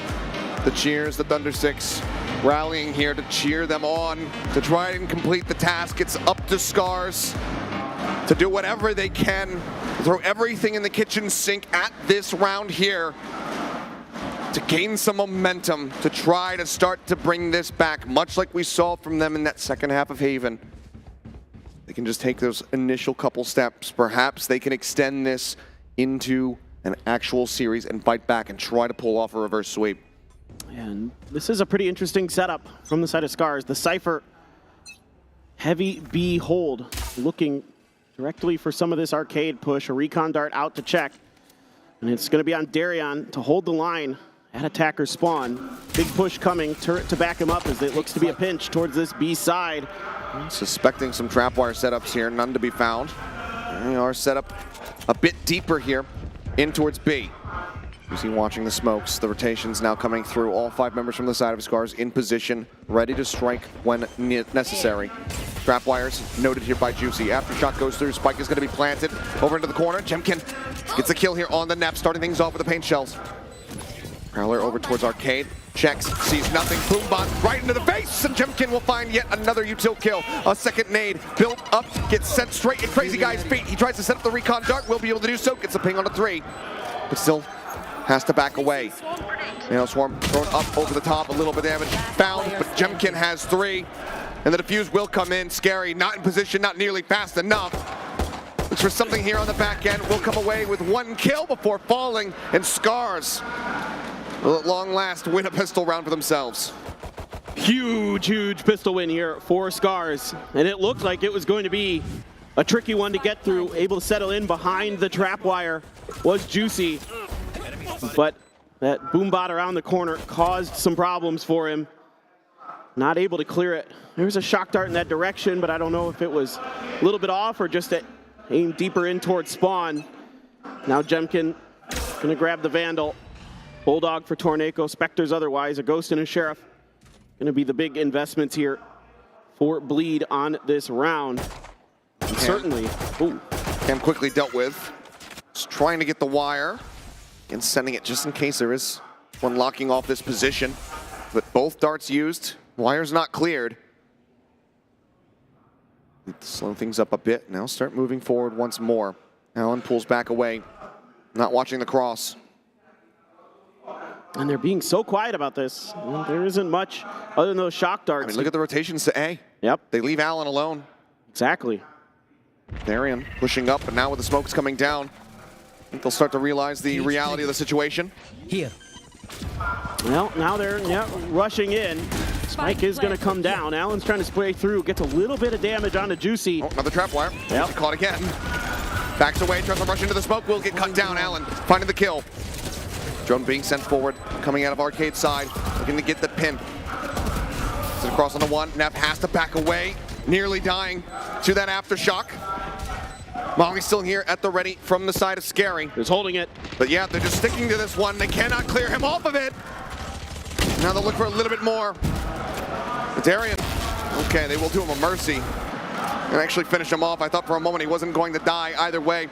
That is the 2-0 start that Scars desperately need, but can they lock down this bonus as well to bring it within 1 round? Now this is a very important round here. I don't mind the idea from Juicy after getting spotted by that trap wire. Just, go for what you can, see if you can get a right click in there. Darian doing a little bit of damage from B main, but overall, Scars starting to get some wind in their sails, starting to feel themselves a little bit more. Marshall out for Torneko. He is to be watched with that. He can really do some serious damage. Trapwire's now deeper on both ends of B site as Bleed continues to try to force the issue on this side of the map, but there's fast rotation already coming through the other side. Crazy gets the headshot. Just over the shoulder. So very close, but cannot find that elimination. After shock nade, now sent up here. Into tower, Allen chipped away at 73 HP, gets the dink, but it's not the elimination that he was looking for. 21 health remaining on the side of Crazy Guy as Crystal will get the jump out of Sewer, taking out Scary. We've seen how pivotal he has been for the squad. Jemkin as well, but that Vandal will get used. Headshot, another one now goes across. Jemkin unleashed! And Scars will get the bonus win! And they are 1 round away from tying us up here on Fracture. All right, now we've got a game going. Jemkin's got that showstopper now to boot. Huge round here. And again, it's these fast rotations that Bleed does not account for. Scary not ready for that backstab at all, and that opens up the flank angles. And Jemkin not missing a step after a rough bind, right back in it. That is exactly what you wanted to see here for Scars. From 0-14-2 to now 20-10. Jemkin, the bounce back of the century. Still more work to be done. Very light investment here from the side of Bleed. Vector Stinger Sheriffs. Can they find any value? Jemkin now does have that showstopper, but Torneko holding the line. Catches Crazy Guy first and foremost. Sends at the molly as well, just to try to cut off that arcade side access into the site. Cage triggered. Just a little change of angle there. gets crazy this time. He'd won that duel the last round, and granted it was a Marshall. Still able to find it. Plant gonna be attempted. Spring up towards tower, but still plenty of util at the ready. Nano gonna be thrown down. There's the aftershock, and gonna have to eat a bit of that damage there. Spike does get planted, and Juicy's down to 5. The swing comes through, though. The timing from Scary is absolute perfection. Neff taken out off screen by the showstopper in the meantime, but now we have ourselves into 3v3. The HP and the gun advantage very much in the hands of Scars. However, Scary, though, continues to find value. Gets himself a third elimination to push out. Torneko not ready for the close hold, and Darian shuts him down. Orbital strike now invested in Jemkin. Needs to try to win it out. It's the kill on the 1. He's trying to get some spam through, trying to find something, and he does find Scary. A 3K for him. The push out. He cannot line up the spray. Darian will keep them in this, keep them in the lead. 9-7. But still a brutal round. It's still Scary again. Just finding these angles where nobody's ready for him. These Pacific controllers are absolutely just wonderful to watch. He's already got 20 kills and gets the orbital strike online to back it up. Jemkin trying to do what he can. Having some great shots here, but Darian clutch with that Sheriff. Still feeling good with that gun after being on a similar one with Chamber with the Headhunter. Still dialed in. And now you've got a bunch of big ults here for Bleed. Torneko does have the counter, but Scary's gonna win the opener. He just swings out and Allen's dead. Can't win it. It looks like they're more than happy with just that. Leave Darian on a bit of a lurk here, perhaps. And everybody else starts drifting their way back towards the A site. Orbital from Torneko certainly could slow them up a bit. Well, and you got to start thinking B, because it's been where Bleed has been putting all their pressure and attention. Watching for Darian's lurk. Oh, swing out, gets the timing, catches him without the weapon at the ready. Drone now moving through sands, and it seems like that is enough to really convince him, but nade goes in. Doesn't get any damage across yet. Jemkin gonna be chipped away at, down to 66. Looking for a little bit more. Orbital strike now gonna be sent through. Hunter's Fury out from Crazy Guy, looking for the tag. Got one on the Yoshi, looks for the follow-up, but he has him. Plant now coming in. As Bleed look to get themselves moved up to double digits. The lurk around from behind though. Jemkin strikes, finds one. Blast pack not going deep enough. Rolling Thunder crashes the cross, catching over onto Torneko. Pain Shell into the corner. Scary, however, is already disengaged. Back around the corner now, sets up the molly to try to really just lock Jemkin in place, not allow him to advance forward. It buys some more time. He's taking a bit of damage. He's just eating through it. Neff with 2 off screen. Scary with the final. And we're into double digits. Bleed. 3 more rounds to go. And Scars invest their orbital strike in that round after taking Darian out of the equation. Try to give themselves the ability to get into this post plant, to get into this retake. And eating right through that molly. Absolutely insane, and Scary just playing that to perfection after losing Crazy Guy.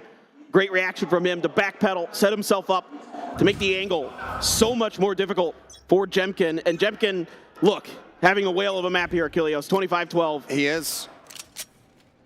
In hindsight, is 2020. You look back on that moment and say if he was just a little bit more patient, perhaps he can get the quick tap, turn the corner, take Scary out before he's able to react. But you can't really hold him accountable for that round loss. Thinking about the double back here is Bleed. After contact on that turret, Scary's going to be left to watch that. Here's that lockdown. So you either have to back out, try to find a way to clear this out of the sewers. And there's just no way. Yeah, you can't do it. No way in hell. And maybe if Jemkin was there, he could try to really push through. And okay, they're actually going to eat the detain on the 2. Plant now right here. In front of the site, spam across. Yoshi finding one. Showstopper goes out from Jemkin, but it's not going to get the connection he's looking for. Kill not found. Crystal, however, Bucky in hand finds one. Spike still not yet planted. Nade goes forward. Juicy just holding position as the spike is still down on the ground. Push into the smoke. Allen now all on his lonesome is only going to be cut for 1. And Bleed, 11-7. You can smell it in the air. That trophy lift is right on the horizon. 2 more rounds, Achilleos. 2 more to go. And they will be moving up to that upper echelon Crazy Guy, well aware of Crystal's position. Crystal doing an interesting thing here, eating that lockdown on purpose to try to hide himself with that Bucky. They used the smokes to cover. Another player locked down right in spawn as well. Just completely trying to do whatever they can to confuse Bleed. Try to make them think that maybe there were opportunities for some free kills. Maybe try to catch them pushing a little bit of aggressively. But Bleed really disciplined here so far today. Yeah, they lose one. 2 Crystals. Bucky, Crystal gonna grab an orb. Upgrade to that Nightfall. Juicy has a showstopper, but you got Rolling Thunder, Nightfall. Allen with a Neural Theft. Sitting behind. Bleed's massive score line. It's gonna be an attempt here from Scars to use these ults to get some value. Now, Smoke's at the ready here. Stun out over the side, and it's gonna be the showstopper to clear space to try to get this plant down. Ooh, Yoshi though, catching Nev. Nothing been noted yet, but yep, very good kill. Nev gonna be taken down. Juicy now looking to try to hold halls. Nightfall gonna be coming through. Tells them at least where the fade is at. Now that they see Jemkin, they know that there's gonna be 2 players pushing through main. Drop down off the rope. Scary, mauls out 2, but suddenly it's all on Crazy Guy. He drops down and finds 1, but Crystal will be there to finish him off, to get the defuse. Hand it over to Jemkin, it would seem. And Scars will stay afloat. They will not allow for Bleed to get to match point, not quite yet. Yeah, great quick reactions from the side of Scars in this round. Still fighting, not giving up. And doing what he can as Crazy Guy, but that Nightfall able to isolate A main over there. And the Full Sense player, Superbus, getting a round of applause. Phenomenal player. Seen him a couple times ourselves. Now it's Scary though. Orbital Strike at the ready. Maybe use it, clear out B tower, clear out Gen. Something like that is what I'm seeing. See what they opt for now. Quick clear on the camera. Not allowing for Allen to get that set up and really garner information here for the team. Torneco, gonna be noted. Bit of a rough spray, but eventually is able to clear out the drone. Juicy's just gonna go leaping forward, and somehow it's Allen taken down. Jemkin falling as well on top of Gen. The Boombot in, the nades in behind him. There's just nothing more that Torneco can do except to die. So she's spraying across, finds 1. He gets the enemy breach, but the spike is planted. Given the economy, they might just have to go for the save here. Torneco could purchase, but Crystal in a rough spot. Yoshi trying to see if he can get something done. Swings in, but there's nothing to be found. Juicy kills him off. Darien will get the final. 12-8 Bleed. Take this grand final to match point. 1 more round, and they will have punched their ticket. They will ascend. And Achilles, they don't even need to use the Orbital Strike here. Just getting it done off some beautiful gunplay, some beautiful backup for Juicy to get onto the site to clear that space. And now you have a lockdown as well.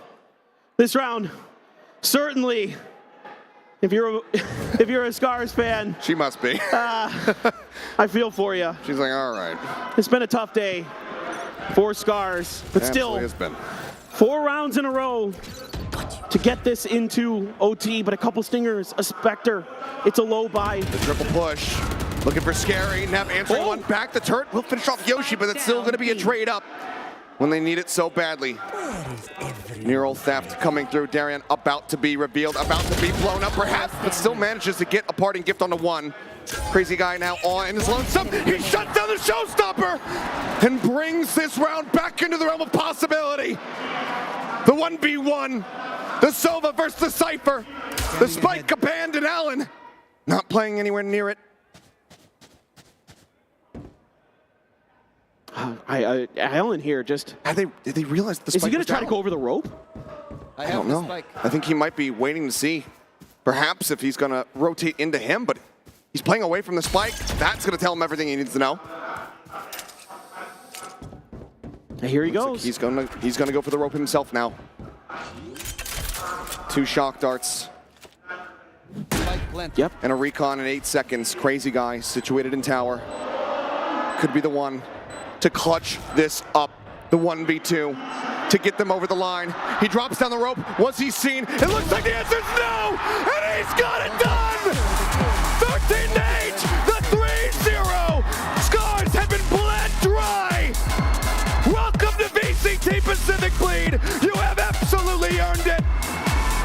3-0, the clean sweep here in front of the hometown crowd. Scary helps get them over the line.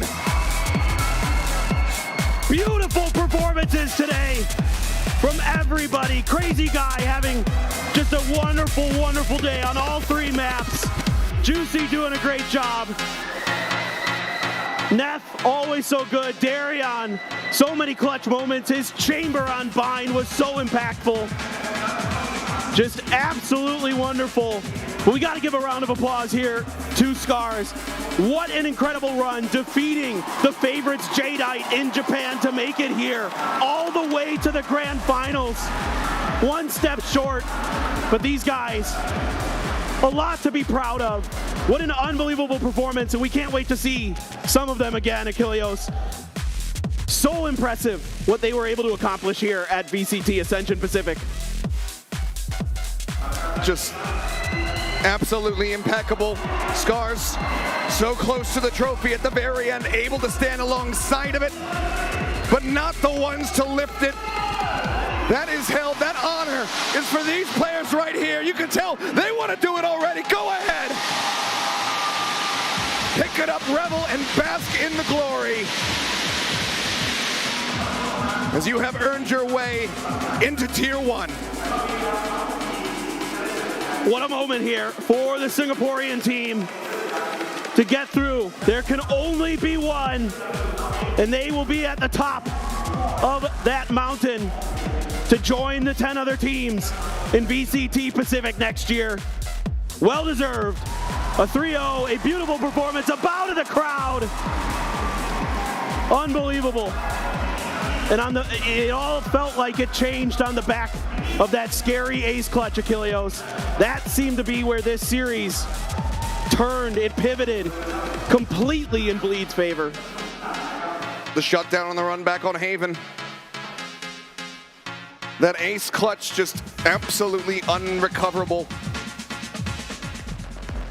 Such a well-deserved victory for this squad, and given the performances, given that they would not back down, that they did this so cleanly, you have to expect that as they get ready to join Pacific next year, they are going to be able to take down some of those squads that have been established, that have been in Tier 1 throughout the entirety of 2023. I agree with you. I mean, this team looks so good today. Again, what really impressed me is the coordination, the protocols, the reactions they had, the plans to what Scars showed them. We're so well drilled, we're so well rehearsed. At every twist and turn, it felt like Scars was being read. The utility dumps were beautiful. The way that Scary's able to navigate the map. Crazy Guy all over the place with that Sova utility. And then on the Brimstone on Bind, Neff, wonderful on the Breach. Absolutely phenomenal. Juicy doing his job. Darion as well. Fantastic on that Killjoy. Everybody had just stellar performances for Bleed. A 3-0 to do it, and you just gotta love what you saw here today from them. You absolutely do. And I mean, there was so many questions surrounding this. Seeing Scary not go into Tier 1, people saying, why not? He deserves it. He is that caliber player. We've seen what he's been able to do at international events in the past. He opted to come to this team. He opted to play his way through this gauntlet, through Ascension, throughout all the Challenger splits, to earn his way back into Tier 1 and earn it. He in fact did. Not a penny wasted, Bleed. Congratulations on that one. You absolutely got your money's worth. That's for damn certain. No doubt about it. I mean, that's the kind of player you want. A guy who's willing to prove that he's worth it, to prove that he can take your team to the next level. And he did it. He was the most impactful player they had here throughout this entire playoffs in particular. Just absolutely disgusting. The multi-kill rounds that he's able to put together, the game sense that he has to find these lurks, to find these angles where teams don't expect him time and time again. He's just an absolutely beautiful controller. There's nothing else to say other than well worth it, and I can't wait to see what they do in Pacific, my friend. Nor can I. And with this, we also gain a little bit of added representation. Yes, it is going to be another Singaporean Malaysian team that's coming into this, and the majority of the players are representing that region. But this is another Thai player in Scary, but also a Vietnamese player in Crazy Guy. Yes. So, well, Fancy and I didn't make it. We got him at the very least. So a little consolation prize there, I suppose, for Vietnam. But he is playing out of his mind, living up to his name as well. This whole team, top to bottom, just looks incredibly stacked. impact. We saw some slow moments perhaps yesterday from Juicy, but here today, he had Jemkin and Crystal's numbers constantly outfragging them. And I think that you do have to be concerned if you're one of these teams that had a bit of a rough season in VCT Pacific, you have to open things up. If you are one of the teams that is looking bad on the back end, this is a squad that can absolutely kick your ass in the future. No doubt about it, my friend, and a huge round of applause to their coaching staff, getting them so well drilled here today after a rough day yesterday where they looked pretty shaky, were able to still pull themselves over the line, come in here today, and an absolute masterclass performance. You know, if yesterday was an off day for your players, you know, mentally, the way that they were calming, things like that, to turn it around in one day, less than 24 hours, to come back in here and look like that, a lot of credit has to go to your coaching staff. Yeah, for sure. I mean, you know, both teams kind of under that similar pressure, but we saw just how much more prepared, despite the fast turnaround, Bleed were in comparison to Scars. Just very much rough from them at the very beginning.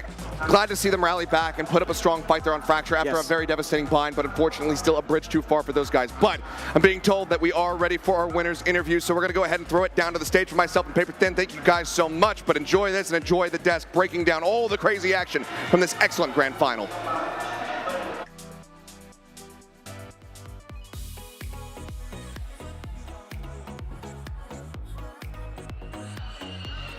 มาแล้วนะครับทุกคนเอาขอเสียงให้กับทีมผู้ชนะหน่อยเร็ว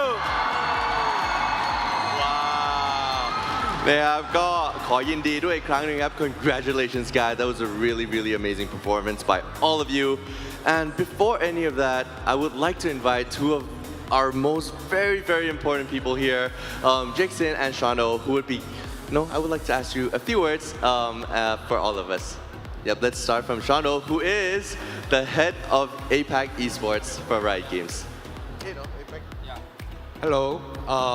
First of all, congratulations to Bleed for winning the first VCT Ascension Pacific champion in Thailand. And huge shout out to all our Thai fans that have come to support us and teams, players, and VALORANT Esports.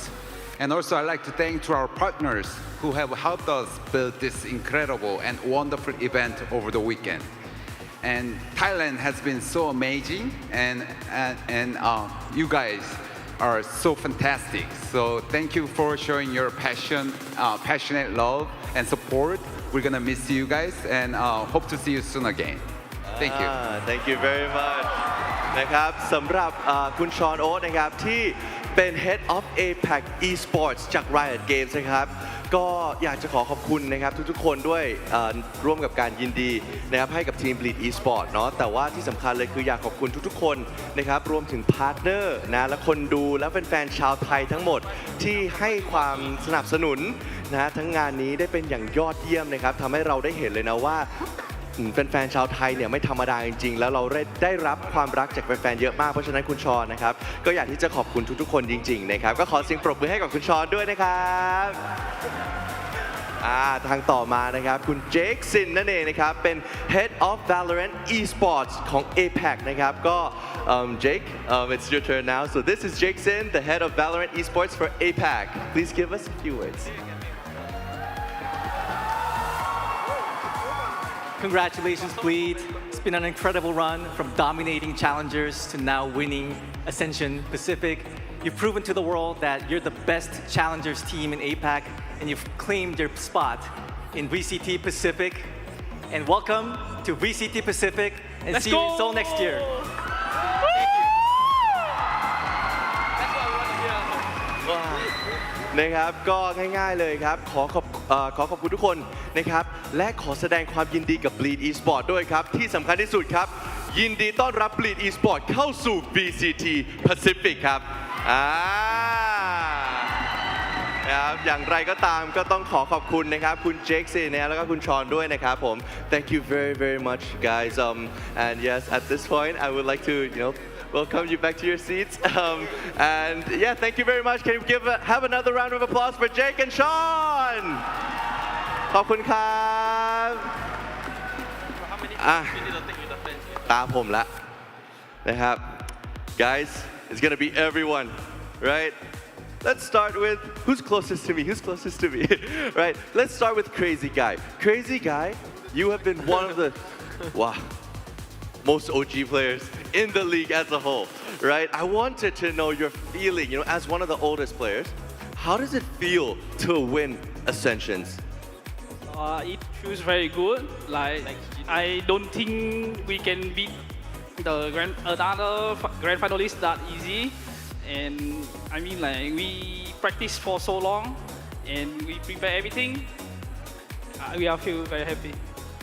ก็โหตอบสั้นๆนะครับเพราะว่าคำถามผมลืมแปลเองนะ แต่ว่าอย่างไรก็ตามครับคำถามนะครับก็คือเนื่องจากว่าเป็นคนที่เก่าแก่มากๆหนึ่งคนในลีกนะครับไม่ได้พูดถึงอายุนะรู้สึกยังไงในการที่ในที่สุดเนี่ยเราได้ชนะรายการ Ascension นะครับซึ่งคำตอบของเขาก็ง่ายๆครับยังไงก็โคตรดีใจเลยนะครับก็ไม่รู้จะพูดอะไรมากกว่านี้เหมือนกันครับ and let's move it up a little bit I wanted to know from Neff actually that Neff ครับแฟนๆ Neff อยู่ไหน Oh my God okay there's a lot of Neff fans out there okay yeah so for Neff I would like to know actually you've been in this team practicing with them I really wanted to know what you think about the team and what's Bleed's greatest strength and that caused you to actually win this whole tournament.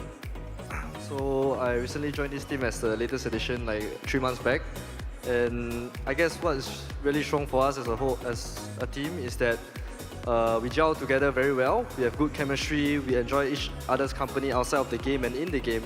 We talk about all our problems that we have, and most importantly, we have the strongest firepower out of any team, and that's how we are able to win.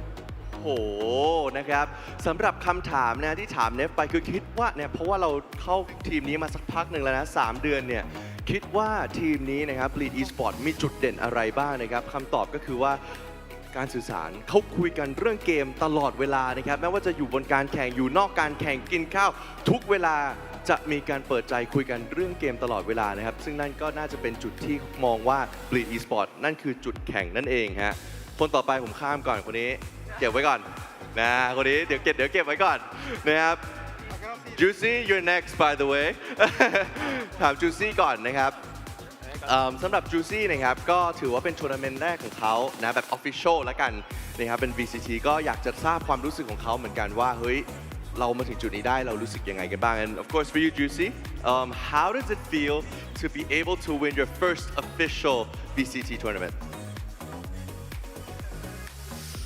It feels amazing because I've been waiting literally 2 years for this moment. นี่ครับก็รอนานแล้วแหละเอาจริงๆคือถ้าเกิดว่าใครรู้เรื่องก็ไปตามหาอ่านดูนะแต่เขาเป็นผู้เล่นที่มีความสามารถนะครับมาตั้งแต่ไหนแต่ไรครับแต่เนื่องจากว่าวันนี้ครับโอกาสนั้นมาถึงแล้วเขาสามารถคว้าไว้ได้ครับเขารู้สึกว่าภาคภูมิใจจริงๆมากเพราะรอวันนี้มานานแสนนานครับส่วนครับDarian,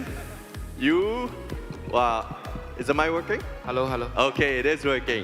Right. So yeah, สำหรับ Darian นะครับอยากรู้เหมือนกันเพราะว่าเขาเนี่ยเป็นผู้เล่นหนึ่งคนที่อยู่ใน Bleed มานานที่สุดแล้วนะครับเลยอยากที่จะรู้ว่าเฮ้ยทีมที่เขาอยู่มานานแสนนานเนี่ยนะได้มาถึงจุดนี้แล้วเขารู้สึกยังไงบ้างภาคภูมิใจขนาดไหน A question for you, Darian, is actually about yourself being a part of Bleed Esports for such a long time and I really want to know how it feels to see the progression, the growth and of course the change in every single step of the way for Bleed Esports. Like how does it feel to be here? It feels really good and of course the start for Bleed was pretty rough. We choked in a lot of our tournaments but ultimately we made it here and we won it so I'm really grateful to all the fans who have supported us up till now. Thank you. นะครับสำหรับคำตอบนะครับก็หลักๆเลยอยากขอบคุณนะครับขอบคุณทุกคนขอบคุณแฟนๆที่คอยซัพพอร์ตกันมาเนาะอยู่ด้วยกันมานะครับจนเราสามารถคว้าชัยชนะได้และคนสุดท้ายครับแต่ไม่ท้ายสุดหรือเปล่าขอเสียงให้น้อง Scary หน่อยโอ้โหจ้ะ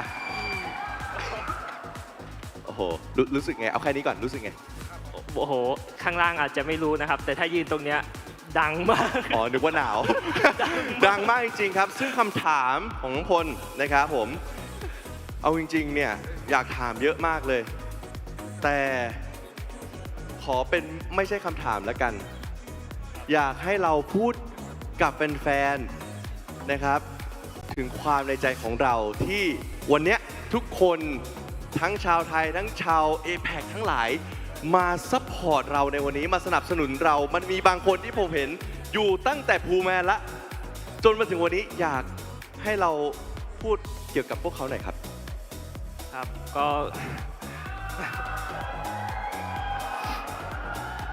ก็ก่อนอื่นต้องขอบคุณทุกๆคนครับ ไม่ว่าจะเป็นคนที่เพิ่งมาเชียร์หรือคนที่เชียร์มานานแล้วขอบคุณจริงๆ แล้วก็ขอบคุณคุณพ่อคุณแม่ครับ เป็นกำลังใจที่สำคัญกับผมมาตลอด แล้วก็อยู่เชียร์ทุกแมตช์ที่ผมมีแข่ง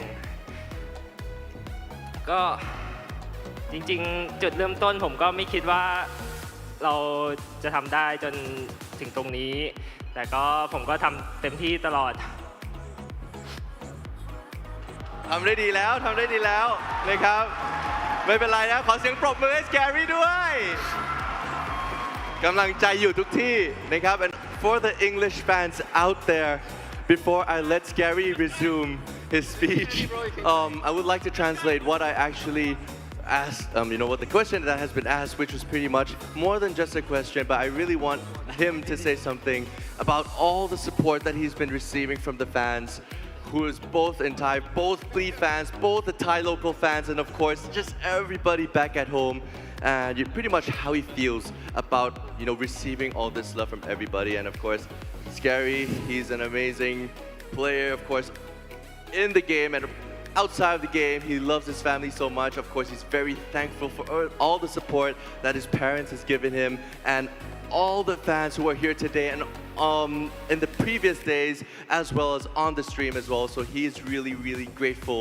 for all of that. สำหรับ Scary มีอะไรที่อยากจะพูดเพิ่มอีกไหมครับ Is there anything else that you would like to say?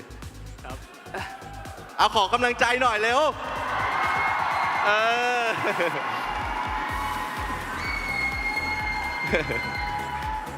ครับก็นั่นแหละครับขอบคุณนะครับขอบคุณแล้วก็ขอโทษที่พูดไม่จบก็ต่อไปที่อยากจะพูดก็คือ Hello franchise teams watch out Scary is back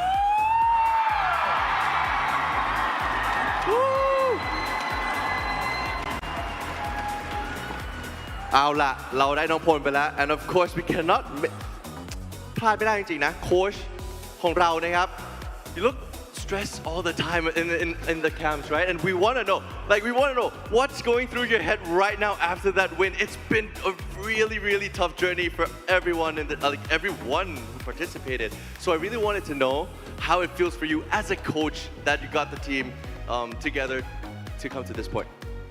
I mean, of course, it's a huge relief, I would say. It's a very long journey to make it this far, and also winning the tournament. You don't have many chances. You get this one chance, and we succeeded this time. Throughout the tournament, I noticed that in the group stage especially, we didn't play our game. And today, before the game, I asked my players how much they think we performed so far on a scale of 1 to 10. Nobody said above 7.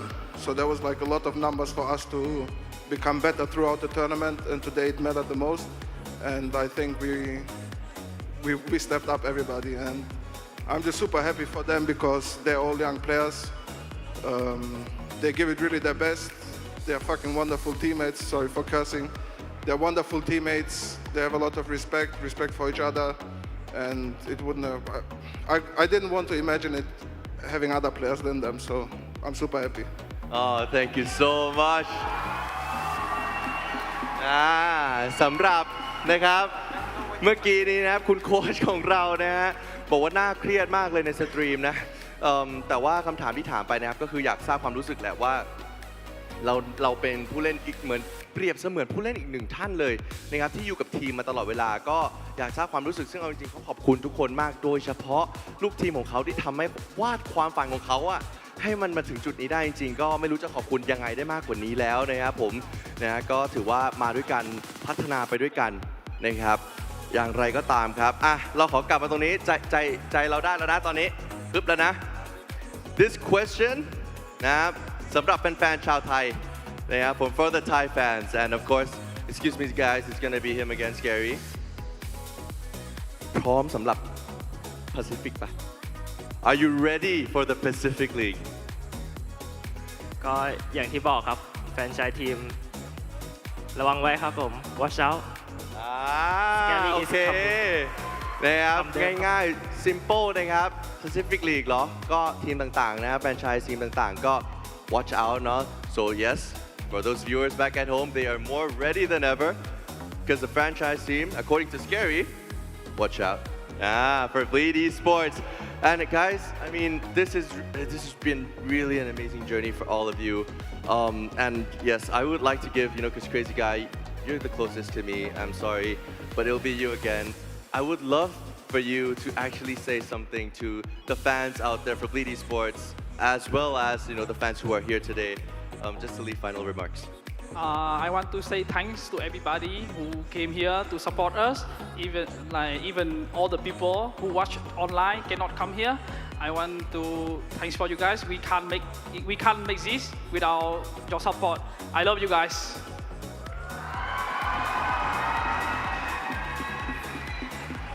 นะครับก็ไม่มีอะไรมากนะครับก็เหมือนเดิมเนาะคำถามนะครับอยากให้ขอบคุณแฟนๆที่มาสปอร์ตกันนะครับก็ขอบคุณนะครับแฟนๆที่คอยสปอร์ตตลอดเนาะอันนี้เอาจริงๆวันนี้เริ่มขอบคุณกันเยอะนะวันนี้เริ่มขอบคุณกันเยอะมากนะครับทุกคนน่าจะอยากชูถ้วยกันแล้วนะแต่ว่ารอสักครู่เดียวเท่านั้นนะครับผมก็จะได้ชูถ้วยกันแล้วเหมือนกันนะครับเอางี้แล้วกันขอนอกเรื่องนิดนึงเพราะว่ารู้สึกว่าดูเกมแล้วเนี่ยวันนี้มันไปได้ราบรื่นนะเขาเปอร์ฟอร์มดีมากเลยอยากรู้จริงๆว่าอุปสรรคใหญ่สุดที่เจอในวันนี้หรือว่าเจอในการซ้อมเพื่อเตรียมตัวในวันนี้คืออะไรนะครับ so I wanted to move back I'm so sorry guys I'm just moving back and forth but I actually want to move back to the game a little bit today's the grand finals but your performance was literally like impeccable it was amazing you got a 3-0 and all the fans were really hyped I really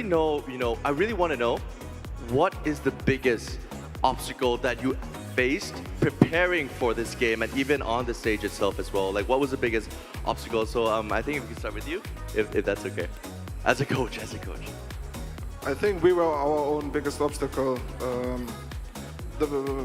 with this team we have very many young players people who haven't played on the big stage yet and I think that pressure was a big problem for us but Gobi a good friend of mine said yesterday yes, we have pressure, but they don't have heart as much as we do. So I think today we showed heart and everybody just fully focused. Like, I haven't seen us so zoned in for a game like today. Nothing else matters, just pure focus on the game. We knew how the opponents are playing. They didn't change it throughout the maps. And yeah, it just depended on us. And we showed a good face and we destroyed them. ว้านะสำหรับคำตอบนะครับก็คือว่าอุปสรรคที่เขาเจอนะครับคือเอาจริงๆหลายๆคนอาจจะมีการตื่นสนามบ้างอาจจะไม่ได้ชินบ้างแต่วันนี้นะครับทางโค้ชเองรู้สึกภูมิใจในผู้เล่นทุกคนครับที่สามารถที่จะแบบเข้าไปในโซนแล้วตั้งใจเล่นได้อย่างเต็มที่นะครับทำให้เราคว้าชัยตรงนี้มาได้นะครับผมแต่อย่างไรก็ตามอุปสรรคมันมาเรื่อยๆอยู่แล้วแต่ถ้าเขาเชื่อนะครับว่าถ้าเรากำลังทำงานกันเป็นทีมอยู่เราจะผ่านพ้นอุปสรรคทุกอย่างไปได้ด้วยกันอย่างแน่นอนครับผมและ Of course, guys, I know it's been quite a while, and that is the last question. I will let you guys celebrate now. So that is it, guys, for Bleed Esports. But สำหรับแฟนๆชาวไทยครับ I would want to hear one last time a big congratulations, a big round of applause to our VCT Ascension Champions 2023, Bleed Esports.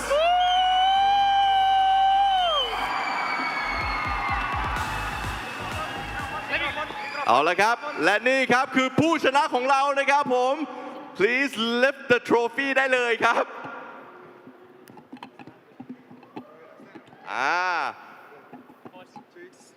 1 2 3ปรบมือนะครับ1 2 3 Bleed Esports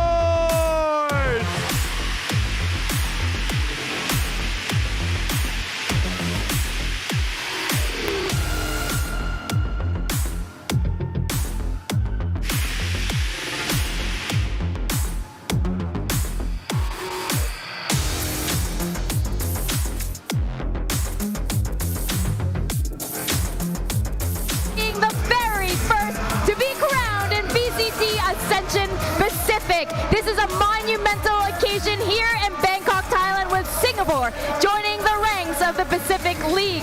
Quack, how do you feel about having another Singapore team in the Pacific League? I mean, I've seen these guys, I've casted these guys, and yeah, they did have some obstacles in their own way. Sometimes those obstacles were themselves, but they've really overcome it. You know, first of all, buying out Maxi, Pith, having Lagia as their coach, and then buying all these new players now coming through.